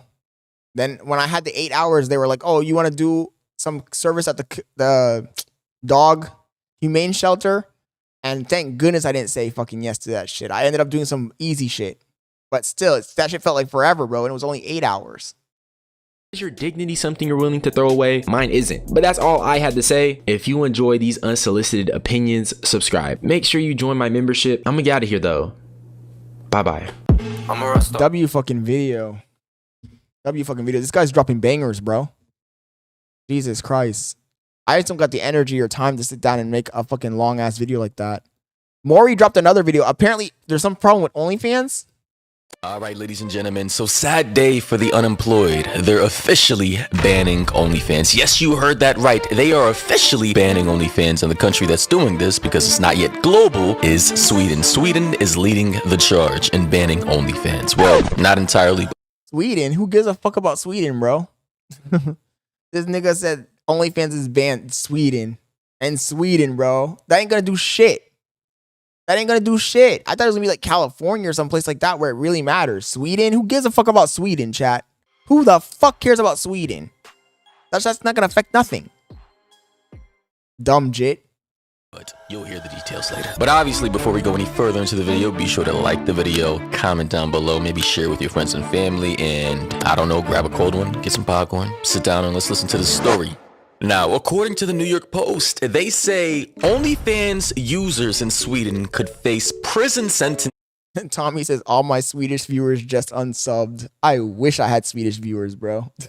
This is under a harsh new law that treats buying online X shows the same as paying a prostitute for X. Now, obviously, I'm having to censor certain letters and words because I don't want to get flagged by YouTube, but you can pretty much understand what I'm trying to say. For the people who are currently users of OnlyFans who buy content in the country of Sweden, or even if you are outside the country of Sweden, but are a Sweden national, resident, or citizen, you could be charged with sex crimes. They are not charging anyone with shit, bro. Come on, dude. Let's get fucking real, dude. This video is this is non-tent. Don't get me excited. Don't get me giddy and excited thinking that something really was gonna happen, and then I click on it and it's fucking Sweden. And they're talking about criminalizing the niggas that watch the fucking shit. Are you stupid? This is non-tent, bro.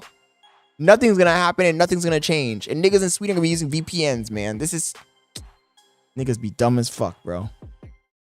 If you buy content from the platform, essentially. And by the way, I hear this doesn't apply to the people making the content, just for the people actually purchasing the content, which doesn't even make any sense. I've heard all day. But also, it's kind of like this: you're trying to tackle a drug problem, right? Your entire population is addicted, full of druggies and drug dealers. You then decide to make a law criminalizing buying drugs for the drug addicts. So all the drug addicts, if they're caught with X drug, they're gonna go to prison or cop a felony charge. But as for the people creating these addictive ass drugs and exacerbating the problem, you're giving them a cop out. In fact, you're not even charging them. You're just continuing to allow them to create the drug that got these people addicted in the first place. So like, what the? This is the same thing. People buy the OnlyFans, they go to jail. But the people creating the OnlyFans, they get a free pass? How does that make any sense? But they also say the law, which will take effect July 1st, also criminalizes profiting from or promoting others who perform actual acts for payment on demand. So apparently this will be prioritizing. It doesn't even make any fucking sense. And it's unenforceable. Oh my, it's just stupid, bro. I got excited for a second. I thought OnlyFans was, they were gonna be in a fucking like a TikTok situation where they're about to get closed down for real. Because I'm tired of these fucking OnlyFans hoes. You guys know me, chat. I am tired of the fucking OnlyFans hoes. Flaunting the wealth in our faces. Easily acquired wealth. Like, you're getting rich by showing your holes. That's crazy. Sex creators, sex workers on OnlyFans who I suppose live stream and get payments in real time from their viewers. So in a way, these people will be penalized for that specifically. But then an easy loophole around that would just be to not live stream. So you wouldn't get donos in demand. You could just, like, I don't know, upload pre-recorded content and skirt the new law in that way without really getting penalized or your account getting shut down or whatever. Or you could just simply, if you have the means of doing so, move out of Sweden. I mean, there's plenty of European countries in Europe, aside from Sweden, that you could easily continue to make your content in without having any mishaps. But again, it's... Roll that back. The most OnlyFans obsessed countries. The first one, Australia. Jesus fuck. Finland, the United States, New Zealand, USA's on 3, bro. If I ever find out that any of y'all niggas are subscribed to OnlyFans, oh man, you might as well leave the community already. We don't allow critical gooners here. Critical gooners are not allowed. That's crazy. Man, it's all fucking Western countries, bro. Where's Iraq? Where's Afghanistan? Where's Saudi Arabia? Where's Turkey? It's all Western countries, bro. We're cooked. We're fucking cooked. Where's China? Where's Japan? We're cooked.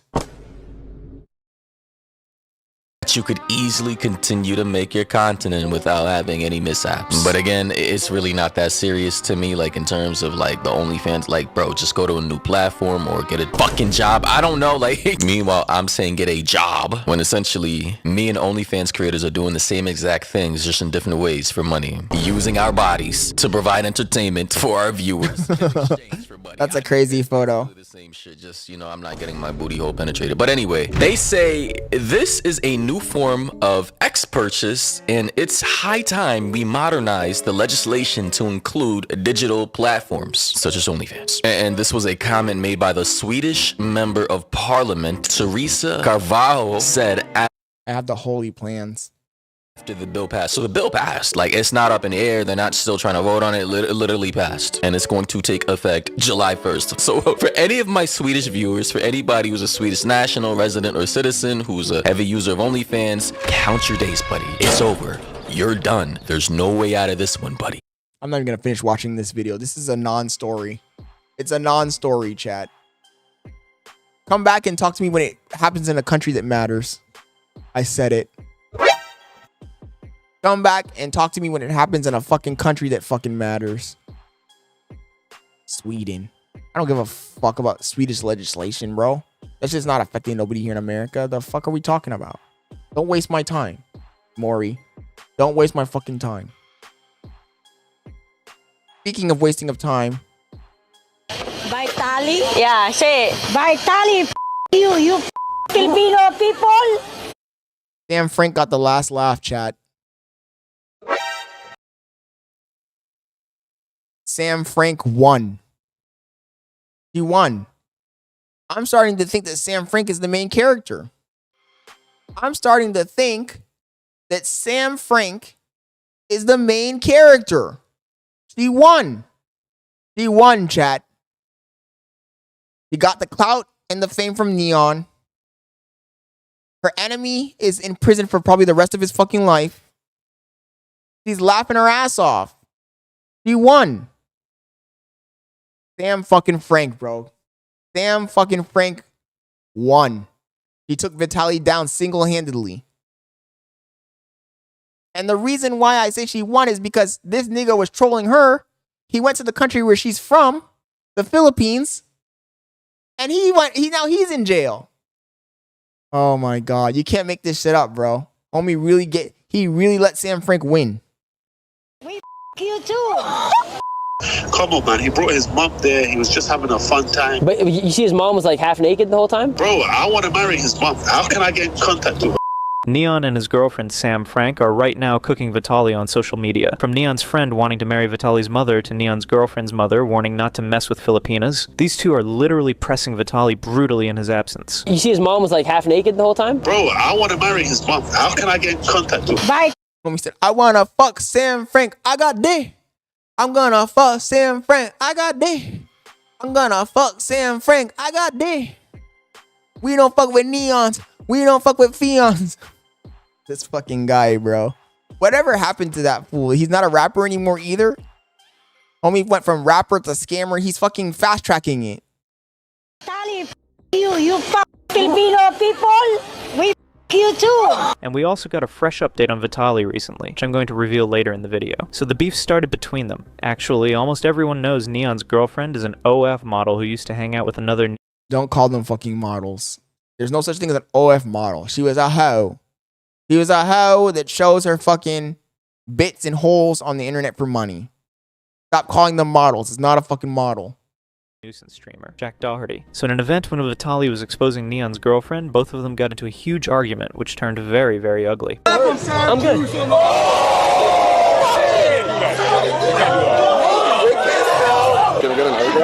Chat, you know who this is. Oh! Why did he turn No!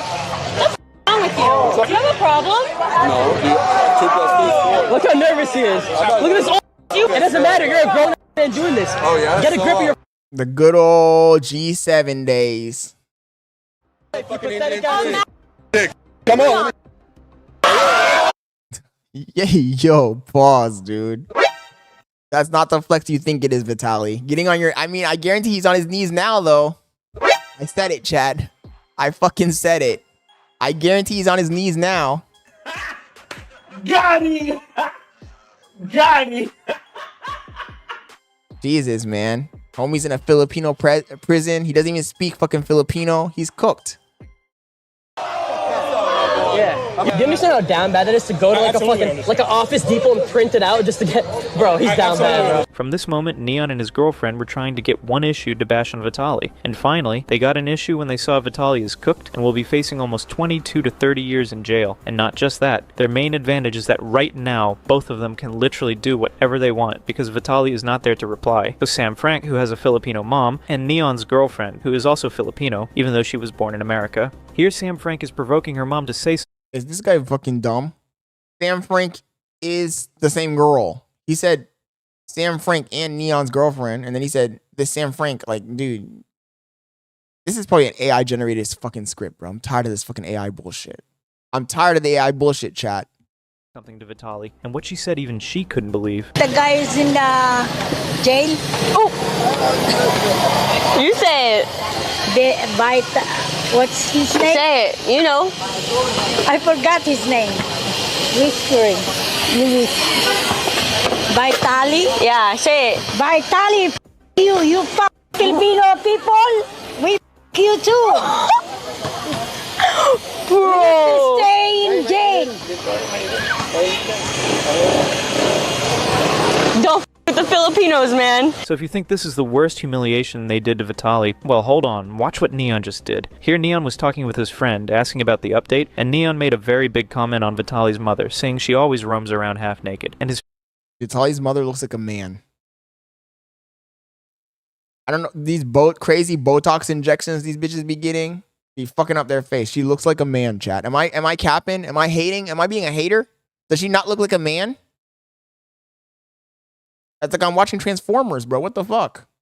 friend all of a sudden replied that he wants to marry Vitaly's mother. But you think he should be out of jail right now? I'm being honest, you have to be fair even to your enemies, bro. That he don't deserve that, bro. Damn. He's highly modified. For real, dude.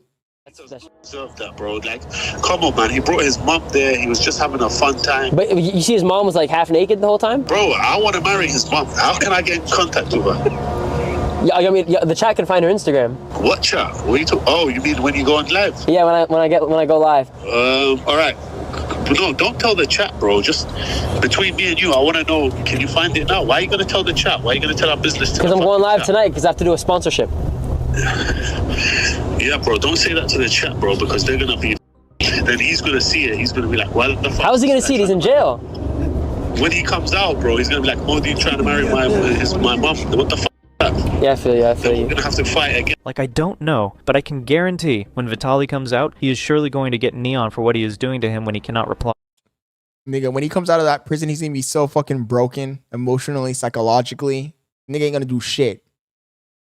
But soon after Neon found out what he was saying was actually too much, immediately Neon made a video where he was talking emotionally, explaining Vitaly's condition, and showing sympathy. Let me speak on this, chat. I see y'all laughing and shit. I'm gonna be completely honest, bro, okay? And y'all could get mad at me. You can say what you want. Bro, I had this fear in my heart when I dealt with a situation in a certain country, and this is the worst feeling in the world. Being in a third world country, being in a country that isn't run the same as the US, it's so scary, bro. It really is, bro. Well, then don't go there and fuck around, bro. Look, this goes to all the fucking passport bros too. If you're not from the fucking country, you don't know how it's run, don't go there and fuck around. You want to go to these fucking countries because you think, oh, I'm an American, I'm better than these people, I'm gonna do whatever the fuck I want. Okay, bet. Go over there and do your dumb shit, bro, and see how it goes for you. I'm talking to everybody in the chat, everybody who's watching this VOD later on, all the fucking dumb fucks that want to be passport bros or want to be stupid ass comedians and go out and fuck around with people in public. Go to those fucking countries Fuck around and find out. You're not in America, buddy. You're not in fucking bumfuck Kansas. You're gonna get clapped up. Go to Saudi Arabia and do this dumb shit. Come on, dude. Mike says, damn, I forgot all about Vitaly. That's the thing, Mike. Everybody's gonna forget about him, bro. When he comes out in 5, 6 years, 10 years, no one's gonna remember they're not gonna remember this nigga at all. So I'm hoping hopefully he has money saved up and he's rich. Because if he's not rich, then he's cooked for real, for real. It really is scary, man. The things he did were so dumb. He harassed cops, he harassed fast food workers, he did all this shit. He had to have been on some type of drug. There's no way a normal human being with a brain does that. That's some shit like that. Chat, you know that kid, the Joshua Block kid or something? That's some shit he would do. Like, I don't know, bro. I just know. Joshua Block. You mean Josh Block? Like, I have so much kindness and softness in my heart. Even though after all this shit, me and him, I feel bad, bro. Because, dude, chat, he is in jail for 2 to 3 years before he even gets to trial. Trial takes months. Bro, Vitaly is fucked, bro. Vitaly is actually bro, I'm being completely honest. Vitaly is First of all, he should have researched that shit before he went over there. Why would you go to a country and not research their laws, their rules, the gravity of your fucking situation? Do you know in the Philippines, they'll give you a life sentence for stealing a motorcycle? Literally, it's on their books. It's a law. It's an actual law. Stealing a motorcycle will get you the life fucking sentence. And this dummy goes over there and does all that shit. He deserves what's coming to him, bro. I have zero sympathy for this guy. I really do. Zero sympathy. 30 years in prison. I'm not even kidding. Zero sympathy, chat. Y'all don't understand. He deserves it. And the country's literally said that they're gonna use him as an example, bro. So Vitaly's looking at anywhere from 20 to 30 years in prison, man. I'm not gonna lie, that's insane, especially in the Philippines, bro. I got no words, man. GG's for him, then. GG's, chat. He earned it. In this world I hate the most, I wouldn't wish that on him. I swear to God. Wallahi. Not just that, Wallahi. officials in Bong Bong Marcos are right now taking Vitaly's case very, very seriously. Yo, the president of the Philippines was doing React content, chat. The prime minister of the Philippines was doing React content. That's crazy.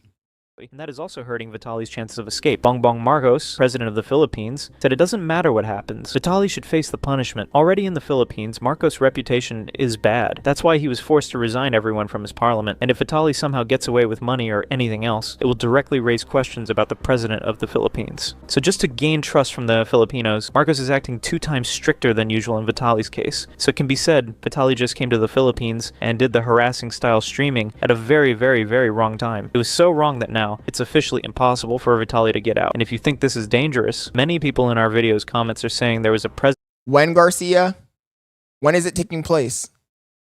Named Duterte, who was very dangerous. If he was still the president, Vitaly would have been dead by now. You can see this comment here that says, Vitaly should be thankful he did this while Bong Bong Marcos is president, because things are calmer now. If he had done the same thing during Duterte's time, it would have been a big problem for him. Back then, people like him could disappear and no one would even ask why. Guys, I don't know if it's true or not. Was Duterte really that dangerous? Let me know in the comments what would have happened with Vitaly's case if Duterte was still the president of the Philippines. Not just that. Here you can see legal mindset. Where are you hosting it? Just drop me the information in Discord, Garcia. I just dropped the Discord in the chat. Just join the Discord and drop me the information in the Discord. Even describing how far gone Vitaly's current issue is, and it has now created international consequences, where Vitaly is already facing jail time even before trial. He is locked up and facing 2 to 3 years even before he hits his trial, and then several years in jail after that. A lot of people are looking for the international response of the US, of Russia, of countries where he stayed and has citizenship, and a lot of people were asking questions too. Well, what's going to happen with Russia? The US, Russia. They don't give a fuck about Vitaly, bro.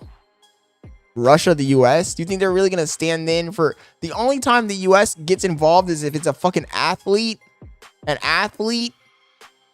spy, that we say, oh, he was just teaching English in China. Yeah, bet, buddy. Yeah, he was just teaching English in Moscow. Sure, buddy. They only get involved when it's a fucking spy, when it's an athlete, and occasionally, under slim circumstances, if it's a fucking somebody who's really rich or a student, and they have public outcry. They're not doing shit for Vitaly, bro. Vitaly's a fucking clown. He is a nuisance. Nobody's gonna fucking save Vitaly's ass. There are hundreds of thousands of Americans locked up in other countries across the globe. You never hear of. They don't make fucking the news, none of that shit. Nobody cares, bro. The embassy's not doing shit for you. If you think that the problem is that Americans, a lot of Americans go overseas and they live in this fantasy world that Hollywood has sent them, that the Americans are gonna send some fucking, they're gonna fucking extradite you out of the country or some shit. They don't give a fuck about you, bro. Especially if you're just a random brokey. You're done, dude. There ain't no embassy coming in as a cavalry to save your ass. You're cooked. You might as well just resign yourself to living in the Philippines and doing your fucking 20-year sentence, bro. There's plenty, I'm sure there's plenty of fucking expats in the fucking prisons of the Philippines and Thailand and Bangkok and China. Are you stupid? I don't know why you niggas be brainwashed as fuck thinking that you're special. Leaving the country doing some dumb shit. Get a reality check, buddy. You're gonna be in there for the rest of your goddamn life, probably. GG's, Vitaly. And I say the rest of your life because I don't think you're gonna last that long. Is he going to be sent back to Russia? What's going to go on there? We have the first really big public response from Russia, and that's to disavow him, to say they want nothing to do with him, and to actually call Panama. Panama ain't doing shit for no one, bro. Are you crazy?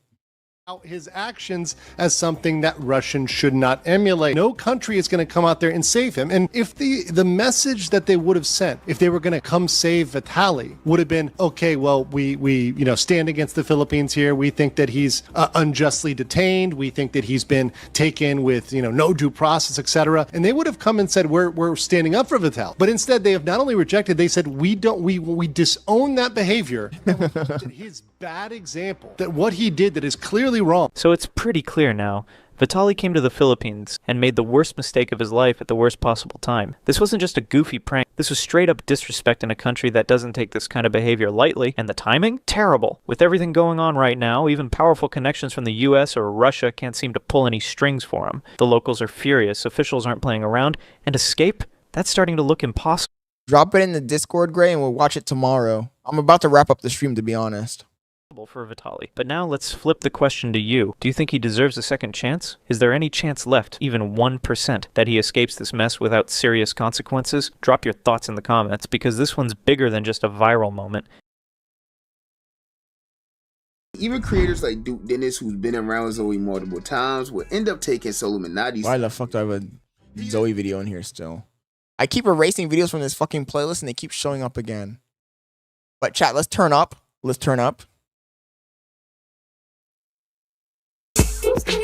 Who? Yeah. Yes. OVL Sound 2025. W fucking stream tonight.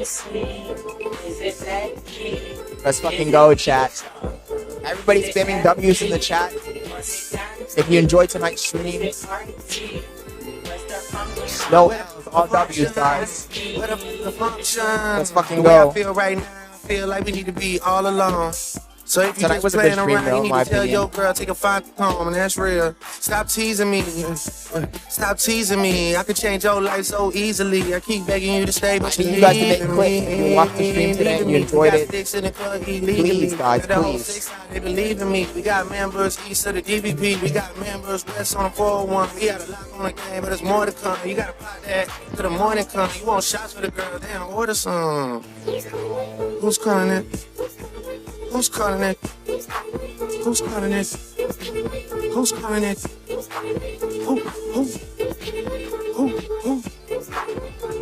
Who? Hey. Is it Stacy? Is it Becky? Is it Keisha? Is it Ashley? James' song is about to be hella played out. Is it Party? We're milking it, bro. Where the function? Where the function? And if you didn't hit the like button already, guys, please smash the like button, chat. Let's fucking go. W's. It was a W night. We're doing our own thing now, chat. I hope you guys are enjoying the stream.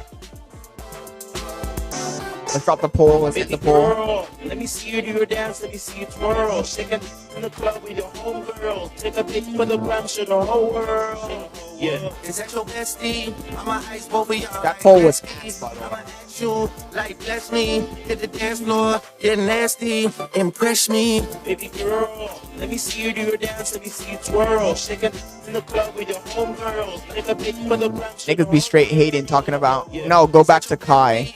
42%. For real, chat.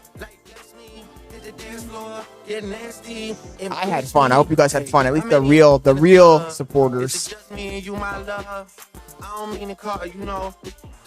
Because we're not going back, chat. We're not going. Even if I had one person watching, we're not going back. So I hope you guys enjoyed tonight's stream.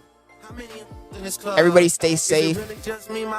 Please, if you get a chance, make some clips, chat. It takes a few seconds to make a fucking clip. I don't understand why it's so difficult for people to make those clips. Tomorrow, catch me at the same time, 5:30 p.m. Shout out to everybody who's watching on Kick. Shout out to people watching on Twitch. Shout out to the people that are watching on TikTok. I really do appreciate the support from everybody. Let's fucking go, chat. Turn up, roll call. Shout out to Mike. Anybody who drops a W in the chat, I'll give a shout out. Thank you for the support, Mike. I appreciate it.